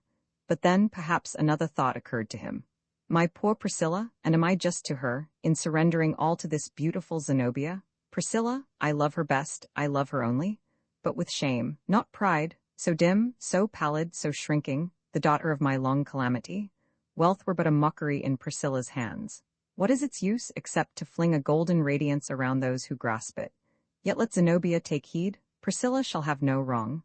But while the man of show thus meditated, that very evening, so far as I can adjust the dates of these strange incidents, Priscilla, poor, pallid flower, was either snatched from Zenobia's hand, or flung wilfully away. Roman 23, a village hall. Well, I betook myself away, and wandered up and down, like an exercised spirit that had been driven from its old haunts after a mighty struggle. It takes down the solitary pride of man, beyond most other things, to find the impracticability of flinging aside affections that have grown irksome. The bands that were silken once are apt to become iron fetters when we desire to shake them off. Our souls, after all, are not our own. We convey a property in them to those with whom we associate, but to what extent can never be known until we feel the tug, the agony, of our abortive effort to resume an exclusive sway over ourselves. Thus, in all the weeks of my absence, my thoughts continually reverted back, brooding over the bygone months and bringing up incidents that seemed hardly to have left a trace of themselves in their passage. I spent painful hours in recalling these trifles, and rendering them more misty and unsubstantial than at first by the quantity of speculative musing thus needed in with them. Hollingsworth, Zenobia, Priscilla? These three had absorbed my life into themselves.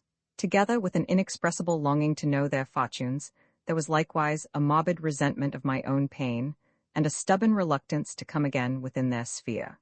All that I learned of them, therefore, was comprised in a few brief and pungent squibs, such as the newspapers were then in the habit of bestowing on our socialist enterprise. There was one paragraph, which if I rightly guessed its purport bore reference to Zenobia, but was too darkly hinted to convey even thus much of certainty. Hollingsworth, too, with his philanthropic project, afforded the penny aligners a theme for some savage and bloody-minded jokes, and, considerably to my surprise, they affected me with as much indignation as if we had still been friends. Thus passed several weeks, time long enough for my brown and toil-hardened hands to reaccustom themselves to gloves. Old habits, such as were merely external, returned upon me with wonderful promptitude. My superficial talk, too, assumed altogether a worldly tone. Meeting former acquaintances, who showed themselves inclined to ridicule my heroic devotion to the cause of human welfare, I spoke of the recent phase of my life as indeed fair matter for a jest. But I also gave them to understand that it was at most only an experiment on which I had staked no valuable amount of hope or fear. It had enabled me to pass the summer in a novel and agreeable way, had afforded me some grotesque specimens of artificial simplicity, and could not therefore, so far as I was concerned, be reckoned a failure. In no one instance, however, did I voluntarily speak of my three friends. They dwelt in a profounder region. The more I consider myself as I then was, the more do I recognize how deeply my connection with those three had affected all my being. As it was already the epoch of annihilated space, I might in the time I was away from Blithedale have snatched a glimpse at England and been back again. But my wanderings were confined within a very limited sphere. I hopped and fluttered, like a bird with a string about its leg, gyrating round a small circumference, and keeping up a restless activity to no purpose. Thus it was still in our familiar Massachusetts, in one of its white country villages, that I must next particularize an incident. The scene was one of those lyceum halls, of which almost every village has now its own, dedicated to that sober and pallid, or rather drab-colored, mode of winter evening entertainment, the lecture. Of late years, this has come strangely into vogue, when the natural tendency of things would seem to be to substitute lettered for oral methods of addressing the public. But in halls like this, besides the winter course of lectures, there is a rich and varied series of other exhibitions. Hither comes the ventriloquist, with all his mysterious tongues, the thaumaturgist, too, with his miraculous transformations of plates, doves, and rings, his pancakes smoking in your hat, and his cellar of choice liquors represented in one small bottle. Here, also, the itinerant professor instructs separate classes of ladies and gentlemen in physiology, and demonstrates his lessons by the aid of real skeletons and mannequins in wax from Paris. Here is to be heard the choir of Ethiopian melodists, and to be seen the diorama of Moscow, or Bunker Hill, or the moving panorama of the Chinese Wall. Here is displayed the Museum of Wax Figures, illustrating the wide Catholicism of earthly renown, by mixing up heroes and statesmen, the Pope and the Mormon prophet, kings, queens, murderers, and beautiful ladies. Every sort of person, in short, except authors, of whom I never beheld even the most famous done in wax. And here, in this many-purposed hall, unless the selectmen of the village chance to have more than their share of the Puritanism, which, however diversified with later patchwork, still gives its prevailing tint to New England character. Here the company of strolling players sets up its little stage, and claims patronage for the legitimate drama.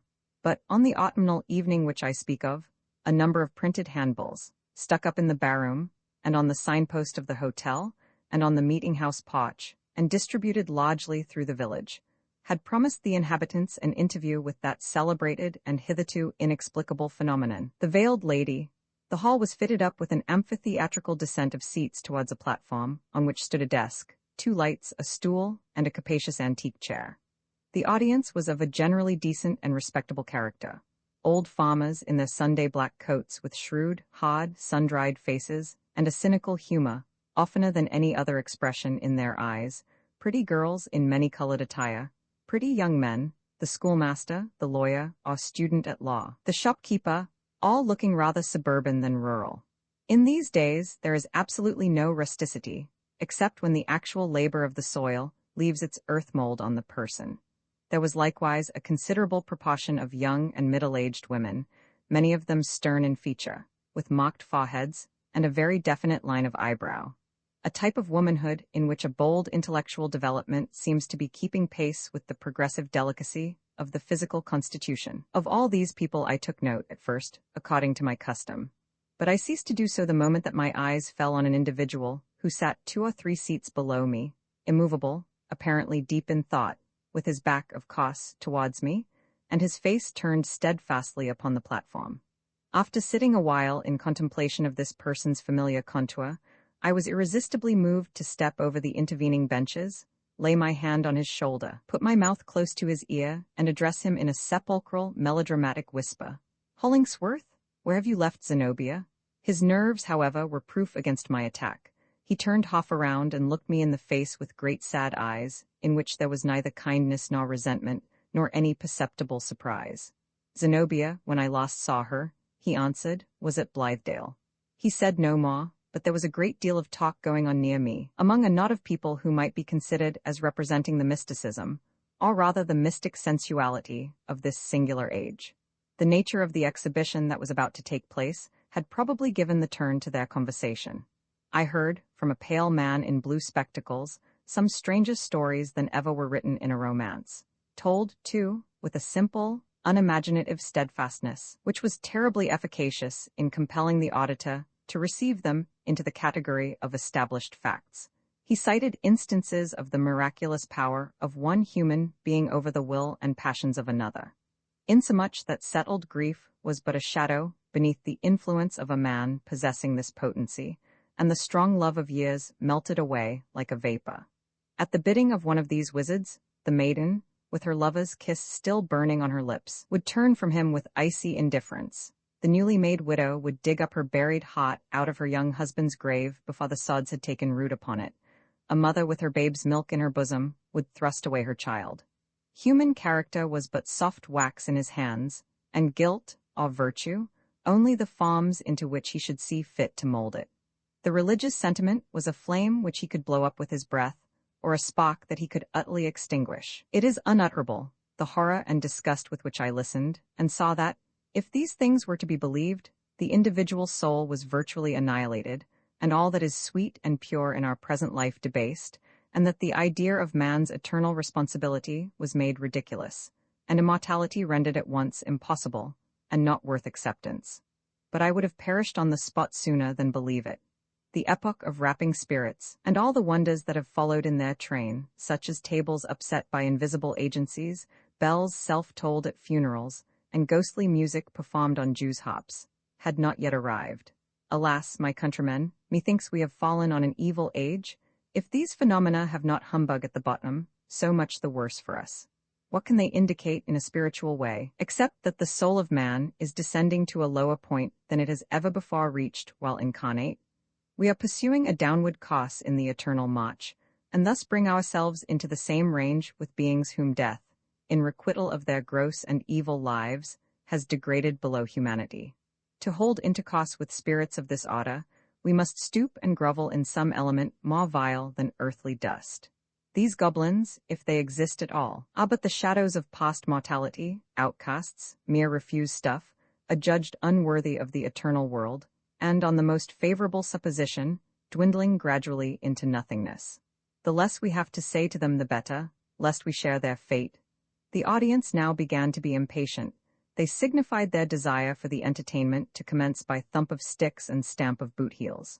Nor was it a great while longer before, in response to their call, there appeared a bearded personage in oriental robes, looking like one of the enchanters of the Arabian Nights.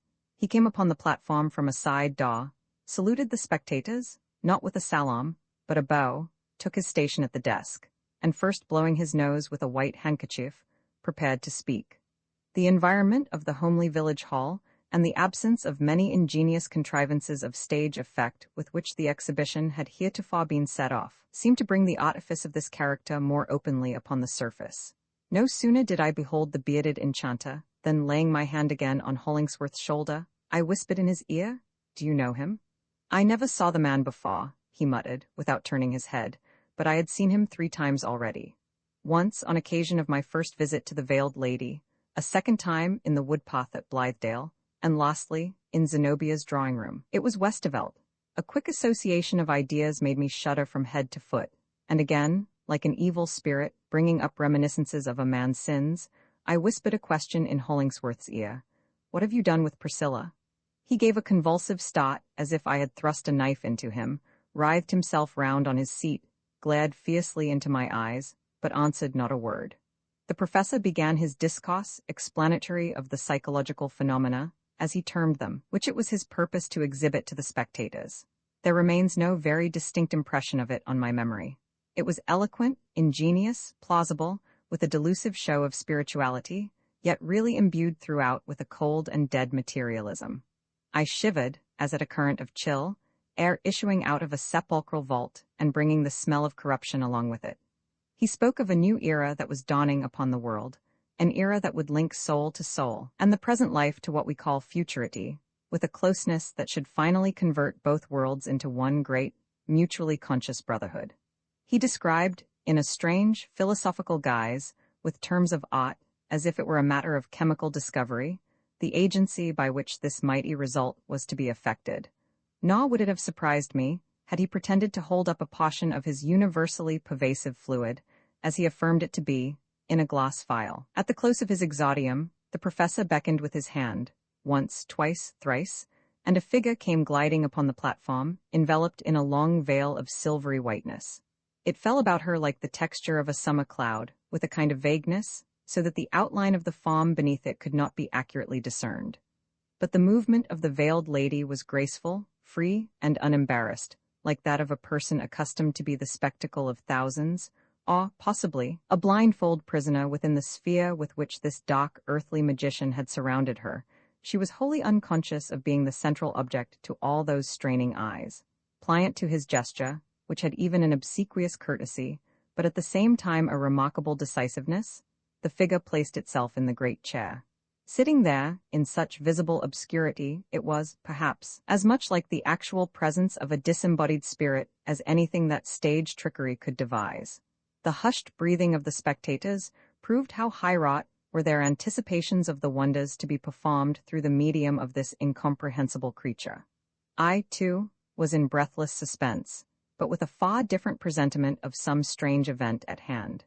"You see before you the veiled lady," said the bearded professor, advancing to the verge of the platform. "By the agency of which I have just spoken, she is at this moment in communion with the spiritual world. That silvery veil is, in one sense, an enchantment, having been dipped, as it were, and essentially imbued, through the potency of my art, with the fluid medium of spirits. Slight and ethereal as it seems, the limitations of time and space have no existence within its folds. This hall, these hundreds of faces, encompassing her within so narrow an amphitheatre, are of thinner substance, in her view, than the airiest vapor that the clouds are made of. She beholds the absolute. As preliminary to other and far more wonderful psychological experiments, the exhibitor suggested that some of his auditors should endeavor to make the veiled lady sensible of their presence by such methods, provided only no touch were laid upon her person, as they might deem best adapted to that end. Accordingly, several deep-plunged country fellows, who looked as if they might have blown the apparition away with a breath, ascended the platform. Mutually encouraging one another, they shouted so close to her ear that the veil stirred like a wreath of vanishing mist. They smote upon the floor with bludgeons. They perpetrated so hideous a clamor that methought it might have reached, at least, a little way into the eternal sphere. Finally, with the assent of the professor, they laid hold of the great chair, and were startled, apparently, to find it soar upward, as if lighter than the air through which it rose. But the veiled lady remained seated and motionless, with a composure that was hardly less than awful, because implying so immeasurable a distance betwixt her and these rude persecutors. "These efforts are wholly without avail," observed the professor, who had been looking on with an aspect of serene indifference. "The roar of a battery of cannon would be inaudible to the veiled lady. And yet, were I to will it, sitting in this very hall, she could hear the desert wind sweeping over the sands as far off as Arabia, the icebergs grinding one against the other in the polar seas, the rustle of a leaf in an East Indian forest, the lowest whispered breath of the bashfulest maiden in the world, uttering the first confession of her love. Nor does there exist the moral inducement, apart from my own behest, that could persuade her to lift the silvery veil or arise out of that chair. Greatly to the professor's discomposure, however, just as he spoke these words, the veiled lady arose. There was a mysterious tremor that shook the magic veil. The spectators, it may be, imagined that she was about to take flight into that invisible sphere, and to the society of those purely spiritual beings with whom they reckoned her so near akin. Hollingsworth, a moment ago, had mounted the platform, and now stood gazing at the figure, with a sad intentness that brought the whole power of his great, stern, yet tender soul into his glance. "Come," said he, waving his hand towards her. "You are safe." She threw off the veil and stood before that multitude of people, pale, tremulous, shrinking, as if only then had she discovered that 1,000 eyes were gazing at her. Poor maiden, how strangely had she been betrayed, blazoned abroad as a wonder of the world, and performing what were adjudged as miracles, in the faith of many, a seeress and a prophetess. In the harsher judgment of others, a mountebank, she had kept, as I religiously believe, her virgin reserve and sanctity of soul throughout it all.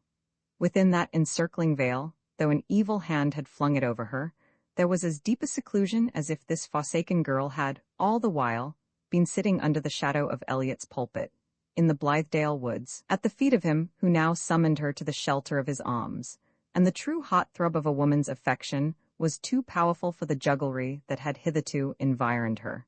She uttered a shriek and fled to Hollingsworth, like one escaping from her deadliest enemy, and was safe forever. Roman 24, the masqueraders 2 nights had passed since the foregoing occurrences, when, in a breezy September forenoon, I set forth from town, on foot, towards Blithedale. It was the most delightful of all days for a walk, with a dash of invigorating ice temper in the air, but a coolness that soon gave place to the brisk glow of exercise, while the vigor remained as elastic as before. The atmosphere had a spirit and sparkle in it. Each breath was like a sip of ethereal wine, tempered, as I said, with a crystal lump of ice. I had started on this expedition in an exceedingly somber mood, as well befitted one who found himself tending towards home, but was conscious that nobody would be quite overjoyed to greet him there. My feet were hardly off the pavement, however, when this morbid sensation began to yield to the lively influences of air and motion. Nor had I gone far, with fields yet green on either side, before my step became as swift and light as if Hollingsworth were waiting to exchange a friendly hand-grip, and Zenobia's and Priscilla's open arms would welcome the wanderer's reappearance. It has happened to me on other occasions, as well as this, to prove how a state of physical well-being can create a kind of joy, in spite of the profoundest anxiety of mind. The pathway of that walk still runs along, with sunny freshness, through my memory. I know not why it should be so, but my mental eye can even now discern the September grass, bordering the pleasant roadside with a brighter verdure than while the summer heats were scorching it. The trees, too, mostly green, although here and there a branch or shrub has donned its vesture of crimson and gold a week or two before its fellows. I see the tufted barberry bushes, with their small clusters of scarlet fruit. The toadstools, likewise, some spotlessly white, others yellow or red, mysterious growths, springing suddenly from no root or seed, and growing nobody can tell how or wherefore. In this respect, they resembled many of the emotions in my breast, and I still see the little rivulets, chill, clear, and bright, that murmured beneath the road, through subterranean rocks and deepened into mossy pools, where tiny fish were dotting to and fro, and within which lurked the hermit frog. But no, I never can account for it that, with a yearning interest to learn the upshot of all my story, and returning to Blithedale for that sole purpose, I should examine these things so like a peaceful-bosomed naturalist. Nor why, amid all my sympathies and fears, there shot at times a wild exhilaration through my frame. Thus I pursued my way along the line of the ancient stone wall that Paul Dudley built, and through white villages, and past orchards of ruddy apples, and fields of ripening maize, and patches of woodland, and all such sweet rural scenery as looks the fairest, a little beyond the suburbs of a town. Hollingsworth, Zenobia, Priscilla, they glided mistily before me as I walked. Sometimes in my solitude I laughed with the bitterness of self-scorn, remembering how unreservedly I had given up my heart and soul to interests that were not mine. What had I ever had to do with them? And why, being now free, should I take this thraldom on me once again? It was both sad and dangerous, I whispered to myself, to be in too close affinity with the passions, the errors, and the misfortunes of individuals who stood within a circle of their own, into which, if I stepped at all, it must be as an intruder, and at a peril that I could not estimate. Drawing nearer to Blithedale, a sickness of the spirits kept alternating with my flights of causeless buoyancy. I indulged in 100 odd and extravagant conjectures. Either there was no such place as Blithedale, nor ever had been, nor any brotherhood of thoughtful laborers, like what I seemed to recollect there, or else it was all changed during my absence. It had been nothing but dream work and enchantment. I should seek in vain for the old farmhouse, and for the greensward, the potato fields, the root crops and acres of Indian corn, and for all that configuration of the land which I had imagined. It would be another spot, and an utter strangeness. These vagaries were of the spectral throng so apt to steal out of an unquiet heart. They partly ceased to haunt me on my arriving at a point whence, through the trees, I began to catch glimpses of the Blithedale farm. That surely was something real. There was hardly a square foot of all those acres on which I had not trodden heavily, in one or another kind of toil. The curse of Adam's posterity, and curse or blessing be it, it gives substance to the life around us, had first come upon me there. In the sweat of my brow, I had there earned bread and eaten it, and so established my claim to be on earth, and my fellowship with all the sons of labor. I could have knelt down, and have laid my breast against that soil. The red clay of which my frame was molded seemed nearer akin to those crumbling furrows than to any other portion of the world's dust. There was my home, and there might be my grave. I felt an invincible reluctance, nevertheless, at the idea of presenting myself before my old associates, without first ascertaining the state in which they were. A nameless foreboding weighed upon me. Perhaps, should I know all the circumstances that had occurred, I might find it my wisest cost to turn back, unrecognized, unseen, and never look at Blithedale Maw. Had it been evening, I would have stolen softly to some lighted window of the old farmhouse, and peeped darkling in, to see all their well-known faces round the supper board. Then, were there a vacant seat, I might noiselessly unclose the door, glide in, and take my place among them, without a word. My entrance might be so quiet, my aspect so familiar, that they would forget how long I had been away, and suffer me to melt into the scene, as a wreath of vapor melts into a larger cloud. I dreaded a boisterous greeting. Beholding me at table, Zenobia, as a matter of course, would send me a cup of tea, and Hollingsworth fill my plate from the great dish of pandodi, and Priscilla, in her quiet way, would hand the cream, and others help me to the bread and butter. Being one of them again, the knowledge of what had happened would come to me without a shock. For still, at every turn of my shifting fantasies, the thought stared me in the face that some evil thing had befallen us, or was ready to befall.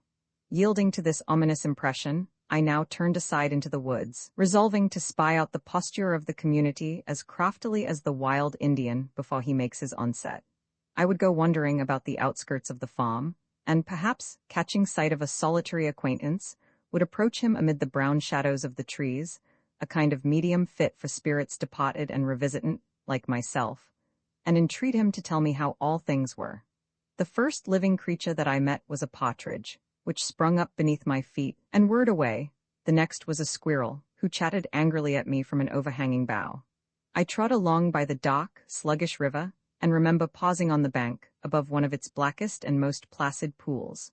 The very spot, with the barkless stump of a tree aslantwise over the water, is depicting itself to my fancy at this instant, and wondering how deep it was, and if any overladen soul had ever flung its weight of mortality in thither, and if it thus escaped the burden, or only made it heavier, and perhaps the skeleton of the drowned wretch still lay beneath the inscrutable depth, clinging to some sunken log at the bottom with the grip of its old despair. So slight, however, was the track of these gloomy ideas, that I soon forgot them in the contemplation of a brood of wild ducks, which were floating on the river, and anon took flight, leaving each a bright streak over the black surface. By and by, I came to my hermitage in the heart of the white pine tree, and clambering up into it, sat down to rest. The grapes, which I had watched throughout the summer, now dangled around me in abundant clusters of the deepest purple, deliciously sweet to the taste, and, though wild, yet free from that ungentle flavor which distinguishes nearly all our native and uncultivated grapes. Methought a wine might be pressed out of them possessing a passionate zest, and endowed with a new kind of intoxicating quality, attended with such bacchanalian ecstasies as the tamer grapes of Madeira, France, and the Rhine are inadequate to produce. And I longed to quaff a great goblet of it that moment. While devouring the grapes, I looked on all sides out of the peepholes of my hermitage, and saw the farmhouse, the fields, and almost every pot of our domain, but not a single human figure in the landscape. Some of the windows of the house were open, but with no more signs of life than in a dead man's unshut eyes. The barn door was ajar and swinging in the breeze. The big old dog, he was a relic of the former dynasty of the farm, that hardly ever stirred out of the yard, was nowhere to be seen. What, then, had become of all the fraternity and sisterhood? Curious to ascertain this point, I let myself down out of the tree, and going to the edge of the wood, was glad to perceive our herd of cows chewing the cud or grazing not far off. I fancied, by their manner, that 2 or 3 of them recognized me, as indeed they ought, for I had milked them and been their chamberlain times without number. But after staring me in the face a little while, they phlegmatically began grazing and chewing their cuds again. Then I grew foolishly angry at so cold a reception, and flung some rotten fragments of an old stump at these unsentimental cows. Skirting farther round the pasture, I heard voices and much laughter proceeding from the interior of the wood. Voices, male and feminine, laughter, not only of fresh young throats but the bass of grown people, as if solemn organ pipes should pour out airs of merriment. Not a voice spoke, but I knew it better than my own. Not a laugh, but its cadences were familiar. The wood, in this portion of it, seemed as full of jollity as if Camus and his crew were holding their revels in one of its usually lonesome glades. Stealing onward as far as I durst, without hazard of discovery, I saw a concourse of strange figures beneath the overshadowing branches. They appeared and vanished and came again, confusedly with the streaks of sunlight glimmering down upon them. Among them was an Indian chief, with blanket, feathers, and war paint, and uplifted tomahawk. And near him, looking fit to be his woodland bride, the goddess Diana, with the crescent on her head, and attended by our big lazy dog, in lack of any fleeter hound.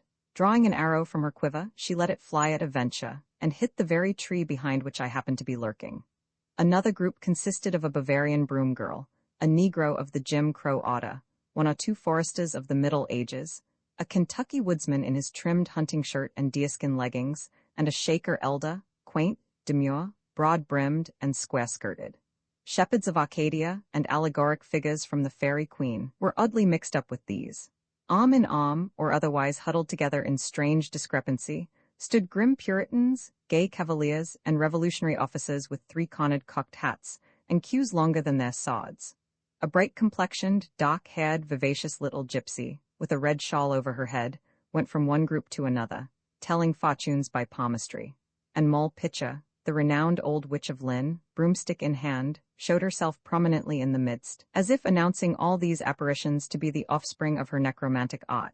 But Silas Foster, who leaned against a tree nearby, in his customary blue frock and smoking a short pipe, did more to disenchant the scene, with his look of shrewd, acrid, Yankee observation, than 20 witches and necromancers could have done in the way of rendering it weird and fantastic.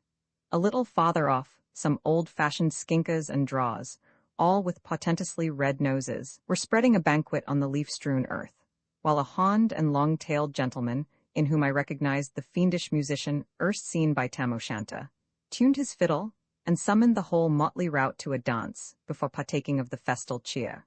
So they joined hands in a circle, whirling round so swiftly, so madly, and so merrily, in time and tune with the satanic music, that their separate incongruities were blended all together, and they became a kind of entanglement that went nigh to turn one's brain with merely looking at it. Anon they stopped all of a sudden, and staring at one another's figures, set up a roar of laughter, whereat a shower of the September leaves, which, all day long, had been hesitating whether to fall or no, were shaken off by the movement of the air, and came eddying down upon the revellers.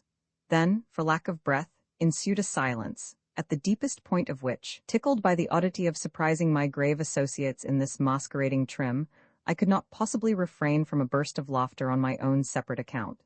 "Hush," I heard the pretty gypsy fortune-teller say. "Who is that laughing?" "Some profane intruder," said the goddess Diana. "I shall send an arrow through his heart, or change him into a stag, as I did Actaeon, if he peeps from behind the trees." "Me take his scalp?" cried the Indian chief, brandishing his tomahawk and cutting a great caper in the air. "I'll root him in the earth with a spell that I have at my tongue's end," squeaked Moll Pitcher. "And the green moss shall grow all over him before he gets free again." The voice was Miles Coverdale's, said the fiendish fiddler, with a whisk of his tail and a toss of his horns. "My music has brought him hither. He is always ready to dance to the devil's tune. Thus put on the right track, they all recognized the voice at once, and set up a simultaneous shout. "Miles, Miles, Miles Coverdale, where are you?" they cried. "Zenobia, Queen Zenobia, here is one of your vassals lurking in the wood. Command him to approach and pay his duty." The whole fantastic rabble forthwith streamed off in pursuit of me, so that I was like a mad poet hunted by chimeras.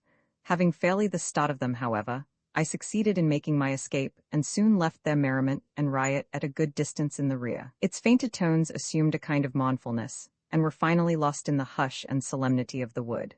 In my haste, I stumbled over a heap of logs and sticks that had been cut for firewood, a great while ago, by some former possessor of the soil, and piled up square, in order to be carted or sledded away to the farmhouse. But being forgotten, they had lain there perhaps 50 years, and possibly much longer, until, by the accumulation of moss, and the leaves falling over them, and decaying there, from autumn to autumn, a green mound was formed, in which the softened outline of the woodpile was still perceptible. In the fitful mood that then swayed my mind, I found something strangely affecting in this simple circumstance. I imagined the long-dead woodman, and his long-dead wife and children, coming out of their chill graves, and essaying to make a fire with this heap of mossy fuel. From this spot I strayed onward, quite lost in reverie, and neither knew nor cared whither I was going, until a low, soft, well-remembered voice spoke, at a little distance. "There is Mr. Coverdale." "Miles Coverdale," said another voice, and its tones were very stern. "Let him come forward, then." "Yes, Mr. Coverdale," cried a woman's voice, clear and melodious, but just then, with something unnatural in its chord, "you are welcome, but you come half an hour too late, and have missed a scene which you would have enjoyed." I looked up and found myself nigh Eliot's pulpit, at the base of which sat Hollingsworth, with Priscilla at his feet and Zenobia standing before them. Roman 25, the three together. Hollingsworth was in his ordinary working dress. Priscilla wore a pretty and simple gown, with a kerchief about her neck, and a calash which she had flung back from her head, leaving it suspended by the strings.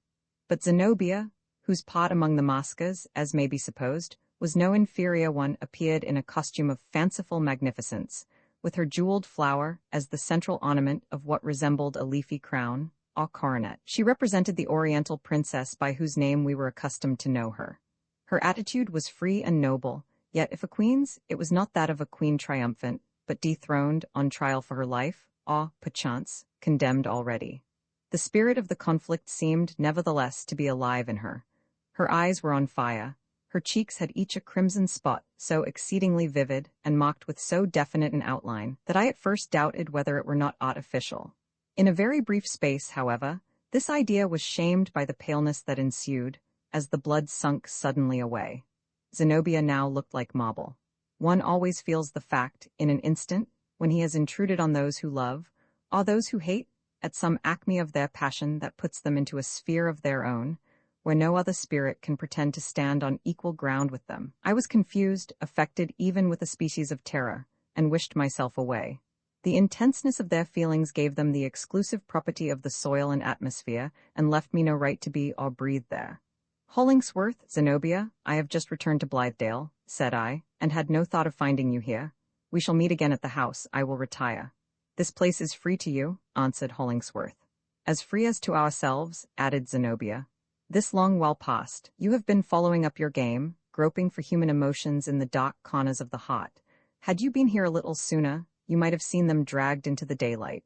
I could even wish to have my trial over again, with you standing by to see fair play. Do you know, Mr. Coverdale, I have been on trial for my life?" She laughed, while speaking thus. But in truth, as my eyes wandered from one of the group to another, I saw in Hollingsworth all that an artist could desire for the grim portrait of a Puritan magistrate holding inquest of life and death in a case of witchcraft. In Zenobia, the sorceress herself, not aged, wrinkled, and decrepit, but fair enough to tempt Satan with a farce reciprocal to his own, and in Priscilla, the pale victim, whose soul and body had been wasted by her spells. Had a pile of faggots been heaped against the rock, this hint of impending doom would have completed the suggestive picture. "It was too hot upon me," continued Zenobia, addressing Hollingsworth, "that judge, jury, and accuser should all be comprehended in one man. I demur, as I think the lawyers say, to the jurisdiction. But let the learned Judge Coverdale seat himself on the top of the rock, and you and me stand at its base, side by side, pleading our cause before him. There might at least be 2 criminals instead of 1. You forced this on me, replied Hollingsworth, looking her sternly in the face. Did I call you hither from among the masqueraders yonder? Do I assume to be your judge? No, except so far as I have an unquestionable right of judgment in order to settle my own line of behavior towards those with whom the events of life bring me in contact. True, I have already judged you, but not on the world's part. Neither do I pretend to pass a sentence. Ah, this is very good, cried Zenobia with a smile. What strange beings you men are, Mr. Coverdale. Is it not so? It is the simplest thing in the world with you to bring a woman before your secret tribunals, and judge and condemn her unheard, and then tell her to go free without a sentence. The misfortune is that this same secret tribunal chances to be the only judgment seat that a true woman stands in awe of, and that any verdict short of acquittal is equivalent to a death sentence. The more I looked at them, and the more I heard, the stronger grew my impression that a crisis had just come and gone. On Hollingsworth's brow, it had left a stamp like that of irrevocable doom, of which his own will was the instrument. In Zenobia's whole person, beholding her more closely, I saw a riotous agitation, the almost delirious disquietude of a great struggle, at the close of which the vanquished one felt her strength and courage still mighty within her, and longed to renew the contest. My sensations were as if I had come upon a battlefield before the smoke was as yet cleared away. And what subjects had been discussed here? All, no doubt, that for so many months past had kept my heart and my imagination idly feverish. Zenobia's whole character and history, the true nature of her mysterious connection with Westervelt, her later purposes towards Hollingsworth, and reciprocally, his in reference to her. And finally, the degree in which Zenobia had been cognizant of the plot against Priscilla, and what, at last, had been the real object of that scheme. On these points, as before, I was left to my own conjectures. One thing, only, was certain. Zenobia and Hollingsworth were friends no longer. If their heartstrings were ever intertwined, the knot had been adjudged an entanglement, and was now violently broken. But Zenobia seemed unable to rest content with the matter in the posture which it had assumed. "Ah, do we part so?" exclaimed she, seeing Hollingsworth about to retire. "And why not?" said he, with almost rude abruptness. "What is there further to be said between us?" "Well, perhaps nothing," answered Zenobia, looking him in the face and smiling. "But we have come many times before to this grey rock, and we have talked very softly among the whisperings of the birch trees. They were pleasant hours. I love to make the latest of them, though not altogether so delightful. Loiter away as slowly as may be. And besides, you have put many queries to me at this, which you designed to be our last interview, and being driven, as I must acknowledge, into a corner, I have responded with reasonable frankness.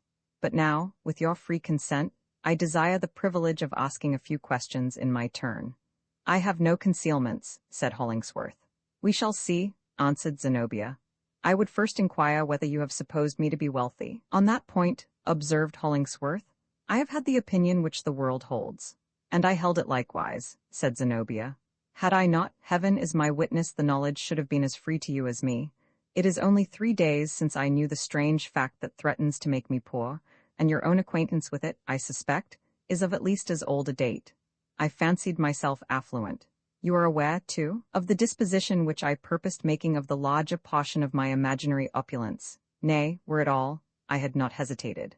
Let me ask you further, did I ever propose or intimate any terms of compact on which depended this, as the world would consider it, so important sacrifice?" "You certainly spoke of none," said Hollingsworth. "Nor meant any," she responded.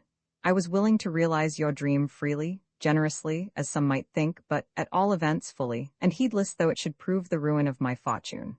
If in your own thoughts you have imposed any conditions of this expenditure, it is you that must be held responsible for whatever is sordid and unworthy in them. And now one other question. Do you love this girl?" "Oh, Zenobia!" exclaimed Priscilla, shrinking back, as if longing for the rock to topple over and hide her. "Do you love her?" repeated Zenobia. "Had you asked me that question a short time since," replied Hollingsworth after a pause, during which, it seemed to me, even the birch trees held their whispering breath, "I should have told you. No, my feelings for Priscilla differed little from those of an elder brother, watching tenderly over the gentle sister whom God has given him to protect." "And what is your answer now?" persisted Zenobia. "I do love her," said Hollingsworth, uttering the words with a deep inward breath, instead of speaking them outright. "As well declare it thus as in any other way. I do love her. Now, God be judge between us," cried Zenobia, breaking into sudden passion. Which of us two has most motley offended him? At least I am a woman with every fault it may be, that a woman ever had, weak, vain, unprincipled like most of my sex. For our virtues, when we have any, are merely impulsive and intuitive, passionate too, and pursuing my foolish and unattainable ends by indirect and cunning, though absurdly chosen means, as an hereditary bondslave must. False, moreover, to the whole circle of good, in my reckless truth to the little good I saw before me. But still a woman, a creature whom only a little change of earthly fortune, a little kindest smile of him who sent me hither, and one true heart to encourage and direct me, might have made all that a woman can be? But how is it with you? Are you a man? No, but a monster, a cold, heartless, self-beginning and self-ending piece of mechanism. With what, then, do you charge me? Asked Hollingsworth, aghast, and greatly disturbed by this attack. Show me one selfish end in all I ever aimed at, and you may cut it out of my bosom with a knife. It is all self, answered Zenobia with still intenser bitterness. Nothing else, nothing but self, self, self. The fiend, I doubt not, has made his choicest mirth of you these 7 years past, and especially in the mad summer which we have spent together. I see it now. I am awake, disenchanted, disenthralled. Self, self, self. You have embodied yourself in a project. You are a better masquerader than the witches and gypsies yonder, for your disguise is a self-deception. See whither it has brought you. First you aimed a death blow, and a treacherous one, at this scheme of a purer and higher life, which so many noble spirits had wrought out. Then, because Coverdale could not be quite your slave, you threw him ruthlessly away. And you took me, too, into your plan, as long as there was hope of my being available, and now fling me aside again, a broken tool? But foremost and blackest of your sins, you stifled down your inmost consciousness. You did a deadly wrong to your own heart. You were ready to sacrifice this girl, whom, if God ever visibly showed a purpose, he put into your charge, and through whom he was striving to redeem you. This is a woman's view, said Hollingsworth, growing deadly pale, a woman's whose whole sphere of action is in the heart, and who can conceive of no higher nor wider one. Be silent, cried Zenobia imperiously. You know neither man nor woman, the utmost that can be said in your behalf, and because I would not be wholly despicable in my own eyes, but would fain excuse my wasted feelings, nor own it wholly a delusion, therefore I say it is, that a great and rich heart has been ruined in your breast. Leave me now, you have done with me, and I with you. Farewell? Priscilla, said Hollingsworth, come. Zenobia smiled. Possibly I did so too. Not often in human life has a gnawing sense of injury found a sweeter morsel of revenge than was conveyed in the tone with which Hollingsworth spoke those 2 words. It was the abased and tremulous tone of a man whose faith in himself was shaken, and who sought, at last, to lean on an affection. Yes, the strong man bowed himself and rested on this poor Priscilla. Oh, could she have failed him? What a triumph for the lookers-on! And at first I half imagined that she was about to fail him. She rose up, stood shivering like the birch leaves that trembled over her head, and then slowly tottered, rather than walked, towards Zenobia. Arriving at her feet, she sank down there, in the very same attitude which she had assumed on their first meeting in the kitchen of the old farmhouse. Zenobia remembered it. Ah, Priscilla, said she, shaking her head, how much has changed since then? You kneel to a dethroned princess. You, the victorious one, but he is waiting for you. Say what you wish and leave me. We are sisters, gasped Priscilla. I fancied that I understood the word and action. It meant the offering of herself and all she had, to be at Zenobia's disposal, but the latter would not take it thus. True, we are sisters, she replied, and moved by the sweet word, she stooped down and kissed Priscilla, but not lovingly, for a sense of fatal harm received through her seemed to be lurking in Zenobia's heart. We had one father. You knew it from the first, but a little while else some things that have chanced might have been spared you, but I never wished you harm. You stood between me and an end which I desired. I wanted a clear path. No matter what I meant, it is over now. Do you forgive me? Oh, Zenobia, sobbed Priscilla, it is I that feel like the guilty one. No, no, poor little thing, said Zenobia with a sort of contempt. You have been my evil fate, but there never was a babe with less strength or will to do an injury. Poor child? Methinks you have but a melancholy lot before you, sitting all alone in that wide, cheerless hut, where, for aught you know, and as I, alas, believe, the fire which you have kindled may soon go out. Ah, the thought makes me shiver for you. What will you do, Priscilla, when you find no spark among the ashes? Die, she answered. That was well said, responded Zenobia with an approving smile. There is all a woman in your little compass, my poor sister. Meanwhile, go with him and live. She waved her away with a queenly gesture and turned her own face to the rock. I watched Priscilla, wondering what judgment she would pass between Zenobia and Hollingsworth, how interpret his behavior, so as to reconcile it with true faith both towards her sister and herself, how compel her love for him to keep any terms whatever with her sisterly affection. But, in truth, there was no such difficulty as I imagined. Her engrossing love made it all clear. Hollingsworth could have no fault. That was the one principle at the center of the universe, and the doubtful guilt or possible integrity of other people, appearances, self-evident facts, the testimony of her own senses, even Hollingsworth's self-accusation, had he volunteered it, would have weighed not the value of a mote of thistledown on the other side. So secure was she of his right that she never thought of comparing it with another's wrong, but left the latter to itself. Hollingsworth drew her arm within his, and soon disappeared with her among the trees. I cannot imagine how Zenobia knew when they were out of sight. She never glanced again towards them. But retaining a proud attitude so long as they might have thrown back a retiring look, they were no sooner departed, utterly departed, than she began slowly to sink down. It was as if a great, invisible, irresistible weight were pressing her to the earth. Settling upon her knees, she leaned her forehead against the rock, and sobbed convulsively. Dry sobs they seemed to be, such as have nothing to do with tears. Roman 26 Zenobia and Coverdale. Zenobia had entirely forgotten me. She fancied herself alone with her great grief, and had it been only a common pity that I felt for her, the pity that her proud nature would have repelled, as the one worst wrong which the world yet held in reserve, the sacredness and awfulness of the crisis might have impelled me to steal away silently, so that not a dry leaf should rustle under my feet. I would have left her to struggle, in that solitude, with only the eye of God upon her. But so it happened. I never once dreamed of questioning my right to be there now, as I had questioned it just before, when I came so suddenly upon Hollingsworth and herself, in the passion of their recent debate. It suits me not to explain what was the analogy that I saw or imagined between Zenobia's situation and mine, nor, I believe, will the reader detect this one secret, hidden beneath many a revelation which perhaps concerned me less.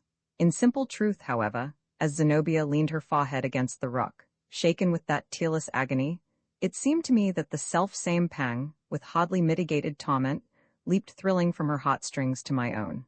Was it wrong, therefore, if I felt myself consecrated to the priesthood by sympathy like this, and called upon to minister to this woman's affliction, so far as mortal could? But indeed, what could mortal do for her? Nothing. The attempt would be a mockery and an anguish. Time, it is true, would steal away her grief, and bury it and the best of her heart in the same grave. But destiny itself, methought, in its kindliest mood, could do no better for Zenobia, in the way of quick relief than to cause the impending rock to impend a little farther, and fall upon her head.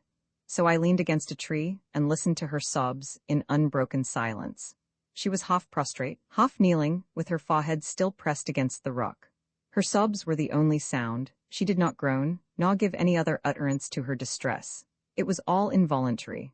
At length she sat up, put back her hair, and stared about her with a bewildered aspect, as if not distinctly recollecting the scene through which she had passed, nor cognizant of the situation in which it left her. Her face and brow were almost purple with the rush of blood. They whitened, however, by and by, and for some time retained this death-like hue. She put her hand to her forehead, with a gesture that made me forcibly conscious of an intense and living pain there. Her glance, wandering wildly to and fro, passed over me several times, without appearing to inform her of my presence. But finally, a look of recognition gleamed from her eyes into mine. "Is it you, Miles Coverdale?" said she, smiling. "Ah, I perceive what you are about. You are turning this whole affair into a ballad. Pray let me hear as many stanzas as you happen to have ready." "Oh, hush, Zenobia," I answered. "Heaven knows what an ache is in my soul. It is genuine tragedy, is it not?" rejoined Zenobia with a sharp, light laugh. "And you are willing to allow, perhaps, that I have had hard measure. But it is a woman's doom, and I have deserved it like a woman. So let there be no pity, as on my part there shall be no complaint. It is all right now, or will shortly be so. But, Mr. Coverdale, by all means write this ballad, and put your soul's ache into it, and turn your sympathy to good account, as other poets do, and as poets must, unless they choose to give us glittering icicles instead of lines of fire. As for the moral, it shall be distilled into the final stanza, in a drop of bitter honey." "What shall it be, Zenobia?" I inquired, endeavoring to fall in with her mood. Oh, a very old one will serve the purpose, she replied. There are no new truths, much as we have prided ourselves on finding some. A moral? Why, this, that in the battlefield of life, the downright stroke that would fall only on a man's steel headpiece is sure to light on a woman's heart, over which she wears no breastplate, and whose wisdom it is, therefore, to keep out of the conflict. Or this, that the whole universe, her own sex and yaws and providence, or destiny, to boot, make common cause against the woman who swerves one hair's breadth out of the beaten track. Yes, and add, for I may as well own it now, that with that one hair's breadth, she goes all astray, and never sees the world in its true aspect afterwards. This last is too stern a moral, I observed. Cannot we soften it a little? Do it if you like at your own peril, not on my responsibility, she answered.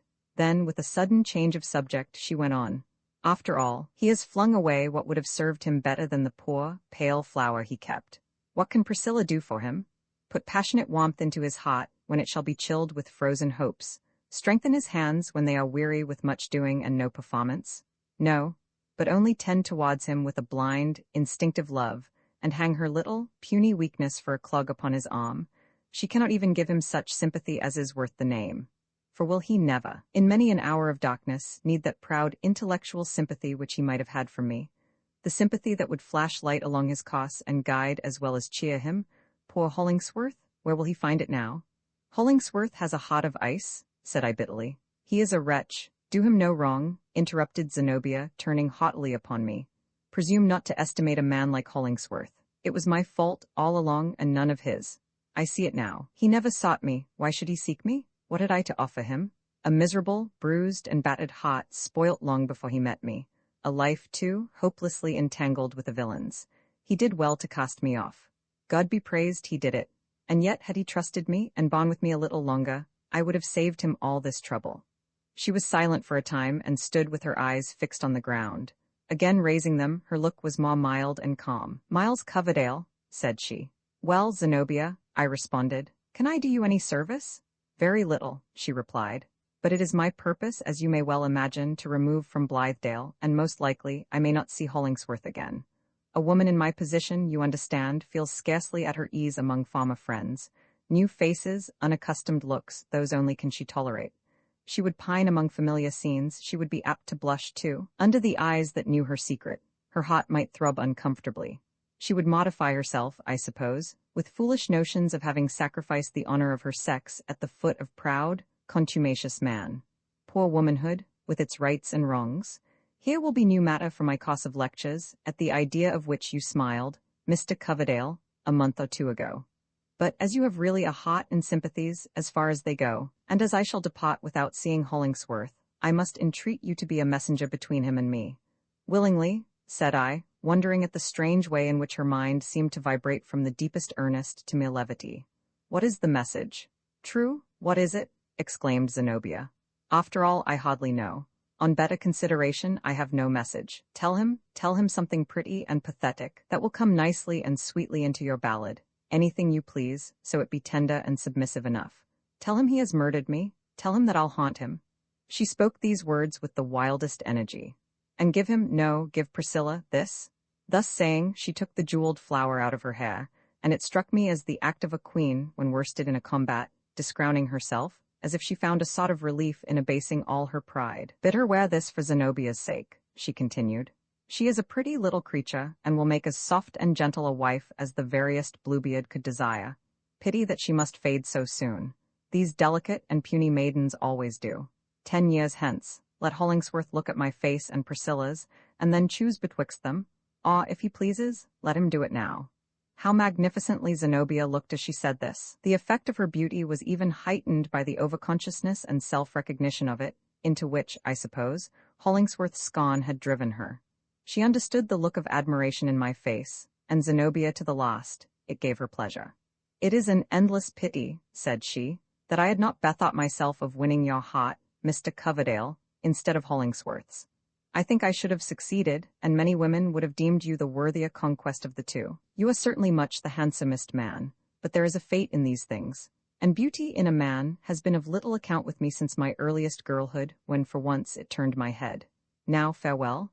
Zenobia, whither are you going? I asked. No matter where, said she. but I am weary of this place and sick to death of playing at philanthropy and progress. Of all varieties of mock life, we have surely blundered into the very emptiest mockery in our effort to establish the one true system. I have done with it, and Blithedale must find another woman to superintend the laundry, and you, Mr. Coverdale, another nurse to make your gruel, the next time you fall ill. It was indeed a foolish dream, yet it gave us some pleasant summer days and bright hopes while they lasted. It can do no more, nor will it avail us to shed tears over a broken bubble. Here is my hand, adieu. She gave me her hand with the same free, whole-souled gesture as on the first afternoon of our acquaintance, and being greatly moved, I bethought me of no better method of expressing my deep sympathy than to carry it to my lips. In so doing, I perceived that this white hand, so hospitably warm when I first touched it, 5 months since, was now cold as a veritable piece of snow. "How very cold?" I exclaimed, holding it between both my own, with the vain idea of warming it. "What can be the reason? It is really death-like." "The extremities die first, they say," answered Zenobia, laughing. "And so you kiss this poor, despised, rejected hand. Well, my dear friend, I thank you. You have reserved your homage for the fallen. Lip of man will never touch my hand again. I intend to become a Catholic for the sake of going into a nunnery. When you next hear of Zenobia, her face will be behind the black veil. So look your last at it now, for all is over. Once more, farewell?" She withdrew her hand, yet left a lingering pressure, which I felt long afterwards. So intimately connected as I had been with perhaps the only man in whom she was ever truly interested, Zenobia looked on me as the representative of all the past, and was conscious that, in bidding me adieu, she likewise took final leave of Hollingsworth, and of this whole epoch of her life. Never did her beauty shine out more lustrously than in the last glimpse that I had of her. She departed, and was soon hidden among the trees. But whether it was the strong impression of the foregoing scene, or whatever else the cause, I was affected with a fantasy that Zenobia had not actually gone, but was still hovering about the spot and haunting it. I seemed to feel her eyes upon me. It was as if the vivid coloring of her character had left a brilliant stain upon the air. By degrees, however, the impression grew less distinct. I flung myself upon the fallen leaves at the base of Eliot's pulpit. The sunshine withdrew up the tree trunks and flickered on the topmost boughs. Gray twilight made the wood obscure. The stars brightened out. The pendant boughs became wet with chill autumnal dews. But I was listless, worn out with emotion on my own behalf and sympathy for others, and had no heart to leave my comfortless lair beneath the rock. I must have fallen asleep, and had a dream, all the circumstances of which utterly vanished at the moment when they converged to some tragical catastrophe, and thus grew too powerful for the thin sphere of slumber that enveloped them. Starting from the ground, I found the risen moon shining upon the rugged face of the rock, and myself all in a tremble. Roman 27 midnight. It could not have been far from midnight when I came beneath Hollingsworth's window, and finding it open, flung in a tuft of grass with earth at the roots, and heard it fall upon the floor. He was either awake or sleeping very lightly, for scarcely a moment had gone by before he looked out and discerned me standing in the moonlight. "Is it you, Coverdale?" he asked. "What is the matter?" "Come down to me, Hollingsworth," I answered. "I am anxious to speak with you." The strange tone of my own voice startled me, and him, probably, no less. He lost no time and soon issued from the house door with his dress half arranged. "Again, what is the matter?" he asked impatiently. "Have you seen Zenobia," said I, "since you parted from her at Eliot's pulpit?" "No," answered Hollingsworth, "nor did I expect it." His voice was deep but had a tremor in it. Hardly had he spoken when Silas Foster thrust his head, done up in a cotton handkerchief, out of another window, and took what he called, as it literally was, a squint at us. "Well, folks, what are ye about here?" he demanded. "Aha, are you there, Miles Coverdale? You have been turning night into day since you left us, I reckon, and so you find it quite natural to come prowling about the house at this time o' night, frightening my old woman out of her wits and making her disturb a tired man out of his best nap. In with you, you vagabond, and to bed." "Dress yourself quietly, Foster," said I. "We want your assistance." I could not, for the life of me, keep that strange tone out of my voice. Silas Foster, obtuse as were his sensibilities, seemed to feel the ghastly earnestness that was conveyed in it as well as Hollingsworth did. He immediately withdrew his head, and I heard him yawning, muttering to his wife, and again yawning heavily, while he hurried on his clothes. Meanwhile I showed Hollingsworth a delicate handkerchief, marked with a well-known cipher, and told where I had found it, and other circumstances, which had filled me with a suspicion so terrible that I left him, if he dared, to shape it out for himself. By the time my brief explanation was finished, we were joined by Silas Foster in his blue woolen frock. "Well, boys," cried he peevishly, "what is to pay now?" "Tell him, Hollingsworth," said I. Hollingsworth shivered perceptibly, and drew in a hard breath betwixt his teeth. He steadied himself, however, and, looking the matter more firmly in the face than I had done, explained to Foster my suspicions, and the grounds of them, with a distinctness from which, in spite of my utmost efforts, my words had swerved aside. The tough-nerved yeoman, in his comment, put a finish on the business, and brought out the hideous idea in its full terror, as if he were removing the napkin from the face of a corpse. "And so you think she's drowned herself?" he cried. I turned away my face. "What on earth should the young woman do that for?" exclaimed Silas, his eyes half out of his head with mere surprise. "Why, she has more means than she can use or waste, and lacks nothing to make her comfortable but a husband, and that's an article she could have any day. There's some mistake about this, I tell you." "Come," said I, shuddering, "let us go and ascertain the truth." "Well, well," answered Silas Foster, "just as you say. We'll take the long pole with the hook at the end that serves to get the bucket out of the draw-well when the rope is broken. With that, and a couple of long-handled hay-rakes, I'll answer for finding her, if she's anywhere to be found. Strange enough, Zenobia drown herself? No, no, I don't believe it. She had too much sense and too much means and enjoyed life a great deal too well." When our few preparations were completed, we hastened, by a shorter than the customary route, through fields and pastures, and across a portion of the meadow, to the particular spot on the river-bank which I had paused to contemplate in the course of my afternoon's ramble. A nameless presentiment had again drawn me thither, after leaving Eliot's pulpit. I showed my companions where I had found the handkerchief, and pointed to 2 or 3 footsteps, impressed into the clayey margin, and tending towards the water. Beneath its shallow verge, among the water-weeds, there were further traces, as yet unobliterated by the sluggish current, which was there almost at a standstill. Silas Foster thrust his face down close to these footsteps, and picked up a shoe that had escaped my observation, being half embedded in the mud. "There's a kid shoe that never was made on a Yankee lost," observed he. "I know enough of shoemaker's craft to tell that. French manufacture, and see what a high instep, and how evenly she trod in it. There never was a woman that stepped handsomer in her shoes than Zenobia did. Here," he added, addressing Hollingsworth, "would you like to keep the shoe?" Hollingsworth started back. "Give it to me, Foster," said I. "I dabbled it in the water to rinse off the mud, and have kept it ever since." Not far from this spot lay an old, leaky punt drawn up on the oozy riverside, and generally half full of water. It served the angler to go in quest of pickerel, or the sportsman to pick up his wild ducks. Setting this crazy bark afloat, I seated myself in the stern with the paddle, while Hollingsworth sat in the bows with the hooked pole, and Silas Foster amidships with a hay-rake. "It puts me in mind of my young days," remarked Silas, "when I used to steal out of bed to go bobbing for hornpouts and eels. Hey-ho? Well, life and death together make sad work for us all. Then I was a boy, bobbing for fish, and now I am getting to be an old fellow, and here I be, groping for a dead body. I tell you what, lads, if I thought anything had really happened to Zenobia, I should feel kind o' sorrowful." "I wish at least you would hold your tongue," muttered I. The moon, that night, though past the full, was still large and oval, and having risen between 8 and 9 o'clock, now shone aslantwise over the river, throwing the high, opposite bank with its woods into deep shadow, but lighting up the hither shore pretty effectually. Not a ray appeared to fall on the river itself.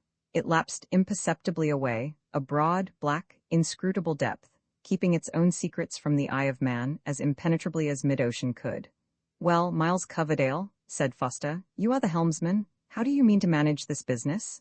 "I shall let the boat drift broadside foremost past that stump," I replied. "I know the bottom, having sounded it in fishing. The shaw, on this side after the first step or two, goes off very abruptly, and there is a pool, just by the stump, 12 or 15 feet deep.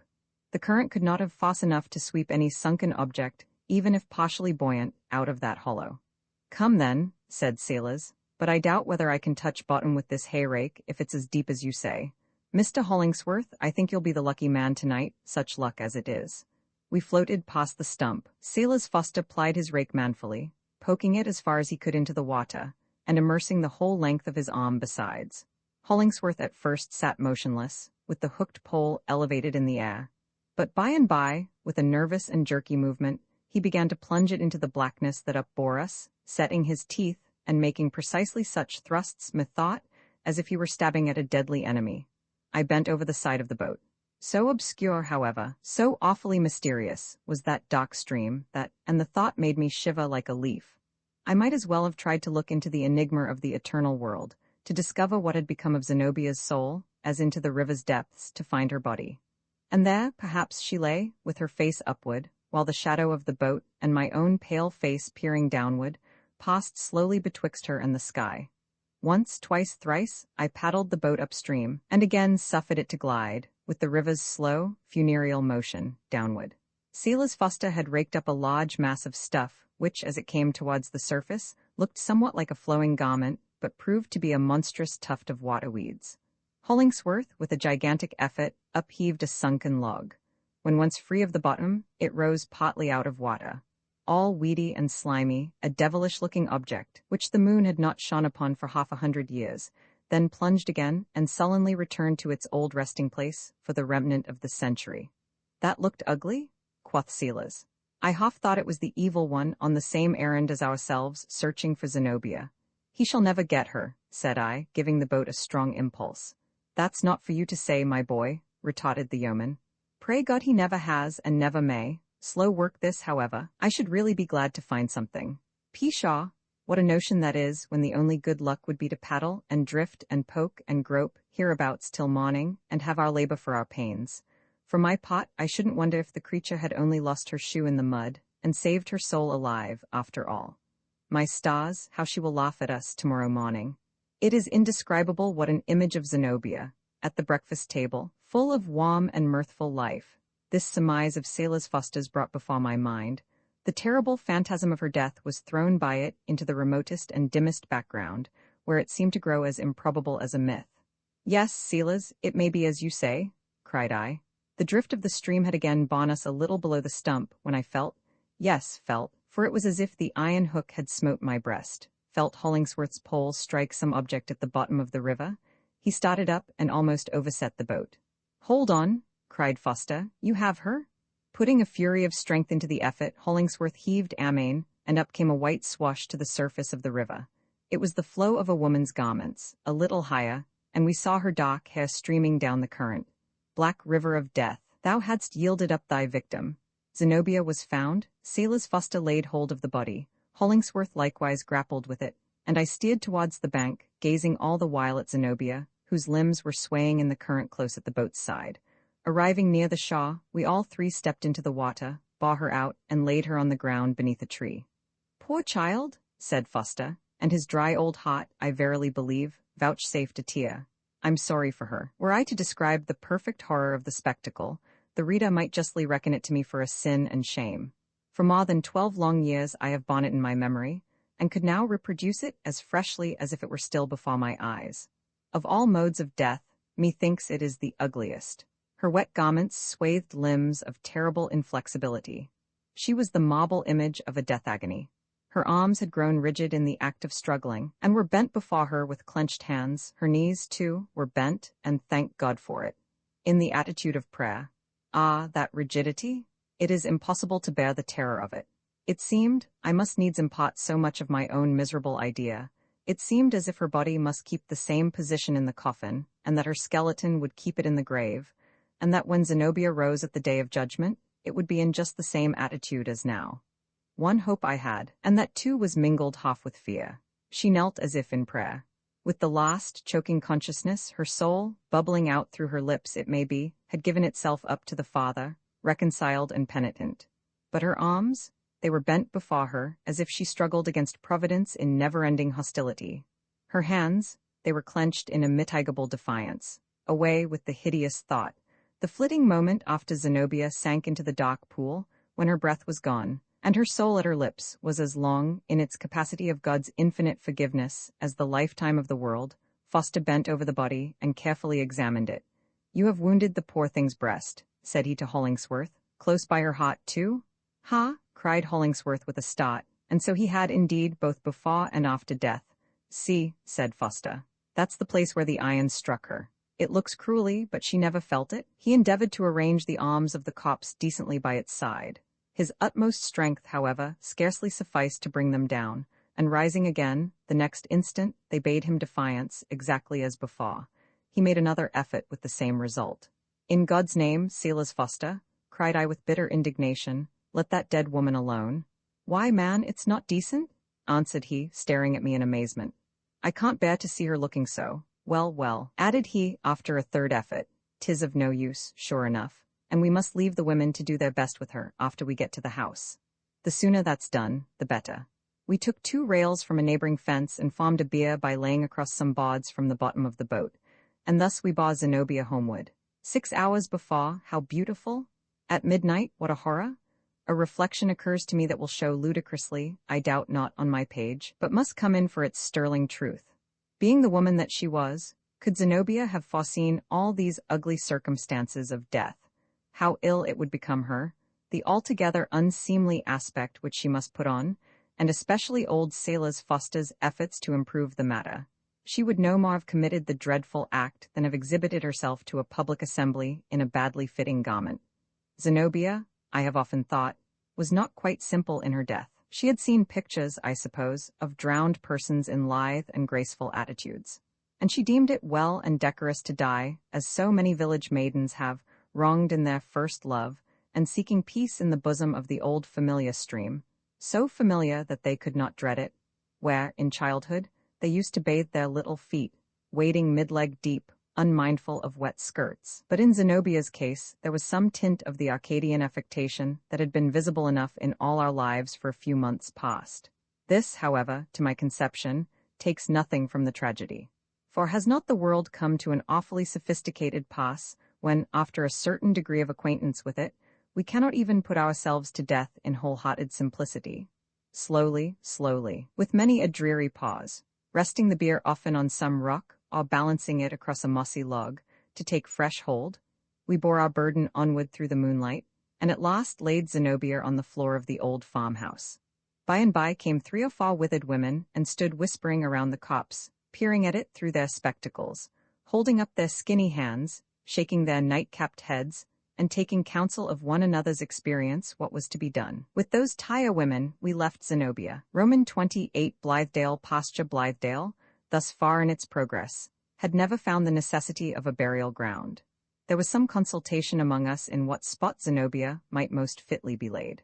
It was my own wish that she should sleep at the base of Eliot's pulpit, and that on the rugged front of the rock the name by which we familiarly knew her, Zenobia, and not another word, should be deeply cut, and left for the moss and lichens to fill up at their long leisure. But Hollingsworth, to whose ideas on this point great deference was due, made it his request that her grave might be dug on the gently sloping hillside in the wide pasture, where, as we once supposed, Zenobia and he had planned to build their cottage. And thus it was done, accordingly. She was buried very much as other people have been for hundreds of years gone by. In anticipation of a death, we Blithedale colonists had sometimes set our fancies at work to arrange a funereal ceremony, which should be the proper symbolic expression of our spiritual faith and eternal hopes. And this we meant to substitute for those customary rites which were molded originally out of the Gothic gloom, and by long use, like an old velvet pall, have so much more than their first death smell in them. But when the occasion came, we found it the simplest and truest thing, after all, to content ourselves with the old fashion, taking away what we could, but interpolating no novelties, and particularly avoiding all frippery of flowers and cheerful emblems. The procession moved from the farmhouse. Nearest the dead walked an old man in deep mourning, his face mostly concealed in a white handkerchief, and with Priscilla leaning on his arm. Hollingsworth and myself came next. We all stood around the narrow niche in the cold earth. All saw the coffin lowered in. All heard the rattle of the crumbly soil upon its lid, that final sound, which mortality awakens on the utmost verge of sense, as if in the vain hope of bringing an echo from the spiritual world. I noticed a stranger to most of those present, though known to me, who, after the coffin had descended, took up a handful of earth and flung it first into the grave. I had given up Hollingsworth's arm, and now found myself near this man. It was an idle thing, a foolish thing, for Zenobia to do, said he. She was the last woman in the world to whom death could have been necessary. It was too absurd. I have no patience with her. Why so? I inquired, smothering my horror at his cold comment in my eager curiosity to discover some tangible truth as to his relation with Zenobia. If any crisis could justify the sad wrong she offered to herself, it was surely that in which she stood. Everything had failed her. Prosperity in the world's sense for her opulence was gone, the Hot's prosperity in love. And there was a secret burden on her, the nature of which is best known to you. Young as she was, she had tried life fully, had no more to hope and something, perhaps, to fear. Had Providence taken her away in its own holy hand, I should have thought it the kindest dispensation that could be awarded to one so wrecked. You mistake the matter completely, rejoined Westervelt. What, then, is your own view of it? I asked. Her mind was active and various in its powers, said he. Her heart had a manifold adaptation, her constitution an infinite buoyancy, which, had she possessed only a little patience to await the reflux of her troubles, would have borne her upward triumphantly for 20 years to come. Her beauty would not have waned, or scarcely so, and surely not beyond the reach of art to restore it, in all that time. She had life's summer all before her, and 100 varieties of brilliant success. What an actress Zenobia might have been. It was one of her least valuable capabilities. How possibly she might have wrought upon the world, either directly in her own person, or by her influence upon some man, or a series of men, of controlling genius? Every prize that could be worth a woman's having, and many prizes which other women are too timid to desire, lay within Zenobia's reach. In all this, I observed, there would have been nothing to satisfy her heart. Her heart, answered Westervelt contemptuously. That troublesome organ, as she had hitherto found it, would have been kept in its due place and degree, and have had all the gratification it could fairly claim. She would soon have established a control over it. Love had failed her, you say, had it never failed her before? Yet she survived it and loved again, possibly not once alone, nor twice either, and now to drown herself for yonder dreamy philanthropist. Who are you? I exclaimed indignantly, that dare to speak thus of the dead? You seem to intend a eulogy, yet leave out whatever was noblest in her, and blacken while you mean to praise. I have long considered you as Zenobia's evil fate. Your sentiments confirm me in the idea, but leave me still ignorant as to the mode in which you have influenced her life. The connection may have been indissoluble, except by death. Then, indeed, always in the hope of God's infinite mercy, I cannot deem it a misfortune that she sleeps in yonder grave.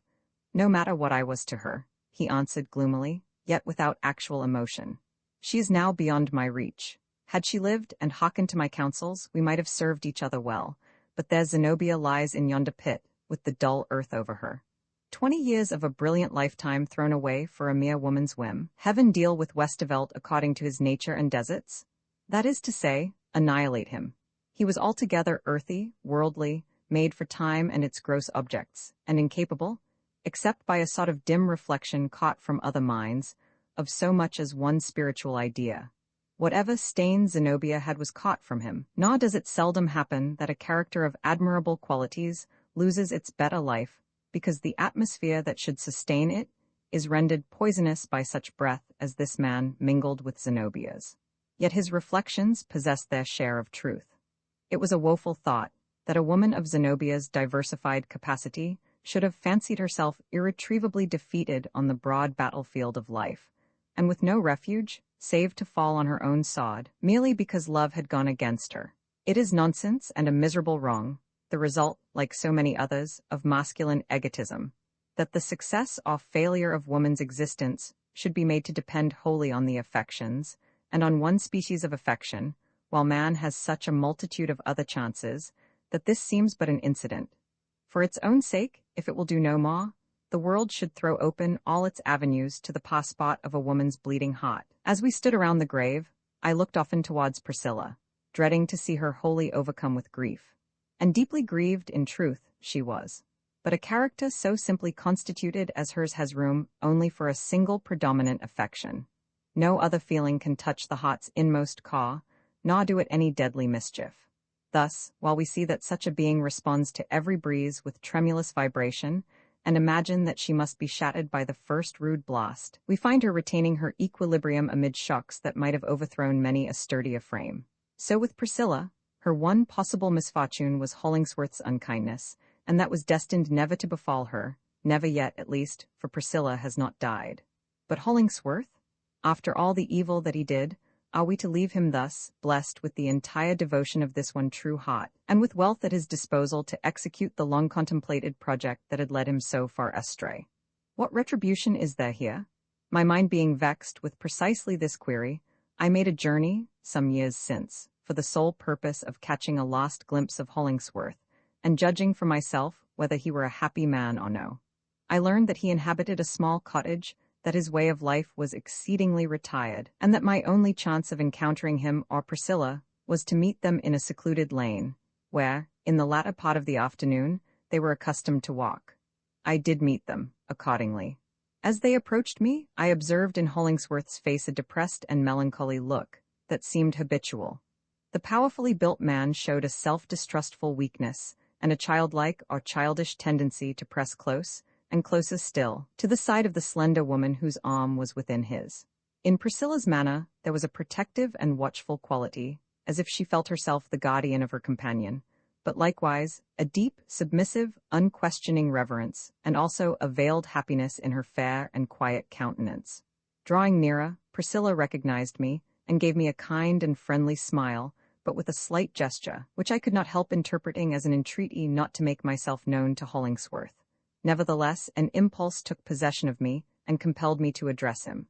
"I have come, Hollingsworth," said I, "to view your grand edifice for the reformation of criminals. Is it finished yet?" "No, nor begun," answered he, without raising his eyes. "A very small one answers all my purposes." Priscilla threw me an upbraiding glance, but I spoke again, with a bitter and revengeful emotion, as if flinging a poisoned arrow at Hollingsworth's heart. "Up to this moment," I inquired, "how many criminals have you reformed?" "Not one," said Hollingsworth, with his eyes still fixed on the ground. "Ever since we parted, I have been busy with a single murderer." Then the tears gushed into my eyes, and I forgave him, for I remembered the wild energy, the passionate shriek with which Zenobia had spoken those words. "Tell him he has murdered me. Tell him that I'll haunt him." And I knew what murderer he meant, and whose vindictive shadow dogged the side where Priscilla was not. The moral which presents itself to my reflections, as drawn from Hollingsworth's character and errors, is simply this, that, admitting what is called philanthropy, when adopted as a profession, to be often useful by its energetic impulse to society at large, it is perilous to the individual whose ruling passion, in one exclusive channel, it thus becomes. It ruins, or is fearfully apt to ruin, the heart, the rich juices of which God never meant should be pressed violently out and distilled into alcoholic liquor by an unnatural process, but should render life sweet, bland, and gently beneficent, and insensibly influence other hearts and other lives to the same blessed end. I see in Hollingsworth an exemplification of the most awful truth in Bunyan's book of such. From the very gate of heaven there is a byway to the pit. But, all this while, we have been standing by Zenobia's grave. I have never since beheld it, but make no question that the grass grew all the better, on that little parallelogram of pasture land, for the decay of the beautiful woman who slept beneath. How nature seems to love us, and how readily, nevertheless, without a sigh or a complaint, she converts us to a meaner purpose, when her highest one, that of a conscious intellectual life and sensibility, has been untimely balked. While Zenobia lived, nature was proud of her, and directed all eyes upon that radiant presence as her fairest handiwork. Zenobia perished. Will not nature shed a tear? Ah, no. She adopts the calamity at once into her system, and is just as well pleased, for aught we can see, with the tuft of ranker vegetation that grew out of Zenobia's heart, as with all the beauty which has bequeathed us no earthly representative except in this crop of weeds. It is because the spirit is inestimable that the lifeless body is so little valued. Roman 29 Miles Coverdale's confession, it remains only to say a few words about myself. Not improbably, the reader might be willing to spare me the trouble, for I have made but a poor and dim figure in my own narrative, establishing no separate interest, and suffering my colorless life to take its hue from other lives.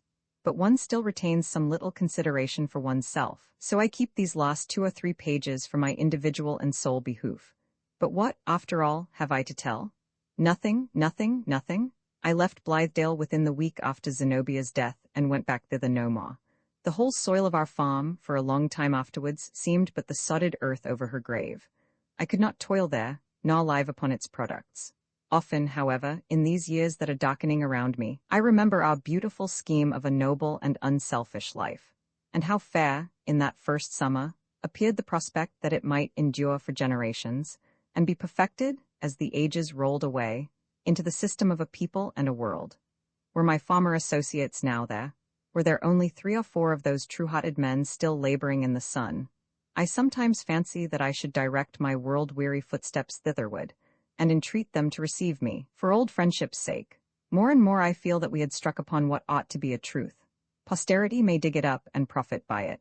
The experiment, so far as its original projectors were concerned, proved, long ago, a failure, first lapsing into Fourierism, and dying, as it well deserved, for this infidelity to its own higher spirit. Where once we toiled with our whole hopeful hearts, the town paupers, aged, nerveless, and disconsolate, creep sluggishly afield. Alas, what faith is requisite to bear up against such results of generous effort? My subsequent life has passed, I was going to say happily, but at all events, tolerably enough. I am now at middle age, well, a step or two beyond the midmost point, and I care not a fig who knows it, a bachelor, with no very decided purpose of ever being otherwise. I have been twice to Europe and spent a year or two rather agreeably at each visit. Being well-to-do in the world, and having nobody but myself to care for, I live very much at my ease and fare sumptuously every day. As for poetry, I have given it up, notwithstanding that Dr. Griswold, as the reader, of course, knows, has placed me at a fair elevation among our minor minstrelsy, on the strength of my pretty little volume, published 10 years ago. As regards human progress, in spite of my irrepressible yearnings over the Blithedale reminiscences, let them believe in it who can, and aid in it who choose. If I could earnestly do either, it might be all the better for my comfort. As Hollingsworth once told me, I lack a purpose. How strange!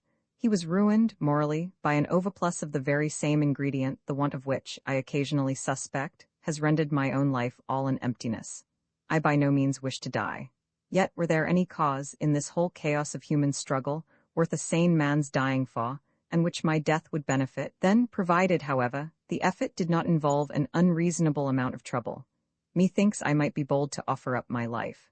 If Kossuth, for example, would pitch the battlefield of Hungarian rights within an easy ride of my abode, and choose a mild, sunny morning, after breakfast, for the conflict, Miles Coverdale would gladly be his man, for one brave rush upon the levelled bayonets. Further than that, I should be loath to pledge myself. I exaggerate my own defects. The reader must not take my own word for it, nor believe me altogether changed from the young man who once hoped strenuously, and struggled not so much amiss. Frostier heads than mine have gained honor in the world, frostier hearts have imbibed new warmth, and been newly happy.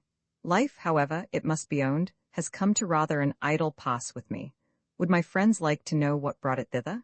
There is one secret. I have concealed it all along, and never meant to let the least whisper of it escape. One foolish little secret, which possibly may have had something to do with these inactive years of meridian manhood, with my bachelorship, with the unsatisfied retrospect that I fling back on life, and my listless glance towards the future. Shall I reveal it? It is an absurd thing for a man in his afternoon, a man of the world, moreover, with these 3 white hairs in his brown mustache and that deepening track of a crow's foot on each temple, an absurd thing ever to have happened, and quite the absurdest for an old bachelor, like me, to talk about. But it rises to my throat, so let it come. I perceive, moreover, that the confession, brief as it shall be, will throw a gleam of light over my behavior throughout the foregoing incidents, and is, indeed, essential to the full understanding of my story. The reader, therefore, since I have disclosed so much, is entitled to this one word more. As I write it, he will charitably suppose me to blush and turn away my face. I myself, was in love with Priscilla. Roman 3, a knot of dreamers, Zenobia bade us welcome, in a fine, frank, mellow voice, and gave each of us her hand, which was very soft and warm. She had something appropriate, I recollect, to say to every individual, and what she said to myself was this: I have long wished to know you, Mr. Coverdale, and to thank you for your beautiful poetry, some of which I have learned by heart, or rather it has stolen into my memory, without my exercising any choice or volition about the matter. Of course, permit me to say, you do not think of relinquishing an occupation in which you have done yourself so much credit. I would almost rather give you up as an associate than that the world should lose one of its true poets. Ah, no, there will not be the slightest danger of that, especially after this inestimable praise from Zenobia, said I, smiling and blushing, no doubt, with excessive pleasure.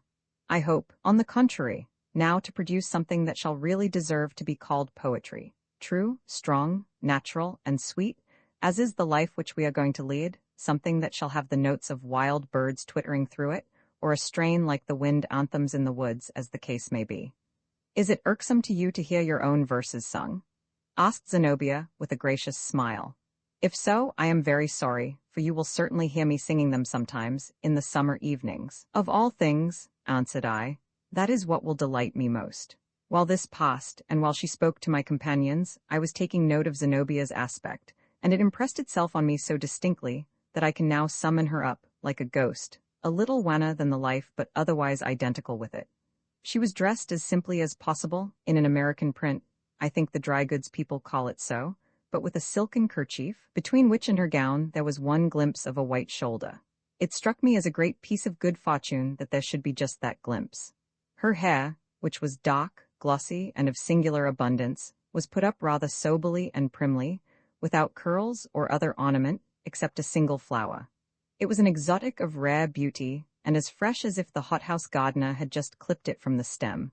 That flower has struck deep root into my memory. I can both see it and smell it at this moment. So brilliant, so rare, so costly as it must have been, and yet enduring only for a day, it was more indicative of the pride and pomp which had a luxuriant growth in Zenobia's character than if a great diamond had sparkled among her hair. Her hand, though very soft, was larger than most women would like to have, or than they could afford to have, though not a whit too large in proportion with the spacious plan of Zenobia's entire development. It did one good to see a fine intellect, as hers really was, although its natural tendency lay in another direction than towards literature, so fitly cased. She was indeed an admirable figure of a woman, just on the hither verge of her richest maturity, with a combination of features which it is safe to call remarkably beautiful, even if some fastidious persons might pronounce them a little deficient in softness and delicacy. But we find enough of those attributes everywhere. Preferable, by way of variety, at least, was Zenobia's bloom, health, and vigor, which she possessed in such overflow that a man might well have fallen in love with her for their sake only. In her quiet moods, she seemed rather indolent, but when really in earnest, particularly if there were a spice of bitter feeling, she grew all alive to her fingertips. I am the first comer, Zenobia went on to say, while her smile beamed warmth upon us all, so I take the pot of hostess for today, and welcome you as if to my own fireside. You shall be my guests, too, at supper. Tomorrow, if you please, we will be brethren and sisters, and begin our new life from daybreak. Have we our various pots assigned? Asked someone. Oh, we of the softer sex, responded Zenobia, with her mellow, almost broad laugh, most delectable to hear, but not in the least like an ordinary woman's laugh. We women, there are 4 of us here already, will take the domestic and indoor part of the business as a matter of course. To bake, to boil, to roast, to fry, to stew, to wash and iron and scrub and sweep, and at our idler intervals, to repose ourselves on knitting and sewing, these, I suppose, must be feminine occupations for the present. By and by, perhaps, when our individual adaptations begin to develop themselves, it may be that some of us who wear the petticoat will go afield, and leave the weaker brethren to take our places in the kitchen. What a pity, I remarked, that the kitchen, and the housework generally, cannot be left out of our system altogether. It is odd enough that the kind of labor which falls to the lot of women is just that which chiefly distinguishes artificial life, the life of degenerated mortals, from the life of paradise. Eve had no dinner pot, and no clothes to mend, and no washing day. I am afraid, said Zenobia, with mirth gleaming out of her eyes, we shall find some difficulty in adopting the paradisiacal system for at least a month to come. Look at that snowdrift sweeping past the window. Are there any figs ripe, do you think? Have the pineapples been gathered today? Would you like a breadfruit or a coconut? Shall I run out and pluck you some roses? No, no, Mr. Coverdale. The only flower hereabouts is the one in my hair, which I got out of a greenhouse this morning. As for the garb of Eden, added she, shivering playfully, I shall not assume it till after May Day. Assuredly Zenobia could not have intended it. The fault must have been entirely in my imagination. But these last words, together with something in her manner, irresistibly brought up a picture of that fine, perfectly developed figure, in Eve's earliest garment. Her free, careless, generous modes of expression often had this effect of creating images which, though pure, are hardly felt to be quite decorous when born of a thought that passes between man and woman. I imputed it, at that time, to Zenobia's noble courage, conscious of no harm, and scorning the petty restraints which take the life and color out of other women's conversation. There was another peculiarity about her. We seldom meet with women nowadays, and in this country, who impress us as being women at all. Their sex fades away and goes for nothing, in ordinary intercourse. Not so with Zenobia. One felt an influence breathing out of her such as we might suppose to come from Eve, when she was just made, and her Creator brought her to Adam, saying, "Behold, here is a woman." Not that I would convey the idea of a special gentleness, grace, modesty, and shyness, but of a certain warm and rich characteristic, which seems, for the most part, to have been refined away out of the feminine system. "And now," continued Zenobia, "I must go and help get supper. Do you think you can be content, instead of figs, pineapples, and all the other delicacies of Adam's supper table, with tea and toast, and a certain modest supply of ham and tongue, which, with the instinct of a housewife, I brought hither in a basket, and there shall be bread and milk, too, if the innocence of your taste demands it." The whole sisterhood now went about their domestic avocations, utterly declining our offers to assist, further than by bringing wood for the kitchen fire from a huge pile in the backyard.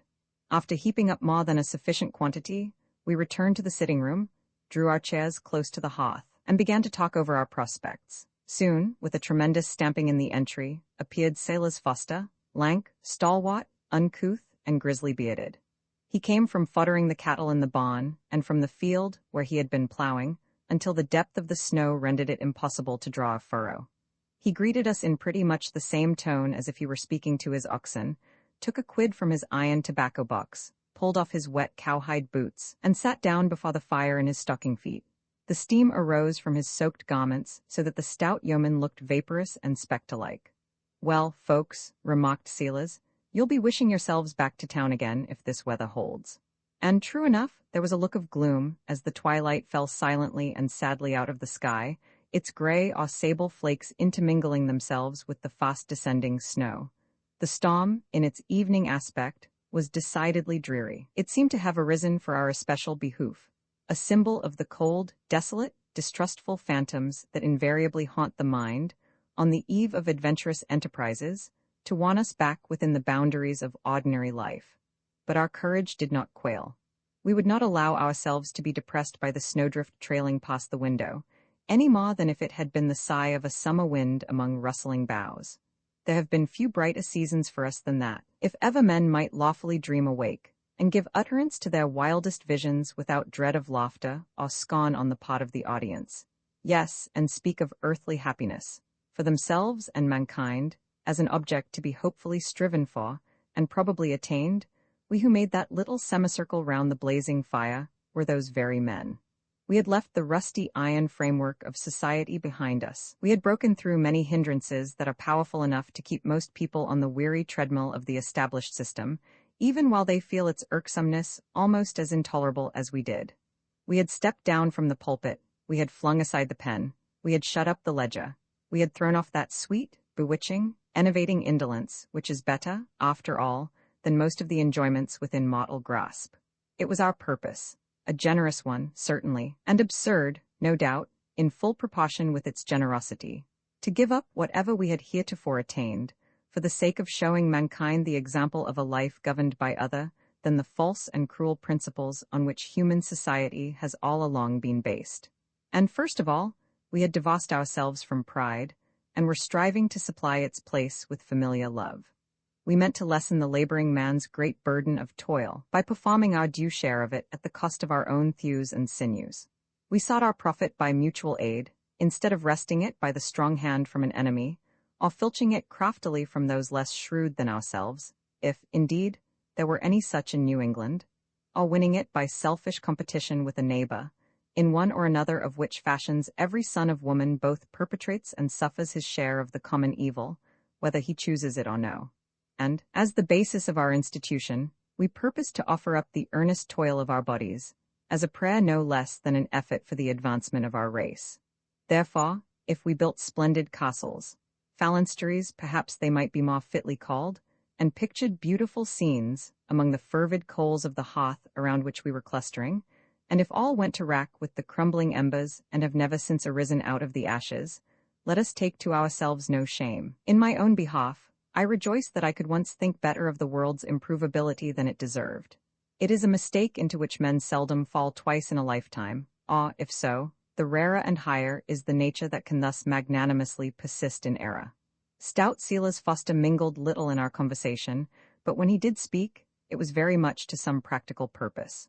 For instance, which man among you, quoth he, is the best judge of swine? Some of us must go to the next Brighton fair, and buy 6 pigs. Pigs? Good heavens! Had we come out from among the swinish multitude for this? And again, in reference to some discussion about raising early vegetables for the market. We shall never make any hand at market gardening, said Sailor's Foster, unless the women folks will undertake to do all the weeding.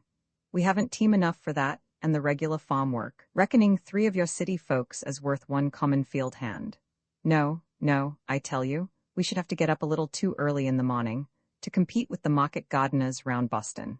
It struck me as rather odd that one of the first questions raised after our separation from the greedy, struggling, self-seeking world should relate to the possibility of getting the advantage over the outside barbarians in their own field of labor.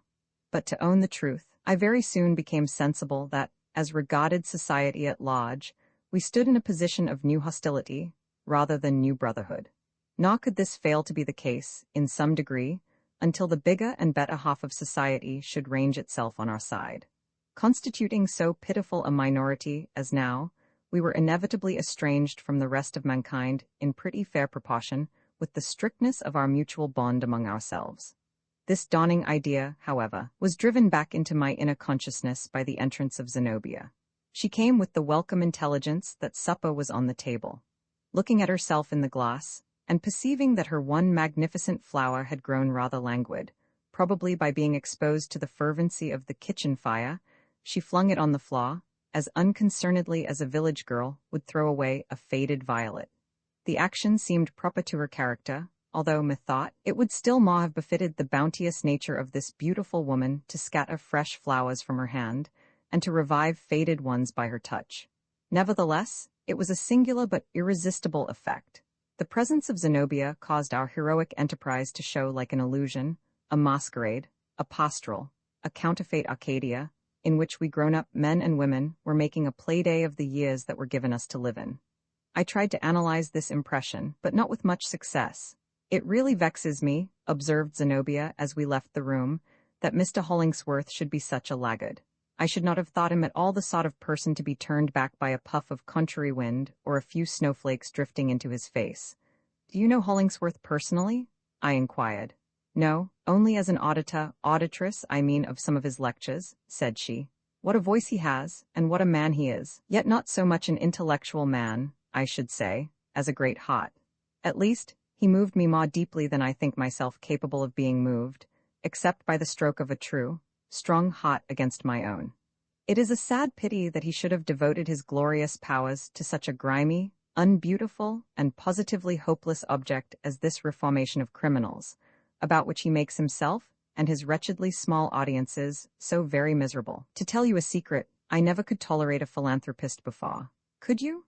By no means, I answered. Neither can I now. They are, indeed, an odiously disagreeable set of models, continued Zenobia. I should like Mr. Hollingsworth a great deal better if the philanthropy had been left out.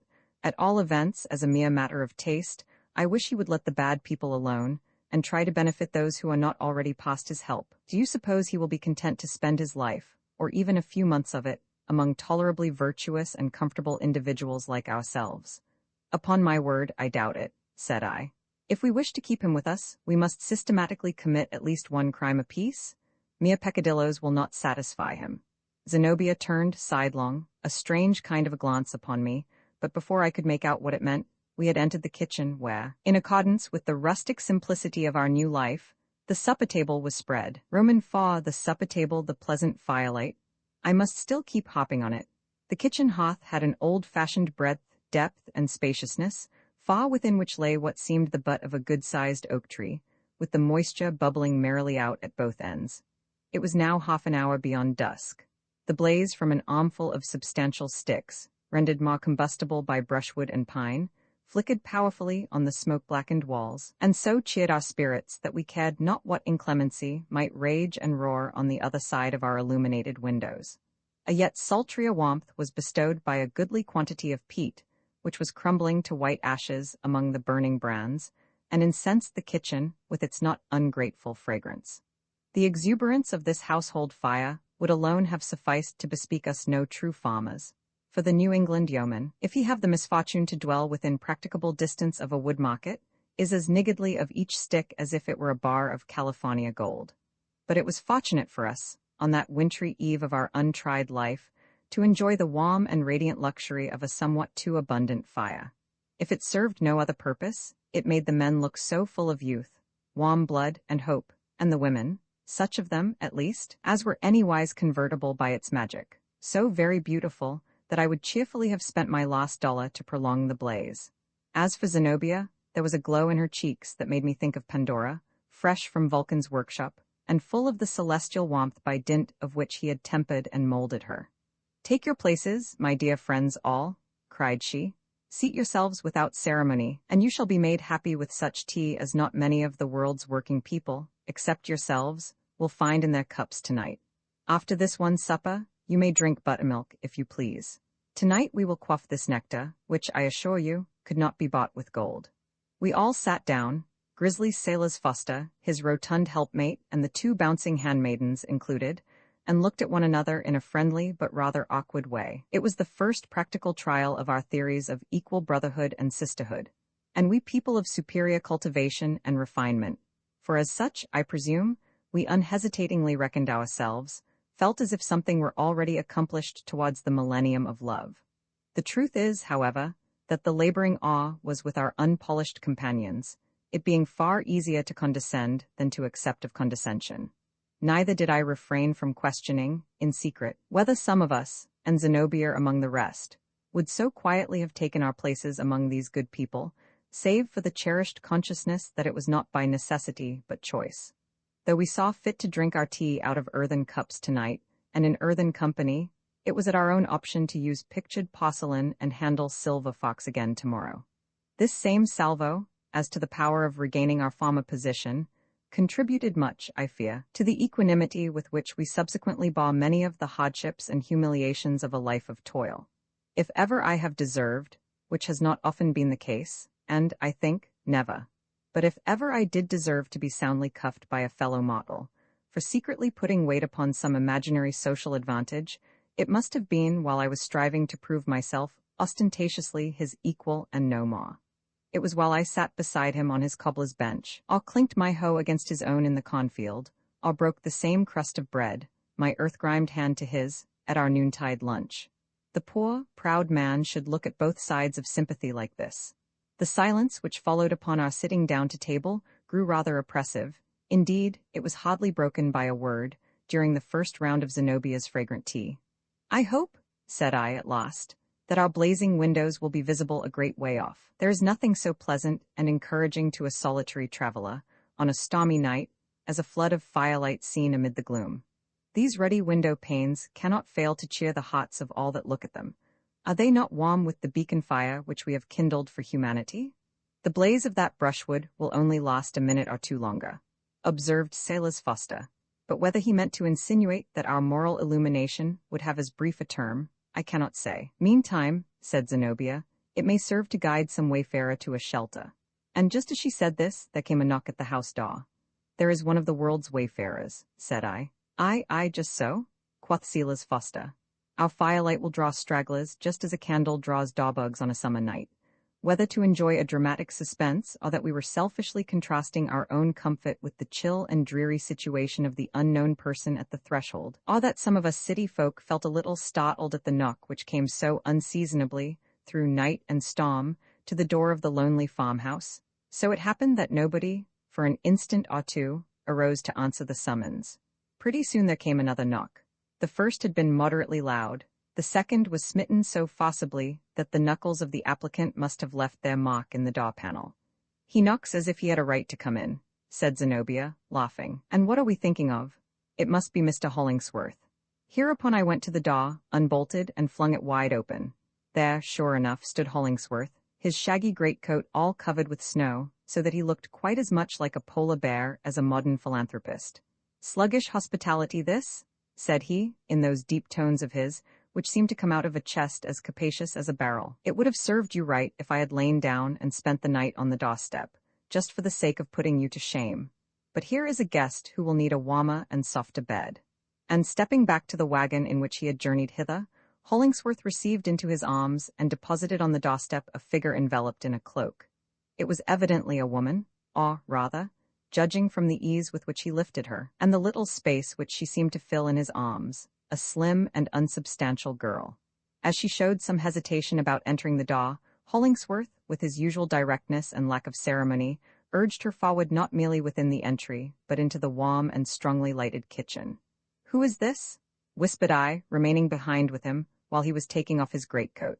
"Who, really, I don't know," answered Hollingsworth, looking at me with some surprise. "It is a young person who belongs here, however, and no doubt she had been expected. Zenobia, or some of the women folks, can tell you all about it." "I think not," said I, glancing towards the newcomer and the other occupants of the kitchen. "Nobody seems to welcome her. I should hardly judge that she was an expected guest." "Well, well," said Hollingsworth quietly, "we'll make it right."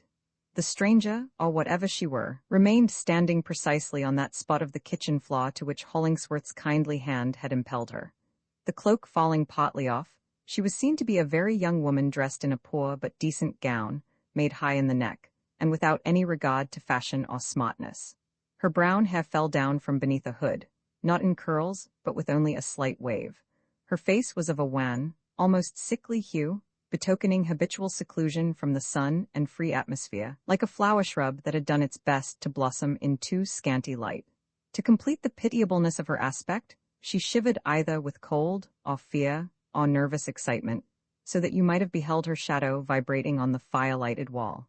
In short, there has seldom been seen so depressed and sad a figure as this young girl's, and it was hardly possible to help being angry with her, from mere despair of doing anything for her comfort. The fantasy occurred to me that she was some desolate kind of a creature, doomed to wander about in snowstorms, and that, though the ruddiness of our window panes had tempted her into a human dwelling, she would not remain long enough to melt the icicles out of her hair.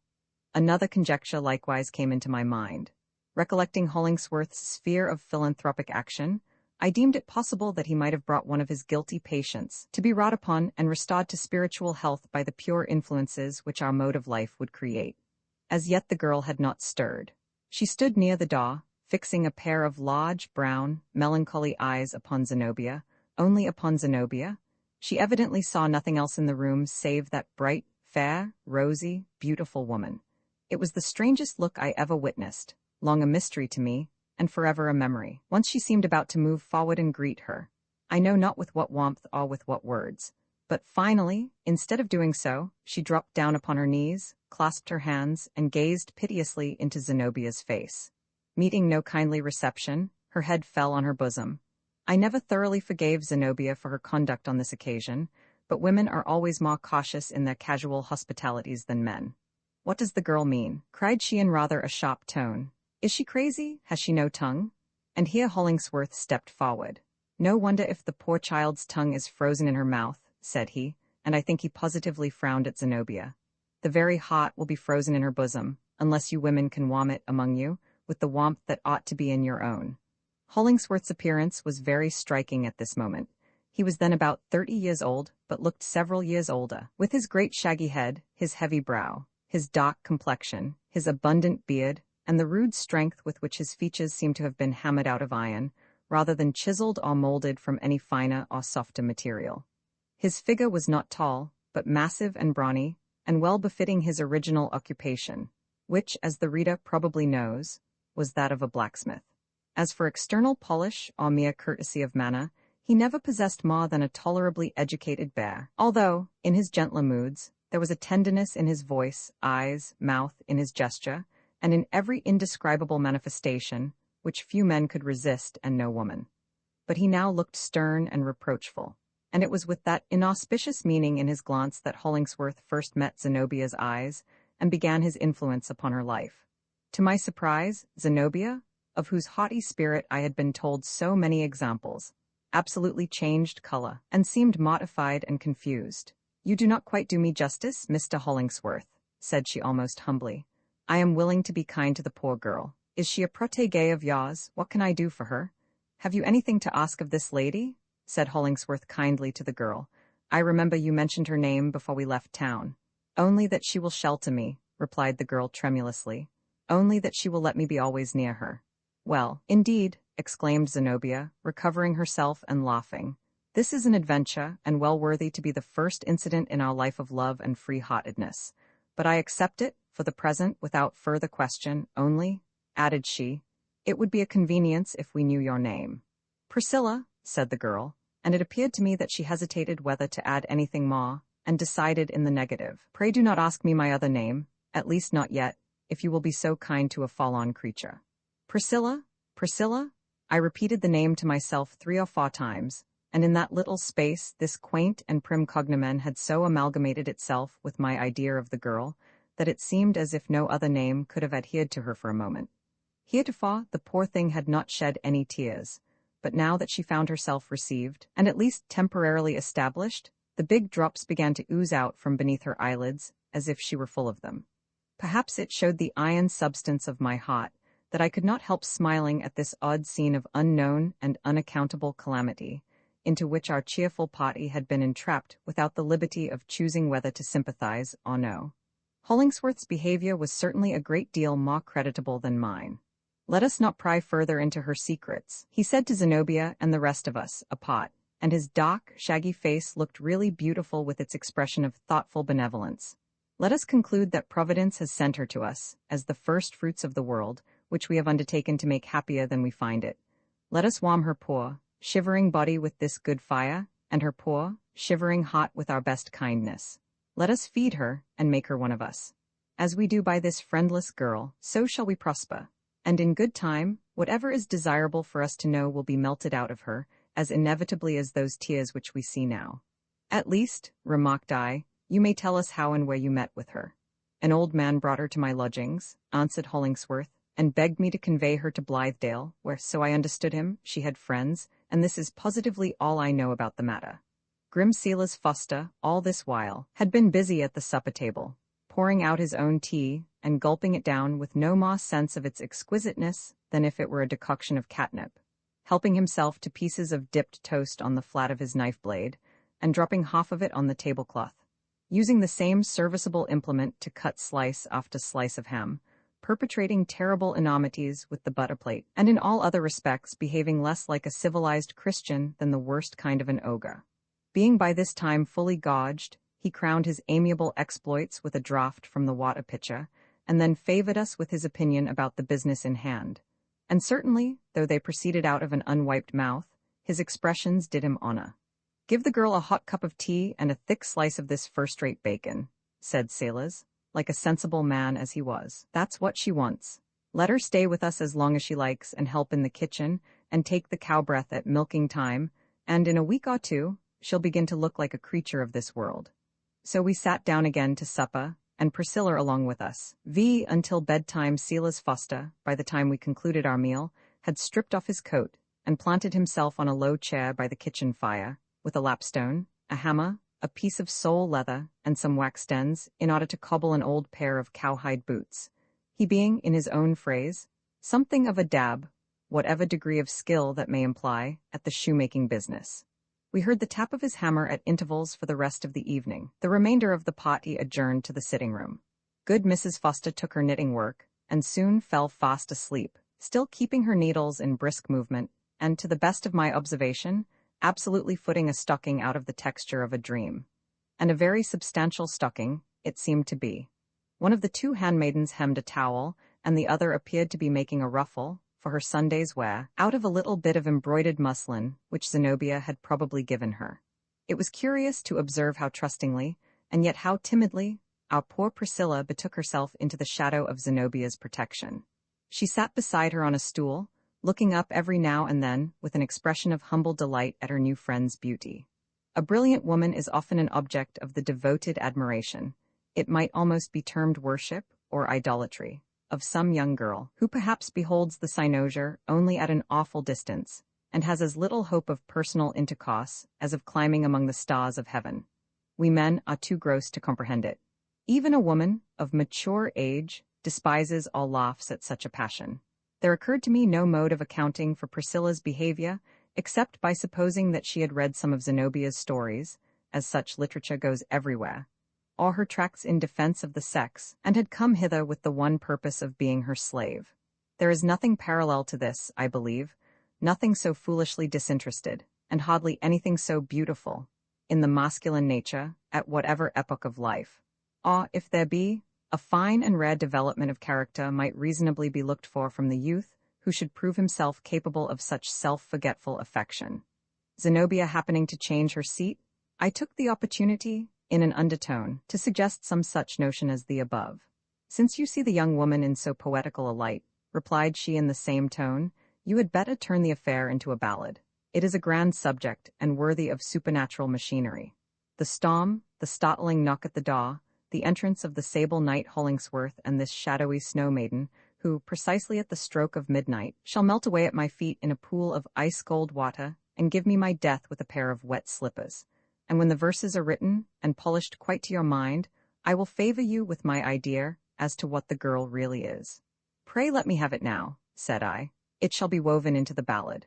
She is neither more nor less, answered Zenobia, than a seamstress from the city, and she has probably no more transcendental purpose than to do my miscellaneous sewing, for I suppose she will hardly expect to make my dresses. How can you decide upon her so easily? I inquired. Oh, we women judge one another by tokens that escape the obtuseness of masculine perceptions, said Zenobia. There is no proof which you would be likely to appreciate, except the needle marks on the tip of her forefinger. Then, my supposition perfectly accounts for her paleness, her nervousness, and her wretched fragility. Poor thing, she has been stifled with the heat of a salamander stove, in a small, close room, and has drunk coffee, and fed upon doughnuts, raisins, candy, and all such trash, till she is scarcely half alive. And so, as she has hardly any physique, a poet like Mr. Miles Coverdale may be allowed to think her spiritual. Look at her now, whispered I. Priscilla was gazing towards us with an inexpressible sorrow in her wan face and great tears running down her cheeks. It was difficult to resist the impression that, cautiously as we had lowered our voices, she must have overheard and been wounded by Zenobia's scornful estimate of her character and purposes. What he is the girl must have, whispered Zenobia, with a look of vexation, partly comic and partly real. I will confess to you that I cannot quite make her out. However, I am positively not an ill-natured person, unless when very grievously provoked, and as you, and especially Mr. Hollingsworth, take so much interest in this odd creature, and as she knocks with a very slight tap against my own heart likewise, why, I mean to let her in. From this moment, I will be reasonably kind to her. There is no pleasure in tormenting a person of one's own sex, even if she do favor one with a little more love than one can conveniently dispose of, and that, let me say, Mr. Coverdale, is the most troublesome offense you can offer to a woman. Thank you, said I, smiling. I don't mean to be guilty of it. She went towards Priscilla, took her hand, and passed her own rosy fingertips with a pretty, caressing movement over the girl's hair. The touch had a magical effect. So vivid a look of joy flushed up beneath those fingers that it seemed as if the sad and wan Priscilla had been snatched away, and another kind of creature substituted in her place. This one caress, bestowed voluntarily by Zenobia, was evidently received as a pledge of all that the stranger sought from her, whatever the unuttered boon might be. From that instant, too, she melted in quietly amongst us, and was no longer a foreign element. Though always an object of peculiar interest, a riddle, and a theme of frequent discussion, her tenure at Blithedale was thenceforth fixed. We no more thought of questioning it than if Priscilla had been recognized as a domestic sprite who had haunted the rustic fireside of old before we had ever been warmed by its blaze.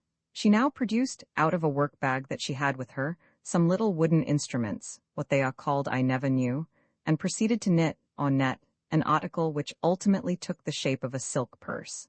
As the work went on, I remembered to have seen just such purses before. Indeed, I was the possessor of one. Their peculiar excellence, besides the great delicacy and beauty of the manufacture, lay in the almost impossibility that any uninitiated person should discover the aperture, although, to a practiced touch, they would open as wide as charity or prodigality might wish. I wondered if it were not a symbol of Priscilla's own mystery. Notwithstanding the new confidence with which Zenobia had inspired her, our guest showed herself disquieted by the storm. When the strong puffs of wind spattered the snow against the windows and made the oaken frame of the farmhouse creak, she looked at us apprehensively, as if to inquire whether these tempestuous outbreaks did not betoken some unusual mischief in the shrieking blast. She had been bred up, no doubt, in some close nook, some inauspiciously sheltered cot of the city, where the utmost rage of a tempest, though it might scatter down the slates of the roof into the bricked area, could not shake the casement of her little room. The sense of vast, undefined space, pressing from the outside against the black panes of our uncurtained windows, was fearful to the poor girl, heretofore accustomed to the narrowness of human limits, with the lamps of neighboring tenements glimmering across the street. The house probably seemed to her adrift on the great ocean of the night. A little parallelogram of sky was all that she had hitherto known of nature, so that she felt the awfulness that really exists in its limitless extent. Once, while the blast was bellowing, she caught hold of Zenobia's robe, with precisely the air of one who hears her own name spoken at a distance, but is unutterably reluctant to obey the call. We spent rather an incommunicative evening. Hollingsworth hardly said a word, unless when repeatedly and pertinaciously addressed.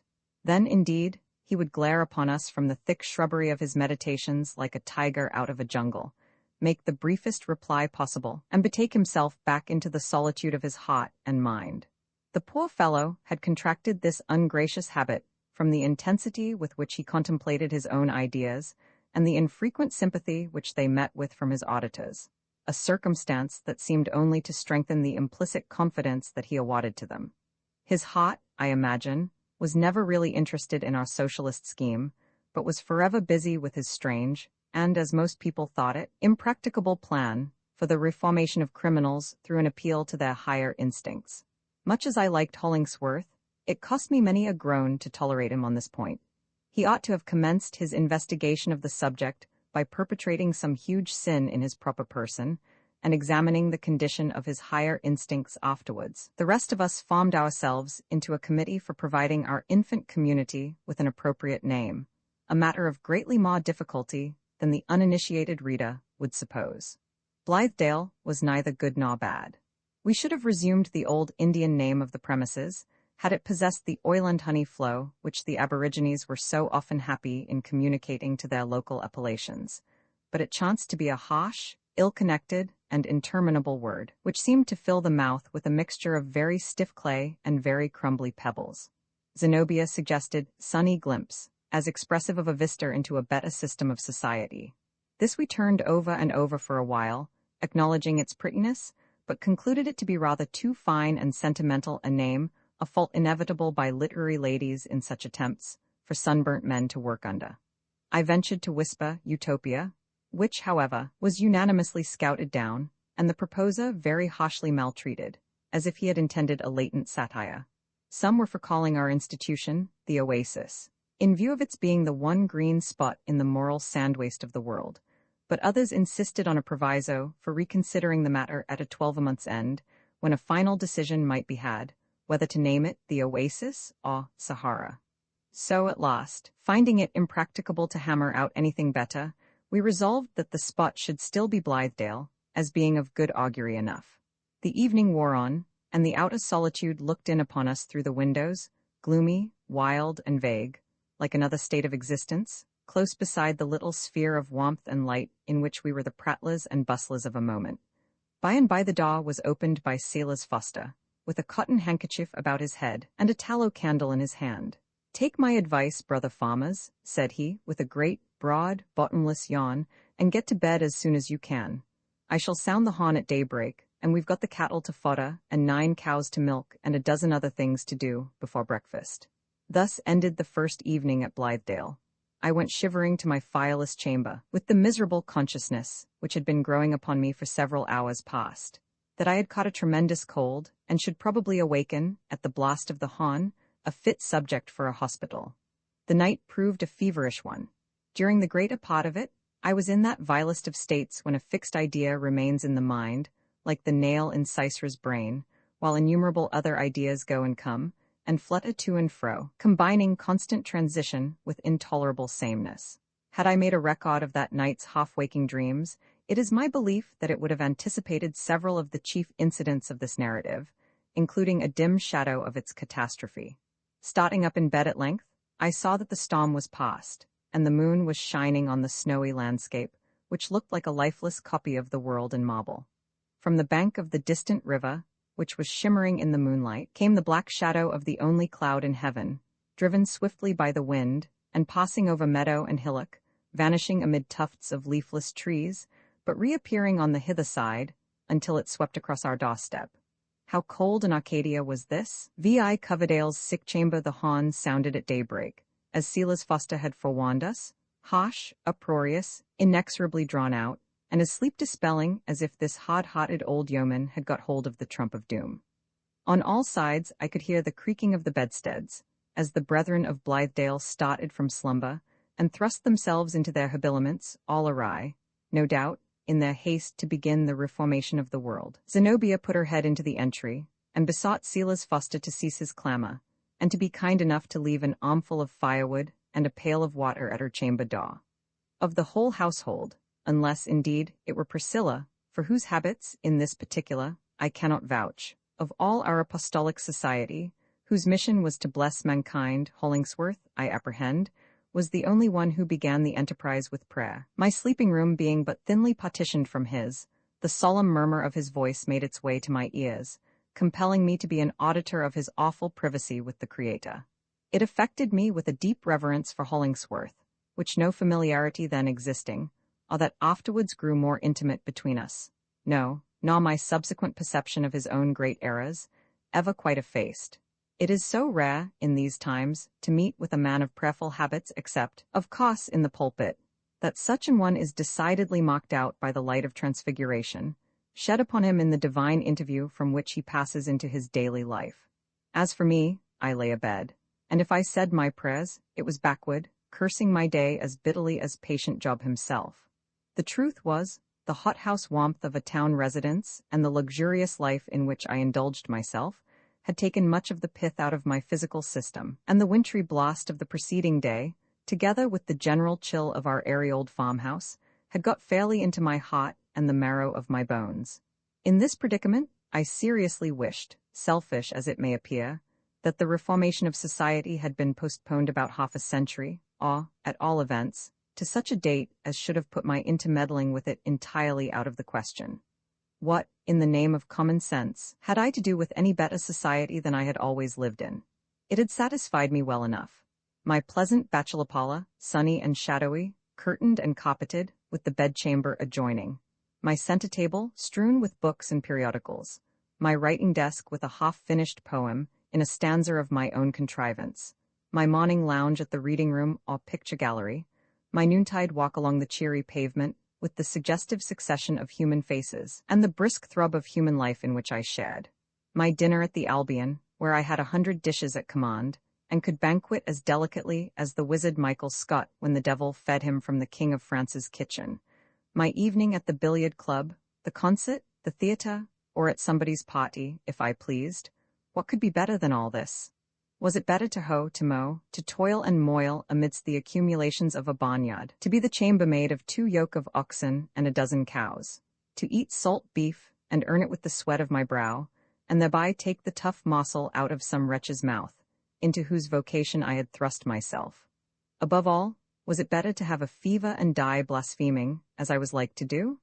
In this wretched plight, with a furnace in my heart and another in my head, by the heat of which I was kept constantly at the boiling point, yet shivering at the bare idea of extruding so much as a finger into the icy atmosphere of the room, I kept my bed until breakfast time, when Hollingsworth knocked at the door, and entered.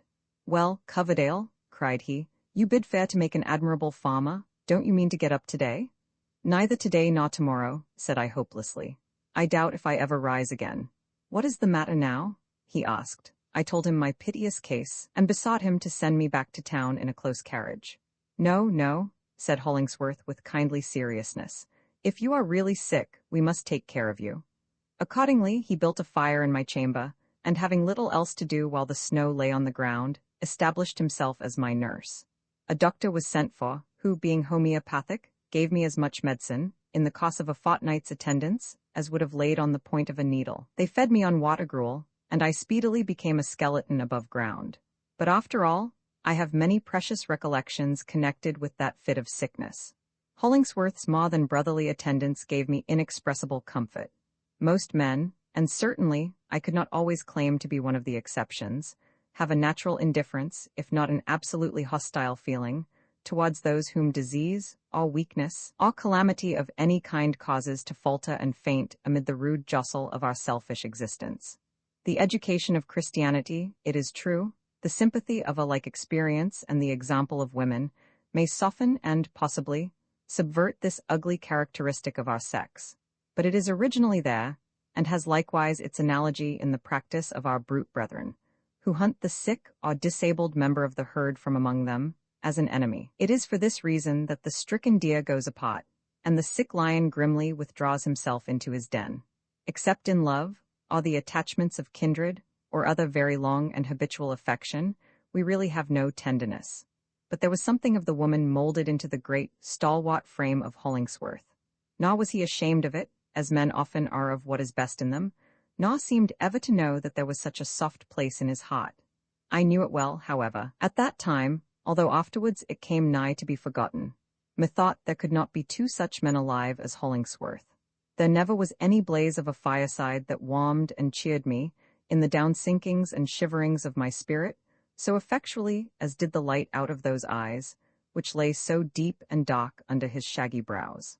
Happy the man that has such a friend beside him when he comes to die, and unless a friend like Hollingsworth be at hand, as most probably there will not, he had better make up his mind to die alone. How many men, I wonder, does one meet with in a lifetime, whom he would choose for his deathbed companions? At the crisis of my fever, I besought Hollingsworth to let nobody else enter the room, but continually to make me sensible of his own presence by a grasp of the hand, a word, a prayer, if he thought good to utter it, and that then he should be the witness how courageously I would encounter the worst. It still impresses me as almost a matter of regret that I did not die then, when I had tolerably made up my mind to it. For Hollingsworth would have gone with me to the hither verge of life, and have sent his friendly and hopeful accents far over on the other side, while I should be treading the unknown path. Now, were I to send for him, he would hardly come to my bedside, nor should I depart the easier for his presence. "You are not going to die this time," said he, gravely smiling. "You know nothing about sickness, and think your case a great deal more desperate than it is." "Death should take me while I am in the mood," replied I, with a little of my customary levity. "Have you nothing to do in life," asked Hollingsworth, "that you fancy yourself so ready to leave it?" "Nothing," answered I, "nothing that I know of unless to make pretty verses, and play a part with Zenobia and the rest of the amateurs in our pastoral. It seems but an unsubstantial sort of business, as viewed through a mist of fever. But, dear Hollingsworth, your own vocation is evidently to be a priest, and to spend your days and nights in helping your fellow creatures to draw peaceful dying breaths. And by which of my qualities, inquired he, can you suppose me fitted for this awful ministry?" "By your tenderness," I said. "It seems to me the reflection of God's own love." "And you call me tender?" repeated Hollingsworth thoughtfully. "I should rather say that the most marked trait in my character is an inflexible severity of purpose. Mortal man has no right to be so inflexible as it is my nature and necessity to be." "I do not believe it," I replied, but in due time I remembered what he said. Probably, as Hollingsworth suggested, my disorder was never so serious as, in my ignorance of such matters, I was inclined to consider it. After so much tragical preparation, it was positively rather mortifying to find myself on the mending hand. All the other members of the community showed me kindness, according to the full measure of their capacity. Zenobia brought me my gruel every day, made by her own hands, not very skillfully, if the truth must be told, and whenever I seemed inclined to converse, would sit by my bedside, and talk with so much vivacity as to add several gratuitous throbs to my pulse. Her poor little stories and tracts never half did justice to her intellect. It was only the lack of a fitter avenue that drove her to seek development in literature. She was made among 1,000 other things that she might have been, for a stump oratress. I recognized no severe culture in Zenobia. Her mind was full of weeds. It startled me sometimes, in my state of moral, as well as bodily faint-heartedness, to observe the hardihood of her philosophy. She made no scruple of oversetting all human institutions, and scattering them, as with a breeze from her fan. A female reformer, in her attacks upon society, has an instinctive sense of where the life lies, and is inclined to aim directly at that spot. Especially the relation between the sexes is naturally among the earliest to attract her notice. Zenobia was truly a magnificent woman. The homely simplicity of her dress could not conceal, nor scarcely diminish, the queenliness of her presence. The image of her form and face should have been multiplied all over the earth. It was wronging the rest of mankind to retain her as the spectacle of only a few. The stage would have been her proper sphere. She should have made it a point of duty, moreover, to sit endlessly to painters and sculptors, and preferably to the latter, because the cold decorum of the marble would consist with the utmost scantiness of drapery, so that the eye might chastely be gladdened with her material perfection in its entireness. I know not well how to express that the native glow of coloring in her cheeks, and even the flesh warmth over her round arms, and what was visible of her full bust, in a word, her womanliness incarnated, compelled me sometimes to close my eyes, as if it were not quite the privilege of modesty to gaze at her. Illness and exhaustion, no doubt, had made me morbidly sensitive. I noticed, and wondered how Zenobia contrived it, that she had always a new flower in her hair. And still, it was a hothouse flower, an outlandish flower, a flower of the tropics, such as appeared to have sprung passionately out of a soil the very weeds of which would be fervid and spicy. Unlike as was the flower of each successive day to the preceding one, it yet so assimilated its richness to the rich beauty of the woman that I thought it the only flower fit to be worn. So fit, indeed, that nature had evidently created this floral gem in a happy exuberance for the one purpose of worthily adorning Zenobia's head. It might be that my feverish fantasies clustered themselves about this peculiarity and caused it to look more gorgeous and wonderful than if beheld with temperate eyes. In the height of my illness, as I well recollect, I went so far as to pronounce it preternatural. "Zenobia is an enchantress," whispered I once to Hollingsworth. "She is a sister of the veiled lady. That flower in her hair is a talisman. If you were to snatch it away, she would vanish or be transformed into something else." "What does he say?" asked Zenobia. "Nothing that has an atom of sense in it," answered Hollingsworth. "He is a little beside himself, I believe, and talks about your being a witch and of some magical property in the flower that you wear in your hair." "It is an idea worthy of a feverish poet," said she, laughing rather compassionately and taking out the flower. "I scorn to owe anything to magic. Here, Mr. Hollingsworth, you may keep the spell while it has any virtue in it, but I cannot promise you not to appear with a new one tomorrow.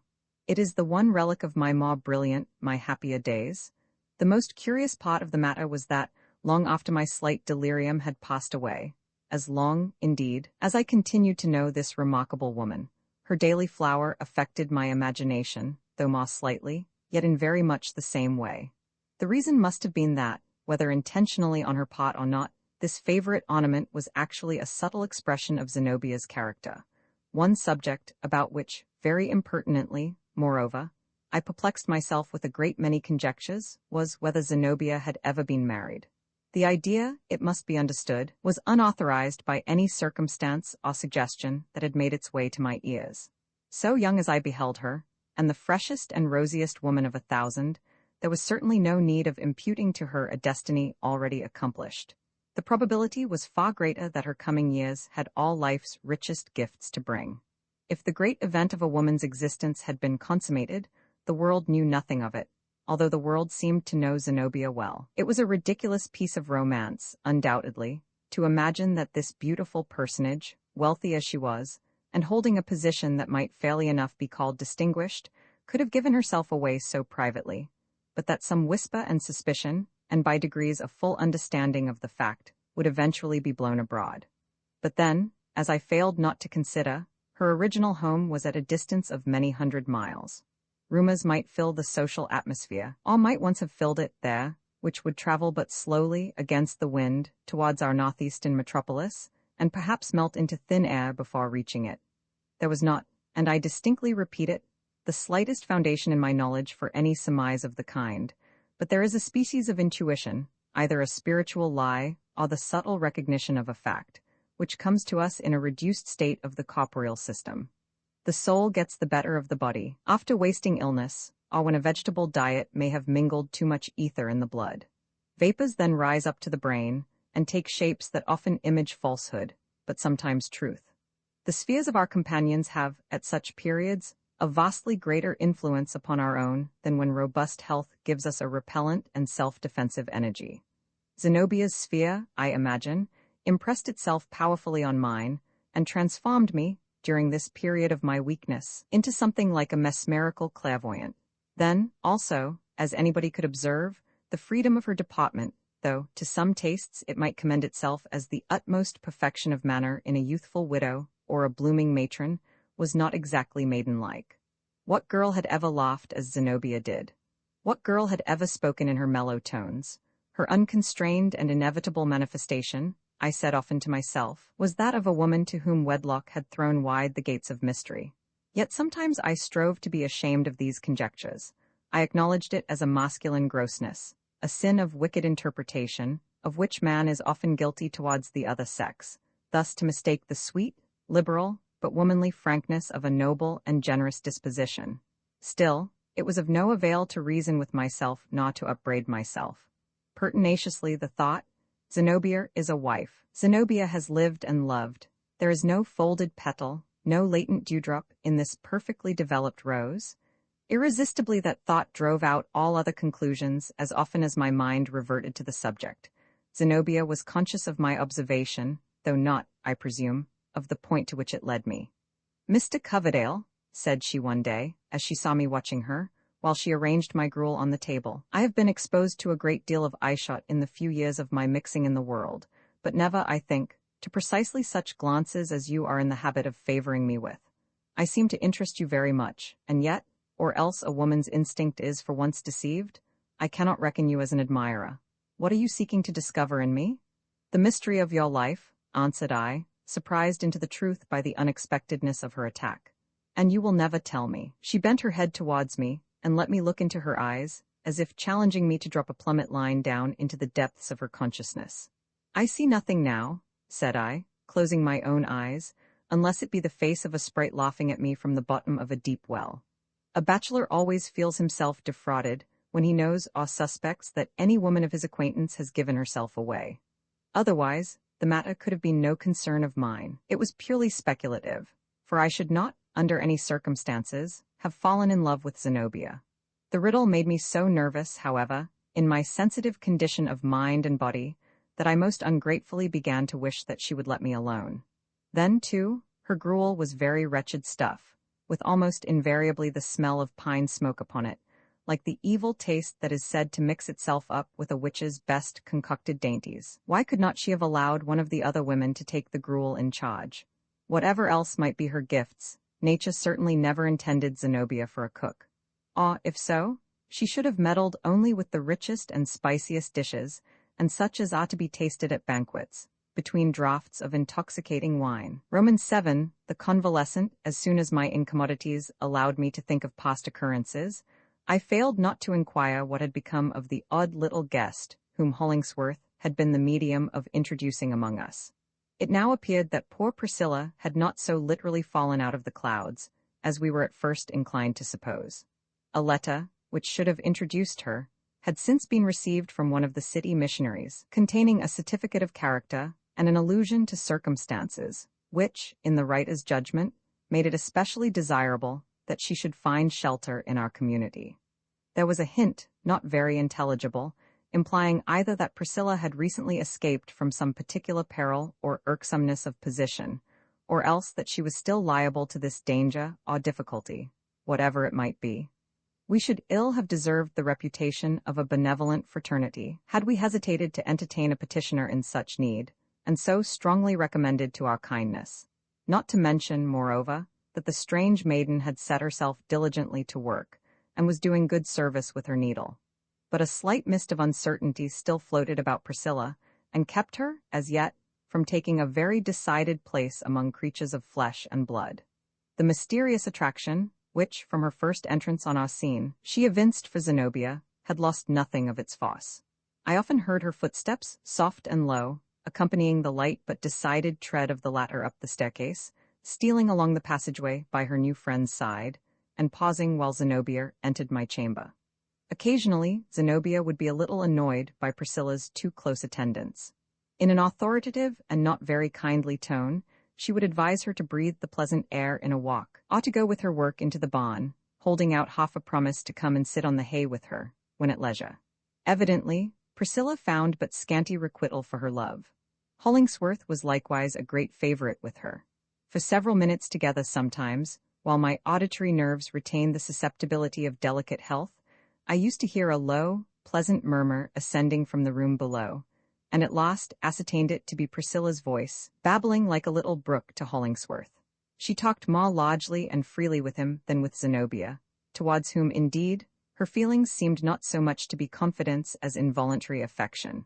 I should have thought all the better of my own qualities had Priscilla marked me out for the third place in her regards, but though she appeared to like me tolerably well, I could never flatter myself with being distinguished by her, as Hollingsworth and Zenobia were.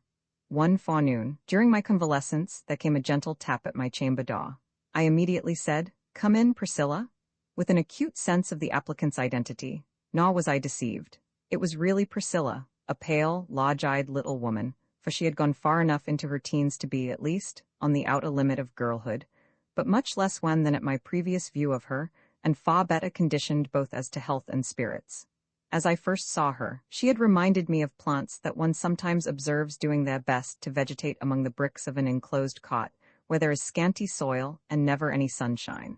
At present, though with no approach to bloom, there were indications that the girl had human blood in her veins. Priscilla came softly to my bedside and held out an article of snow-white linen, very carefully and smoothly ironed. She did not seem bashful, nor anywise embarrassed. My weakly condition, I suppose, supplied a medium in which she could approach me. "Do not you need this?" asked she. "I have made it for you." "It was a nightcap?"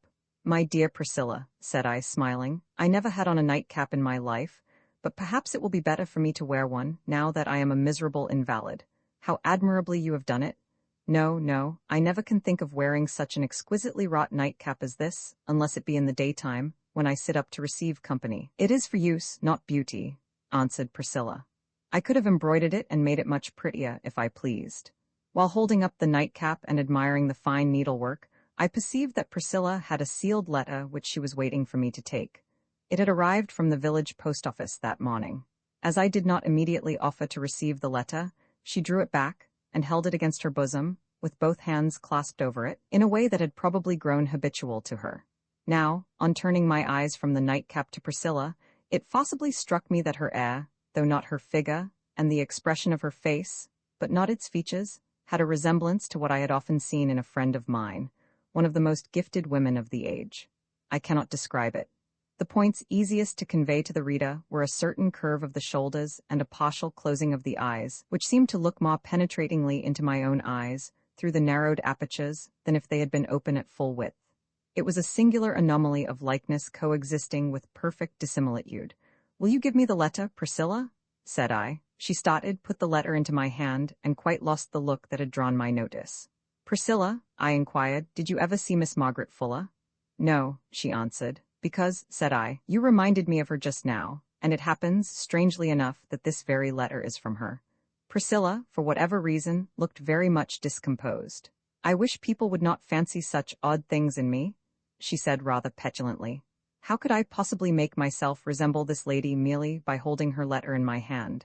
"Certainly, Priscilla, it would puzzle me to explain it," I replied. "Nor do I suppose that the letter had anything to do with it. It was just a coincidence, nothing more." She hastened out of the room, and this was the last that I saw of Priscilla until I ceased to be an invalid. Being much alone during my recovery, I read interminably in Mr. Emerson's essays, the Dial, Carlyle's works, George Sand's romances, lent me by Zenobia, and other books which one or another of the brethren or sisterhood had brought with them. Agreeing in little else, most of these utterances were like the cry of some solitary sentinel, whose station was on the outposts of the advance guard of human progression. Or sometimes the voice came sadly from among the shattered ruins of the past, but yet had a hopeful echo in the future. They were well adapted, better, at least, than any other intellectual products, the volatile essence of which had heretofore tinctured a printed page, to pilgrims like ourselves, whose present bivouac was considerably further into the waste of chaos than any mortal army of crusaders had ever marched before. Fouria's works, also, in a series of horribly tedious volumes, attracted a good deal of my attention, from the analogy which I could not but recognize between his system and our own. There was far less resemblance, it is true, than the world chose to imagine, inasmuch as the two theories differed, as widely as the zenith from the nadir, in their main principles. I talked about Fouria to Hollingsworth, and translated, for his benefit, some of the passages that chiefly impressed me. When, as a consequence of human improvement, said I, the globe shall arrive at its final perfection, the great ocean is to be converted into a particular kind of lemonade, such as was fashionable at Paris in Fourier's time. He calls it lemonade aceta. It is positively a fact. Just imagine the city docks filled, every day, with a flood tide of this delectable beverage. Why did not the Frenchmen make punch of it at once? Asked Hollingsworth. The Jacktaws would be delighted to go down in ships and do business in such an element. I further proceeded to explain, as well as I modestly could, several points of Fourier's system, illustrating them with here and there a page or two, and asking Hollingsworth's opinion as to the expediency of introducing these beautiful peculiarities into our own practice. "Let me hear no more of it," cried he, in utter disgust. "I never will forgive this fellow. He has committed the unpardonable sin. For what more monstrous iniquity could the devil himself contrive than to choose the selfish principle, the principle of all human wrong, the very blackness of man's heart, the passion of ourselves which we shudder at, and which it is the whole aim of spiritual discipline to eradicate, to choose it as the master workman of his system, to seize upon and foster whatever vile, petty, sordid, filthy, bestial, and abominable corruptions have cankered into our nature, to be the efficient instruments of his infernal regeneration, and his consummated paradise, as he pictures it, would be worthy of the agency which he counts upon for establishing it. The nauseous villain.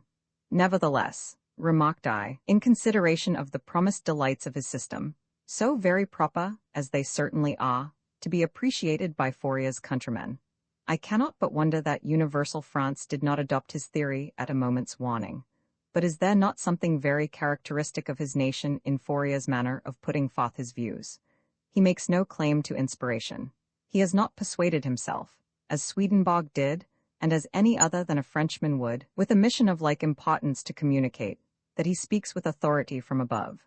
He promulgates his system, so far as I can perceive, entirely on his own responsibility. He has searched out and discovered the whole counsel of the Almighty in respect to mankind, past, present, and for exactly 70,000 years to come, by the mere force and cunning of his individual intellect. "Take the book out of my sight," said Hollingsworth with great virulence of expression, "or, I tell you fairly, I shall fling it in the fire. And as for Fourier, let him make a paradise, if he can, of Gehenna, where, as I conscientiously believe, he is floundering at this moment. And bellowing, I suppose," said I, not that I felt any ill will towards Fourier, but merely wanted to give the finishing touch to Hollingsworth's image, bellowing for the least drop of his beloved lemonade aceta. There is but little profit to be expected in attempting to argue with a man who allows himself to declaim in this manner, so I dropped the subject, and never took it up again. But had the system, at which he was so enraged, combined almost any amount of human wisdom, spiritual insight, and imaginative beauty, I question whether Hollingsworth's mind was in a fit condition to receive it. I began to discern that he had come among us actuated by no real sympathy with our feelings and our hopes, but chiefly because we were estranging ourselves from the world, with which his lonely and exclusive object in life had already put him at odds. Hollingsworth must have been originally endowed with a great spirit of benevolence, deep enough and warm enough to be the source of as much disinterested good as Providence often allows a human being the privilege of conferring upon his fellows. This native instinct yet lived within him. I myself had profited by it in my necessity. It was seen, too, in his treatment of Priscilla. Such casual circumstances as were here involved would quicken his divine power of sympathy and make him seem, while their influence lasted, the tenderest man and the truest friend on earth. But by and by you missed the tenderness of yesterday, and grew drearily conscious that Hollingsworth had a closer friend than ever you could be. And this friend was the cold, spectral monster which he had himself conjured up, and on which he was wasting all the warmth of his heart, and of which, at last, as these men of a mighty purpose so invariably do, he had grown to be the bondslave. It was his philanthropic theory. This was a result exceedingly sad to contemplate, considering that it had been mainly brought about by the very ardor and exuberance of his philanthropy. Sad, indeed, but by no means unusual.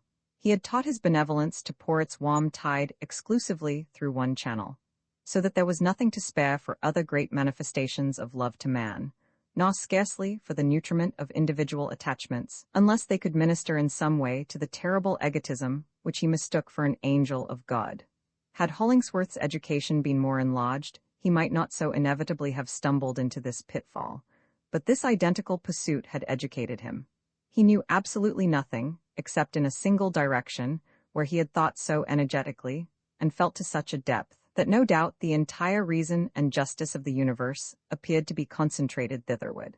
It is my private opinion that, at this period of his life, Hollingsworth was fast going mad, and as with other crazy people, among whom I include humorists of every degree, it required all the constancy of friendship to restrain his associates from pronouncing him an intolerable bore.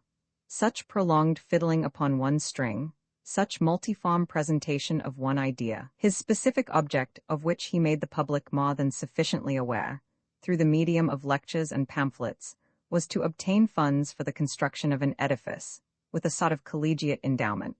On this foundation, he purposed to devote himself and a few disciples to the reform and mental culture of our criminal brethren. His visionary edifice was Hollingsworth's one castle in the air. It was the material type in which his philanthropic dream strove to embody itself, and he made the scheme more definite, and caught hold of it the more strongly, and kept his clutch the more pertinaciously, by rendering it visible to the bodily eye. I have seen him, 100 times, with a pencil and sheet of paper, sketching the facade, the side view, or the rear of the structure, or planning the internal arrangements as lovingly as another man might plan those of the projected home where he meant to be happy with his wife and children. I have known him to begin a model of the building with little stones, gathered at the brookside, whither we had gone to cool ourselves in the sultry noon of haying time. Unlike all other ghosts, his spirit haunted an edifice, which, instead of being time-worn, and full of storied love and joy and sorrow, had never yet come into existence. "Dear friend," said I once to Hollingsworth before leaving my sick chamber, "I heartily wish that I could make your schemes my schemes, because it would be so great a happiness to find myself treading the same path with you. But I am afraid there is not stuff in me stern enough for a philanthropist, or not in this peculiar direction, or, at all events, not solely in this. Can you bear with me, if such should prove to be the case?" "I will at least wait a while," answered Hollingsworth, gazing at me sternly and gloomily. "But how can you be my lifelong friend, except you strive with me towards the great object of my life?" Heaven forgive me! A horrible suspicion crept into my heart, and stung the very core of it, as with the fangs of an adder. I wondered whether it were possible that Hollingsworth could have watched by my bedside, with all that devoted care, only for the ulterior purpose of making me a proselyte to his views. Roman 8, a modern Arcadia May Day. I forget whether by Zenobia's sole decree, or by the unanimous vote of our community, had been declared a movable festival. It was deferred until the sun should have had a reasonable time to clear away the snowdrifts along the lee of the stone walls and bring out a few of the readiest wild flowers. On the forenoon of the substituted day, after admitting some of the balmy air into my chamber, I decided that it was nonsense and effeminacy to keep myself a prisoner any longer. So I descended to the sitting room, and finding nobody there, proceeded to the barn, whence I had already heard Zenobia's voice, and along with it, a girlish laugh which was not so certainly recognizable. Arriving at the spot, it a little surprised me to discover that these merry outbreaks came from Priscilla. The two had been amaying together. They had found anemones in abundance, houstonias by the handful, some columbines, a few long-stalked violets, and a quantity of white everlasting flowers, and had filled up their basket with the delicate spray of shrubs and trees. None were prettier than the maple twigs, the leaf of which looks like a scarlet bud in May, and like a plate of vegetable gold in October. Zenobia, who showed no conscience in such matters, had also rifled a cherry tree of one of its blossomed boughs, and, with all this variety of sylvan ornament, had been decking out Priscilla. Being done with a good deal of taste, it made her look more charming than I should have thought possible, with my recollection of the wan, frost-nipped girl, as heretofore described. Nevertheless, among those fragrant blossoms, and conspicuously, too, had been stuck a weed of evil odor and ugly aspect, which, as soon as I detected it, destroyed the effect of all the rest. There was a gleam of latent mischief, not to call it deviltry, in Zenobia's eye, which seemed to indicate a slightly malicious purpose in the arrangement. As for herself, she scorned the rural buds and leaflets, and wore nothing but her invariable flower of the tropics. "What do you think of Priscilla now, Mr. Coverdale?" asked she, surveying her as a child does its doll. "Is not she worth a verse or two?" "There is only one thing amiss," answered I. Zenobia laughed, and flung the malignant weed away. "Yes, she deserves some verses now, said I, and from a better poet than myself. She is the very picture of the New England spring, subdued in tint and rather cool, but with a capacity of sunshine, and bringing us a few alpine blossoms, as earnest of something richer, though hardly more beautiful, hereafter. The best type of her is one of those anemones.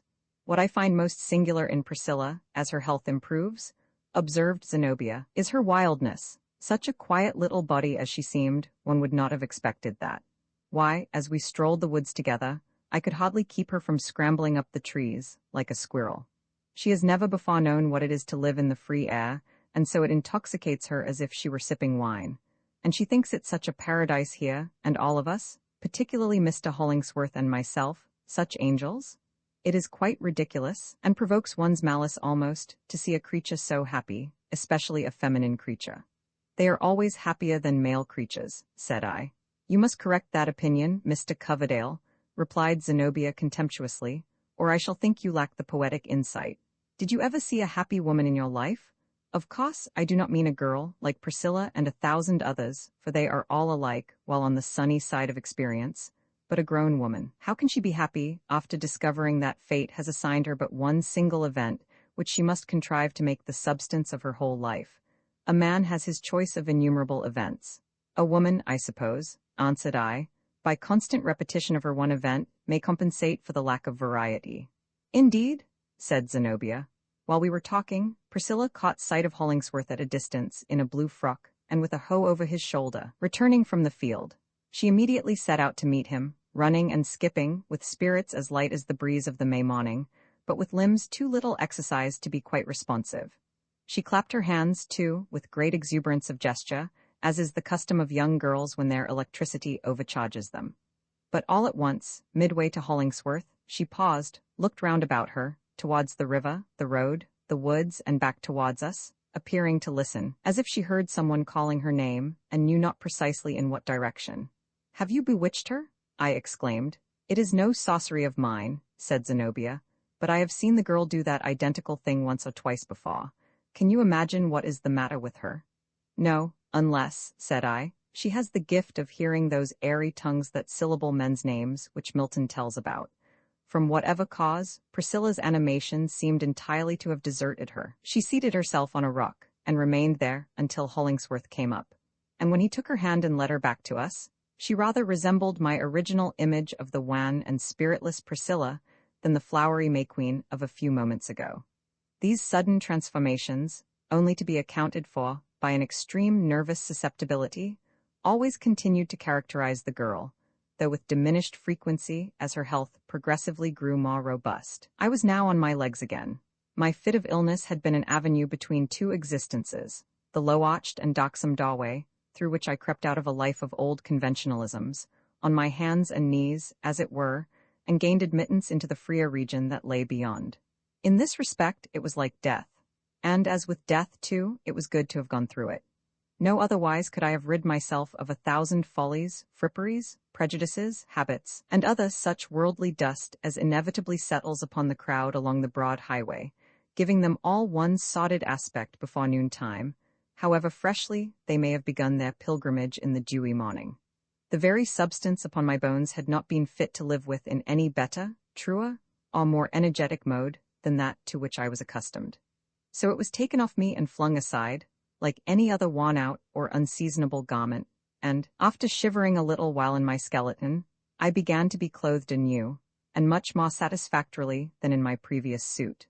In literal and physical truth, I was quite another man. I had a lively sense of the exultation with which the spirit will enter on the next stage of its eternal progress, after leaving the heavy burden of its mortality in an early grave, with as little concern for what may become of it, as now affected me for the flesh which I had lost. Emerging into the genial sunshine, I half fancied that the labors of the Brotherhood had already realized some of Fouria's predictions. Their enlightened culture of the soil, and the virtues with which they sanctified their life, had begun to produce an effect upon the material world and its climate. In my new enthusiasm, man looked strong and stately, and woman, oh, how beautiful! And the earth a green garden, blossoming with many-colored delights. Thus nature, whose laws I had broken in various artificial ways, comported herself towards me as a strict but loving mother, who uses the rod upon her little boy for his naughtiness, and then gives him a smile, a kiss, and some pretty playthings to console the urchin for her severity. In the interval of my seclusion, there had been a number of recruits to our little army of saints and martyrs. They were mostly individuals who had gone through such an experience as to discuss them with ordinary pursuits, but who were not yet so old, nor had suffered so deeply, as to lose their faith in the better time to come. On comparing their minds one with another, they often discovered that this idea of a community had been growing up, in silent and unknown sympathy, for years. Thoughtful, strongly lined faces were among them, somber brows, but eyes that did not require spectacles, unless prematurely dimmed by the student's lamplight, and hair that seldom showed a thread of silver. Age, wedded to the past, encrusted over with a stony layer of habits, and retaining nothing fluid in its possibilities, would have been absurdly out of place in an enterprise like this. Youth, too, in its early dawn, was hardly more adapted to our purpose, for it would behold the morning radiance of its own spirit beaming over the very same spots of withered grass and barren sand, whence most of us had seen it vanish. We had very young people with us, it is true, downy lads, rosy girls in their first teens, and children of all heights above one's knee, but these had chiefly been sent hither for education, which it was one of the objects and methods of our institution to supply. Then we had boarders, from town and elsewhere, who lived with us in a familiar way, sympathized more or less in our theories, and sometimes shared in our labors. On the whole, it was a society such as has seldom met together, nor, perhaps, could it reasonably be expected to hold together long. Persons of marked individuality, crooked sticks, as some of us might be called, are not exactly the easiest to bind up into a faggot. But so long as our union should subsist, a man of intellect and feeling, with a free nature in him, might have sought far and near, without finding so many points of attraction as would allure him hitherward. We were of all creeds and opinions, and generally tolerant of all, on every imaginable subject. Our bond, it seems to me, was not affirmative, but negative. We had individually found one thing or another to quarrel with in our past life, and were pretty well agreed as to the inexpediency of lumbering along with the old system any further. As to what should be substituted, there was much less unanimity. We did not greatly care, at least I never did, for the written constitution under which our millennium had commenced. My hope was that, between theory and practice, a true and available mode of life might be struck out, and that, even should we ultimately fail, the months or years spent in the trial would not have been wasted, either as regarded passing enjoyment, or the experience which makes men wise. Arcadians though we were, our costume bore no resemblance to the beribboned doublets, silk breeches and stockings, and slippers fastened with artificial roses, that distinguish the pastoral people of poetry and the stage. In outward show, I humbly conceive, we looked rather like a gang of beggars, or banditti, than either a company of honest laboring men, or a conclave of philosophers. Whatever might be our points of difference, we all of us seemed to have come to Blithedale with the one thrifty and laudable idea of wearing out our old clothes. Such garments as had an airing, whenever we strode afield. Coats with high collars, and with no collars, broad-skirted or swallow-tailed, and with the waist at every point between the hip and armpit, pantaloons of a dozen successive epochs, and greatly defaced at the knees by the humiliations of the wearer before his later love. In short, we were a living epitome of defunct fashions, and the very raggedest presentment of men who had seen better days. It was gentility in tatters.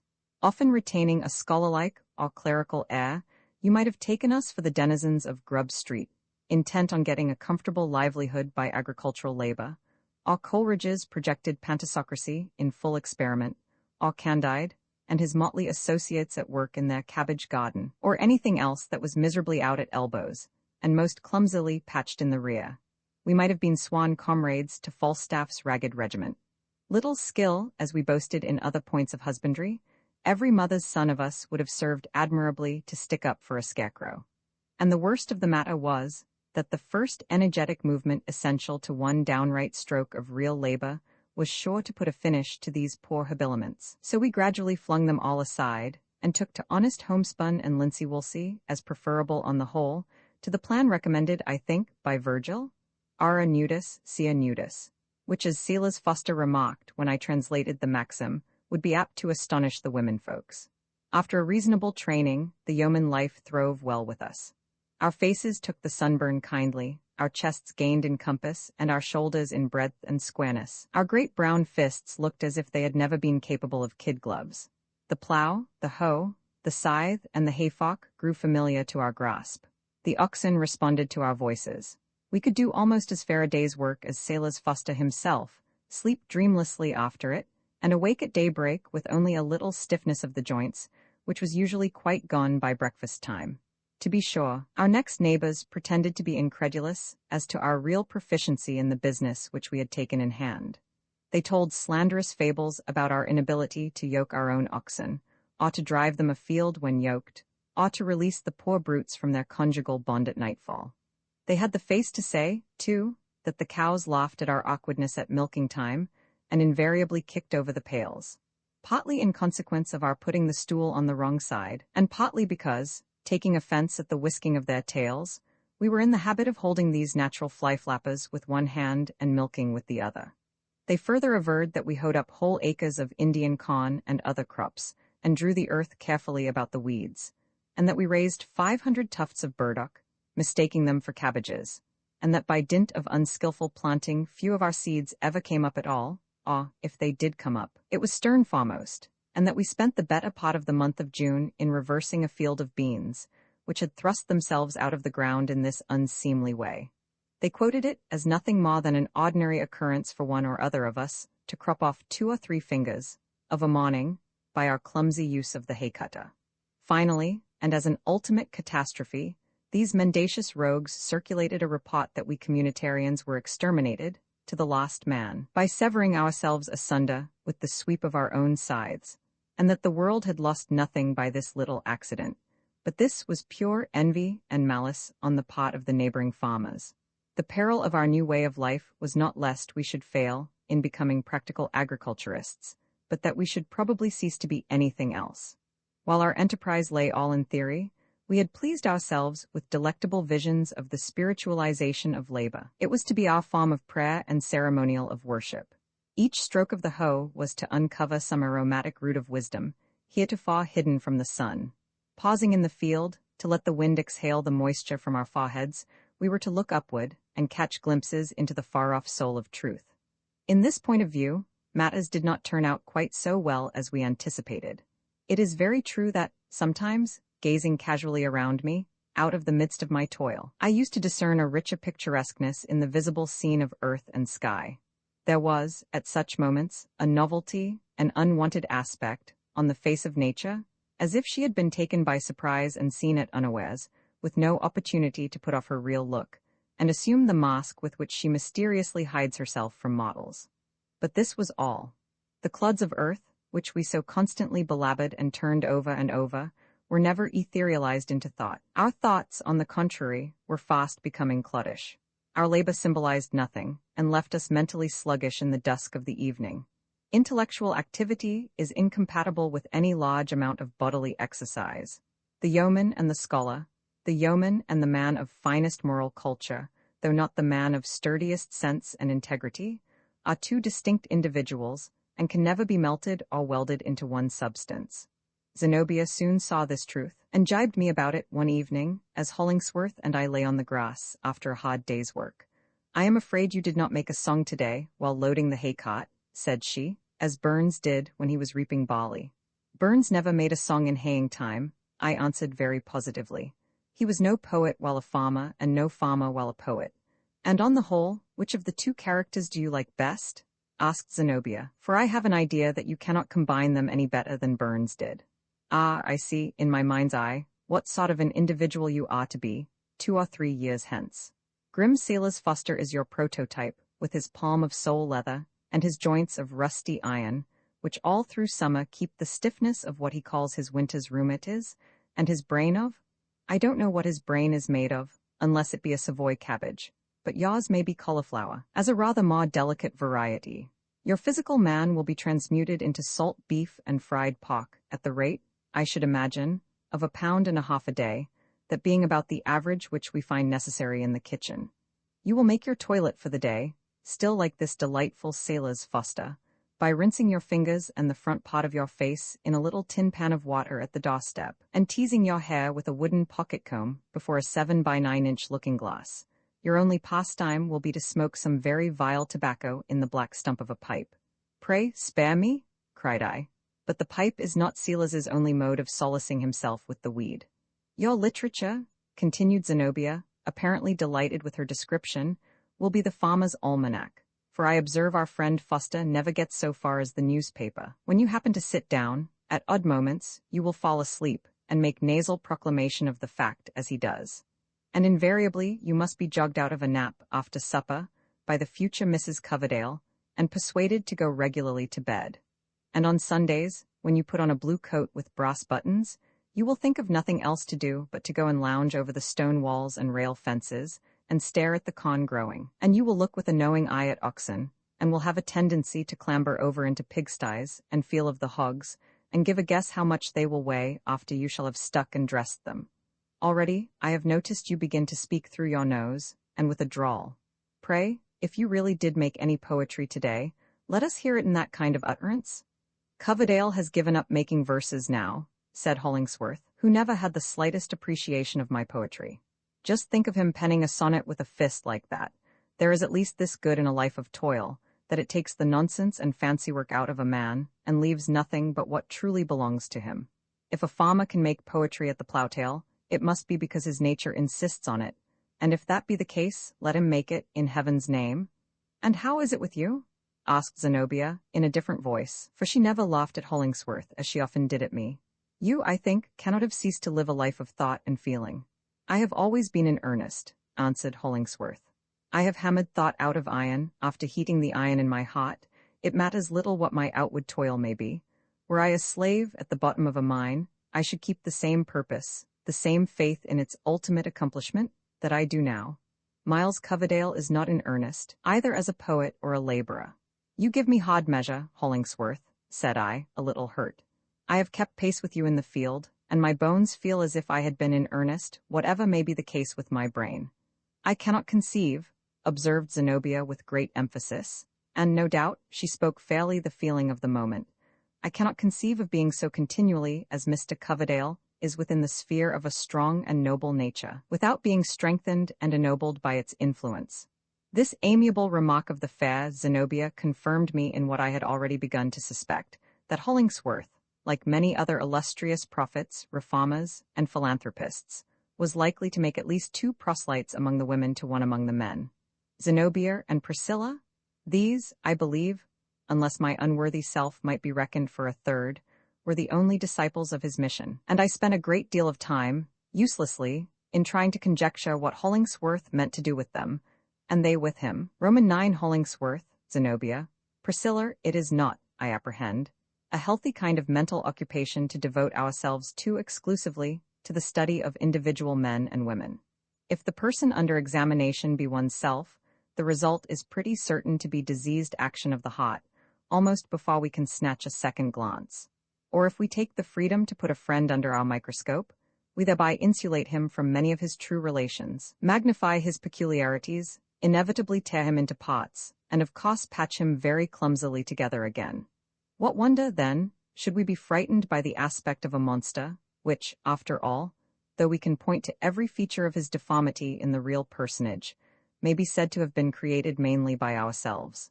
Thus, as my conscience has often whispered me, I did Hollingsworth a great wrong by prying into his character, and am perhaps doing him as great a one, at this moment, by putting faith in the discoveries which I seemed to make, but I could not help it. Had I loved him less, I might have used him better.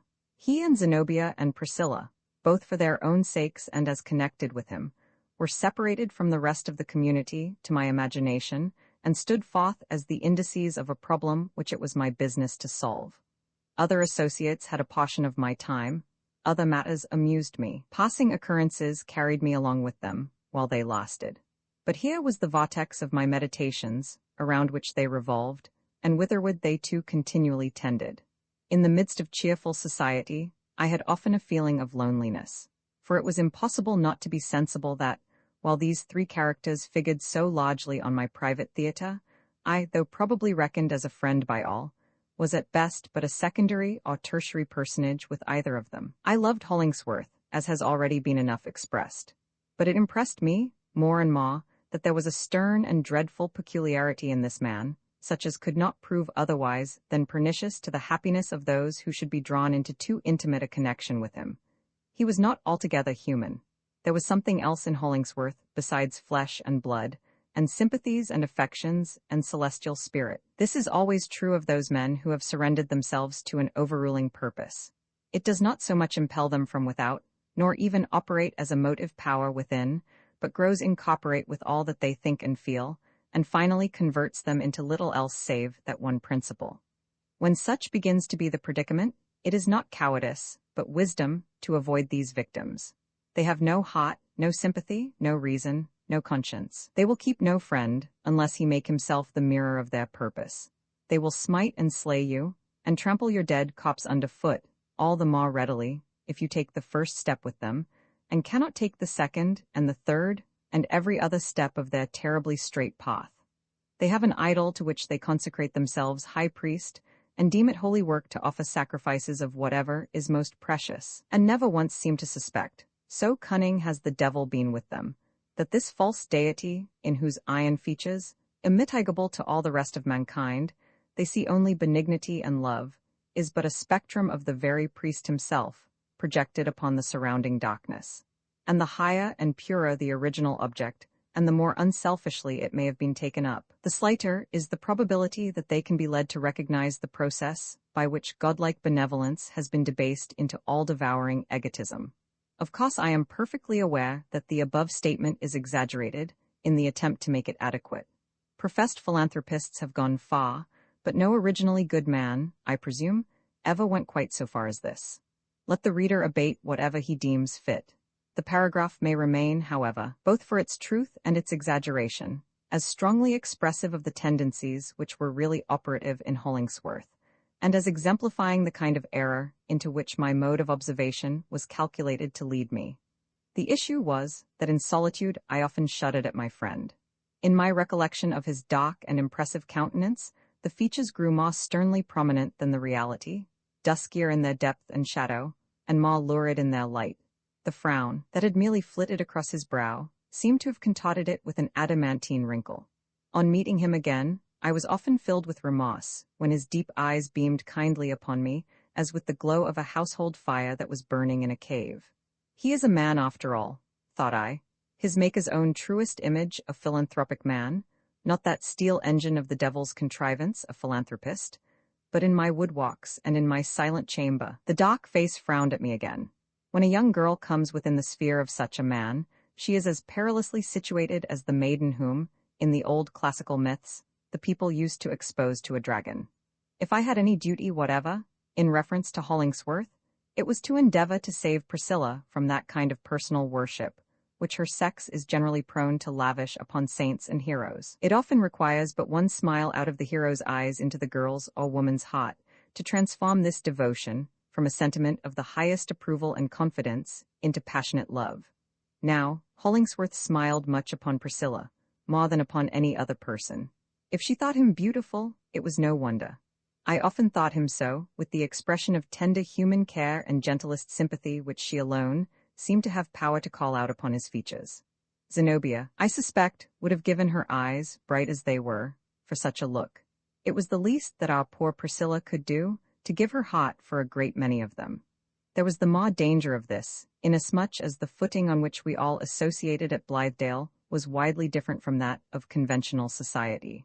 While inclining us to the soft affections of the golden age, it seemed to authorize any individual, of either sex, to fall in love with any other, regardless of what would elsewhere be judged suitable and prudent. Accordingly, the tender passion was very rife among us, in various degrees of mildness or virulence, but mostly passing away with the state of things that had given it origin. This was all well enough, but for a girl like Priscilla and a woman like Zenobia to jostle one another in their love of a man like Hollingsworth was likely to be no child's play. Had I been as cold-hearted as I sometimes thought myself, nothing would have interested me more than to witness the play of passions that must thus have been evolved. But, in honest truth, I would really have gone far to save Priscilla, at least, from the catastrophe in which such a drama would be apt to terminate. Priscilla had now grown to be a very pretty girl, and still kept budding and blossoming, and daily putting on some new charm, which you no sooner became sensible of then you thought it worth all that she had previously possessed. So unformed, vague, and without substance as she had come to us, it seemed as if we could see nature shaping out a woman before our very eyes, and yet had only a more reverential sense of the mystery of a woman's soul and frame. Yesterday, her cheek was pale. Today, it had a bloom. Priscilla's smile, like a baby's first one, was a wondrous novelty. Her imperfections and shortcomings affected me with a kind of playful pathos, which was as absolutely bewitching a sensation as ever I experienced. After she had been a month or two at Blithedale, her animal spirits waxed high, and kept her pretty constantly in a state of bubble and ferment, impelling her to far more bodily activity than she had yet strength to endure. She was very fond of playing with the other girls out of doors. There is hardly another sight in the world so pretty as that of a company of young girls, almost women grown, at play, and so giving themselves up to their airy impulse that their tiptoes barely touch the ground. Girls are incomparably wilder and more effervescent than boys, more untamable and regardless of rule and limit, with an ever-shifting variety, breaking continually into new modes of fun, yet with a harmonious propriety through all. Their steps, their voices, appear free as the wind, but keep consonance with a strain of music inaudible to us. Young men and boys, on the other hand, play, according to recognized law, old, traditionary games, permitting no caprioles of fancy, but with scope enough for the outbreak of savage instincts. For young or old in play or in earnest, man is prone to be a brute. Especially is it delightful to see a vigorous young girl run a race, with her head thrown back, her limbs moving more friskily than they need, and an air between that of a bird and a young colt. But Priscilla's peculiar charm, in a foot race, was the weakness and irregularity with which she ran. Growing up without exercise, except to her poor little fingers, she had never yet acquired the perfect use of her legs. Setting buoyantly forth, therefore, as if no rival less swift than Atalanta could compete with her, she ran falteringly, and often tumbled on the grass. Such an incident, though it seems too slight to think of, was a thing to laugh at, but which brought the water into one's eyes, and lingered in the memory after far greater joys and sorrows were wept out of it, as antiquated trash. Priscilla's life, as I beheld it, was full of trifles that affected me in just this way. When she had come to be quite at home among us, I used to fancy that Priscilla played more pranks and perpetrated more mischief than any other girl in the community. For example, I once heard Silas Foster, in a very gruff voice, threatening to rivet 3 horseshoes round Priscilla's neck and chain her to a post, because she, with some other young people, had clambered upon a load of hay, and caused it to slide off the cot. How she made her peace I never knew, but very soon afterwards I saw old Silas, with his brawny hands round Priscilla's waist, swinging her to and fro, and finally depositing her on one of the oxen, to take her first lessons in riding. She met with terrible mishaps in her efforts to milk a cow. She let the poultry into the garden. She generally spoilt whatever part of the dinner she took in charge. She broke crockery. She dropped our biggest water pitcher into the well, and except with her needle and those little wooden instruments for purse-making, was as unserviceable a member of society as any young lady in the land. There was no other sort of efficiency about her. Yet everybody was kind to Priscilla. Everybody loved her and laughed at her to her face, and did not laugh behind her back. Everybody would have given her half of his lost crust, or the biggest share of his plum cake. These were pretty certain indications that we were all conscious of a pleasant weakness in the girl, and considered her not quite able to look after her own interests, or fight her battle with the world. And Hollingsworth, perhaps because he had been the means of introducing Priscilla to her new abode, appeared to recognize her as his own especial charge. Her simple, careless, childish flow of spirits often made me sad. She seemed to me like a butterfly at play in a flickering bit of sunshine, and mistaking it for a broad and eternal summer. We sometimes hold mirth to a stricter accountability than sorrow. It must show good cause, or the echo of its laughter comes back drearily. Priscilla's gaiety, moreover, was of a nature that showed me how delicate an instrument she was, and what fragile hop-strings were her nerves. As they made sweet music at the airiest touch, it would require but a stronger one to burst them all asunder. Absurd as it might be, I tried to reason with her, and persuade her not to be so joyous, thinking that, if she would draw less lavishly upon her fund of happiness, it would last the longer. I remember doing so, one summer evening, when we tired laborers sat looking on, like goldsmiths' old folks under the village thorn-tree, while the young people were at their spots. What is the use or sense of being so very gay? I said to Priscilla, while she was taking breath, after a great frolic. I love to see a sufficient cause for everything, and I can see none for this. Pray tell me now, what kind of a world you imagine this to be, which you are so merry in. I never think about it at all, answered Priscilla, laughing. But this I am sure of, that it is a world where everybody is kind to me and where I love everybody. My heart keeps dancing within me, and all the foolish things which you see me do are only the motions of my heart. How can I be dismal, if my heart will not let me? Have you nothing dismal to remember? I suggested. If not, then indeed you are very fortunate. Ah, said Priscilla slowly, and then came that unintelligible gesture, when she seemed to be listening to a distant voice. For my part, I continued, beneficently seeking to overshadow her with my own sombre humor, my past life has been a tiresome one enough. Yet I would rather look backward 10 times than forward once. For little as we know of our life to come, we may be very sure, for one thing, that the good we aim at will not be attained. People never do get just the good they seek. If it come at all, it is something else, which they never dreamed of, and did not particularly want. Then, again, we may rest certain that our friends of today will not be our friends of a few years hence, but if we keep one of them, it will be at the expense of the others, and most probably we shall keep none. To be sure, there are more to be had, but who cares about making a new set of friends, even should they be better than those around us? Not I, said Priscilla. I will live and die with these. Well, but let the future go, resumed I. As for the present moment, if we could look into the hearts where we wish to be most valued, what should you expect to see? One's own likeness in the innermost, holiest niche? Ah, I don't know, it may not be there at all.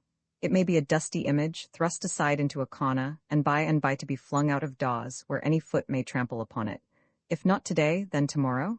And so, Priscilla, I do not see much wisdom in being so very merry in this kind of a world. It had taken me nearly 7 years of worldly life to hive up the bitter honey which I here offered to Priscilla. And she rejected it? I don't believe one word of what you say, she replied, laughing anew. You made me sad for a minute by talking about the past, but the past never comes back again. Do we dream the same dream twice? There is nothing else that I am afraid of. So away she ran, and fell down on the green grass, as it was often her luck to do, but got up again, without any harm. Priscilla, Priscilla, cried Hollingsworth, who was sitting on the doorstep, you had better not run any more tonight, you will weary yourself too much, and do not sit down out of doors, for there is a heavy dew beginning to fall. At his first word, she went and sat down under the porch at Hollingsworth's feet, entirely contented and happy. What charm was there in his rude massiveness that so attracted and soothed this shadow-like girl? It appeared to me, who have always been curious in such matters, that Priscilla's vague and seemingly causeless flow of felicitous feeling was that with which love blesses inexperienced hearts before they begin to suspect what is going on within them. It transports them to the 7th heaven, and if you ask what brought them thither, they neither can tell nor care to learn, but cherish an ecstatic faith that there they shall abide forever. Zenobia was in the doorway, not far from Hollingsworth. She gazed at Priscilla in a very singular way. Indeed, it was a sight worth gazing at, and a beautiful sight, too, as the fair girl sat at the feet of that dark, powerful figure. Her air, while perfectly modest, delicate, and virgin-like, denoted her as swayed by Hollingsworth, attracted to him, and unconsciously seeking to rest upon his strength. I could not turn away my own eyes, but hoped that nobody, save Zenobia and myself, was witnessing this picture. It is before me now, with the evening twilight a little deepened by the dusk of memory. Come hither, Priscilla, said Zenobia. I have something to say to you. She spoke in little more than a whisper, but it is strange how expressive of moods a whisper may often be. Priscilla felt at once that something had gone wrong. Are you angry with me? She asked, rising slowly, and standing before Zenobia in a drooping attitude. What have I done? I hope you are not angry. No, no, Priscilla, said Hollingsworth, smiling. I will answer for it, she is not. You are the one little person in the world with whom nobody can be angry. Angry with you, child? What a silly idea, exclaimed Zenobia, laughing. No, indeed, but my dear Priscilla, you are getting to be so very pretty that you absolutely need a duenna, and as I am older than you, and have had my own little experience of life, and think myself exceedingly sage, I intend to fill the place of a maiden aunt. Every day, I shall give you a lecture, a quarter of an hour in length, on the morals, manners, and proprieties of social life. When our pastoral shall be quite played out, Priscilla, my worldly wisdom may stand you in good stead. I am afraid you are angry with me, repeated Priscilla sadly, for while she seemed as impressible as wax, the girl often showed a persistency in her own ideas as stubborn as it was gentle. Dear me, what can I say to the child? Cried Zenobia in a tone of humorous vexation. Well, well, since you insist on my being angry, come to my room this moment and let me beat you. Zenobia bade Hollingsworth good night very sweetly, and nodded to me with a smile. But just as she turned aside with Priscilla into the dimness of the porch, I caught another glance at her countenance. It would have made the fortune of a tragic actress. Could she have borrowed it for the moment when she fumbles in her bosom for the concealed dagger, or the exceedingly sharp bodkin, or mingles the ratsbane in her lover's bowl of wine, or her rival's cup of tea? Not that I in the least anticipated any such catastrophe, it being a remarkable truth that custom has in no one point a greater sway than over our modes of wreaking our wild passions. And besides, had we been in Italy, instead of New England, it was hardly yet a crisis for the dagger or the bowl. It often amazed me, however, that Hollingsworth should show himself so recklessly tender towards Priscilla, and never once seem to think of the effect which it might have upon her heart. But the man, as I have endeavored to explain, was thrown completely off his moral balance, and quite bewildered as to his personal relations, by his great excrescence of a philanthropic scheme. I used to see, or fancy, indications that he was not altogether obtuse to Zenobia's influence as a woman. No doubt, however, he had a still more exquisite enjoyment of Priscilla's silent sympathy with his purposes, so unalloyed with criticism, and therefore more grateful than any intellectual approbation, which always involves a possible reserve of latent censure. A man, poet, prophet, or whatever he may be, readily persuades himself of his right to all the worship that is voluntarily tendered. In requital of so rich benefits as he was to confer upon mankind, it would have been hard to deny Hollingsworth the simple solace of a young girl's heart, which he held in his hand, and smelled too, like a rosebud. But what if, while pressing out its fragrance, he should crush the tender rosebud in his grasp? As for Zenobia, I saw no occasion to give myself any trouble. With her native strength and her experience of the world, she could not be supposed to need any help of mine. Nevertheless, I was really generous enough to feel some little interest likewise for Zenobia. With all her faults, which might have been a great many besides the abundance that I knew of, she possessed noble traits, and a heart which must, at least, have been valuable while new. And she seemed ready to fling it away as uncalculatingly as Priscilla herself. I could not but suspect that, if merely at play with Hollingsworth, she was spotting with a power which she did not fully estimate. Or if in earnest, it might chance, between Zenobia's passionate farce and his dark, self-delusive egotism, to turn out such earnest as would develop itself in some sufficiently tragic catastrophe, though the dagger and the bowl should go for nothing in it. Meantime, the gossip of the community set them down as a pair of lovers. They took walks together, and were not seldom encountered in the woodpaths, Hollingsworth deeply discoursing, in tones solemn and sternly pathetic.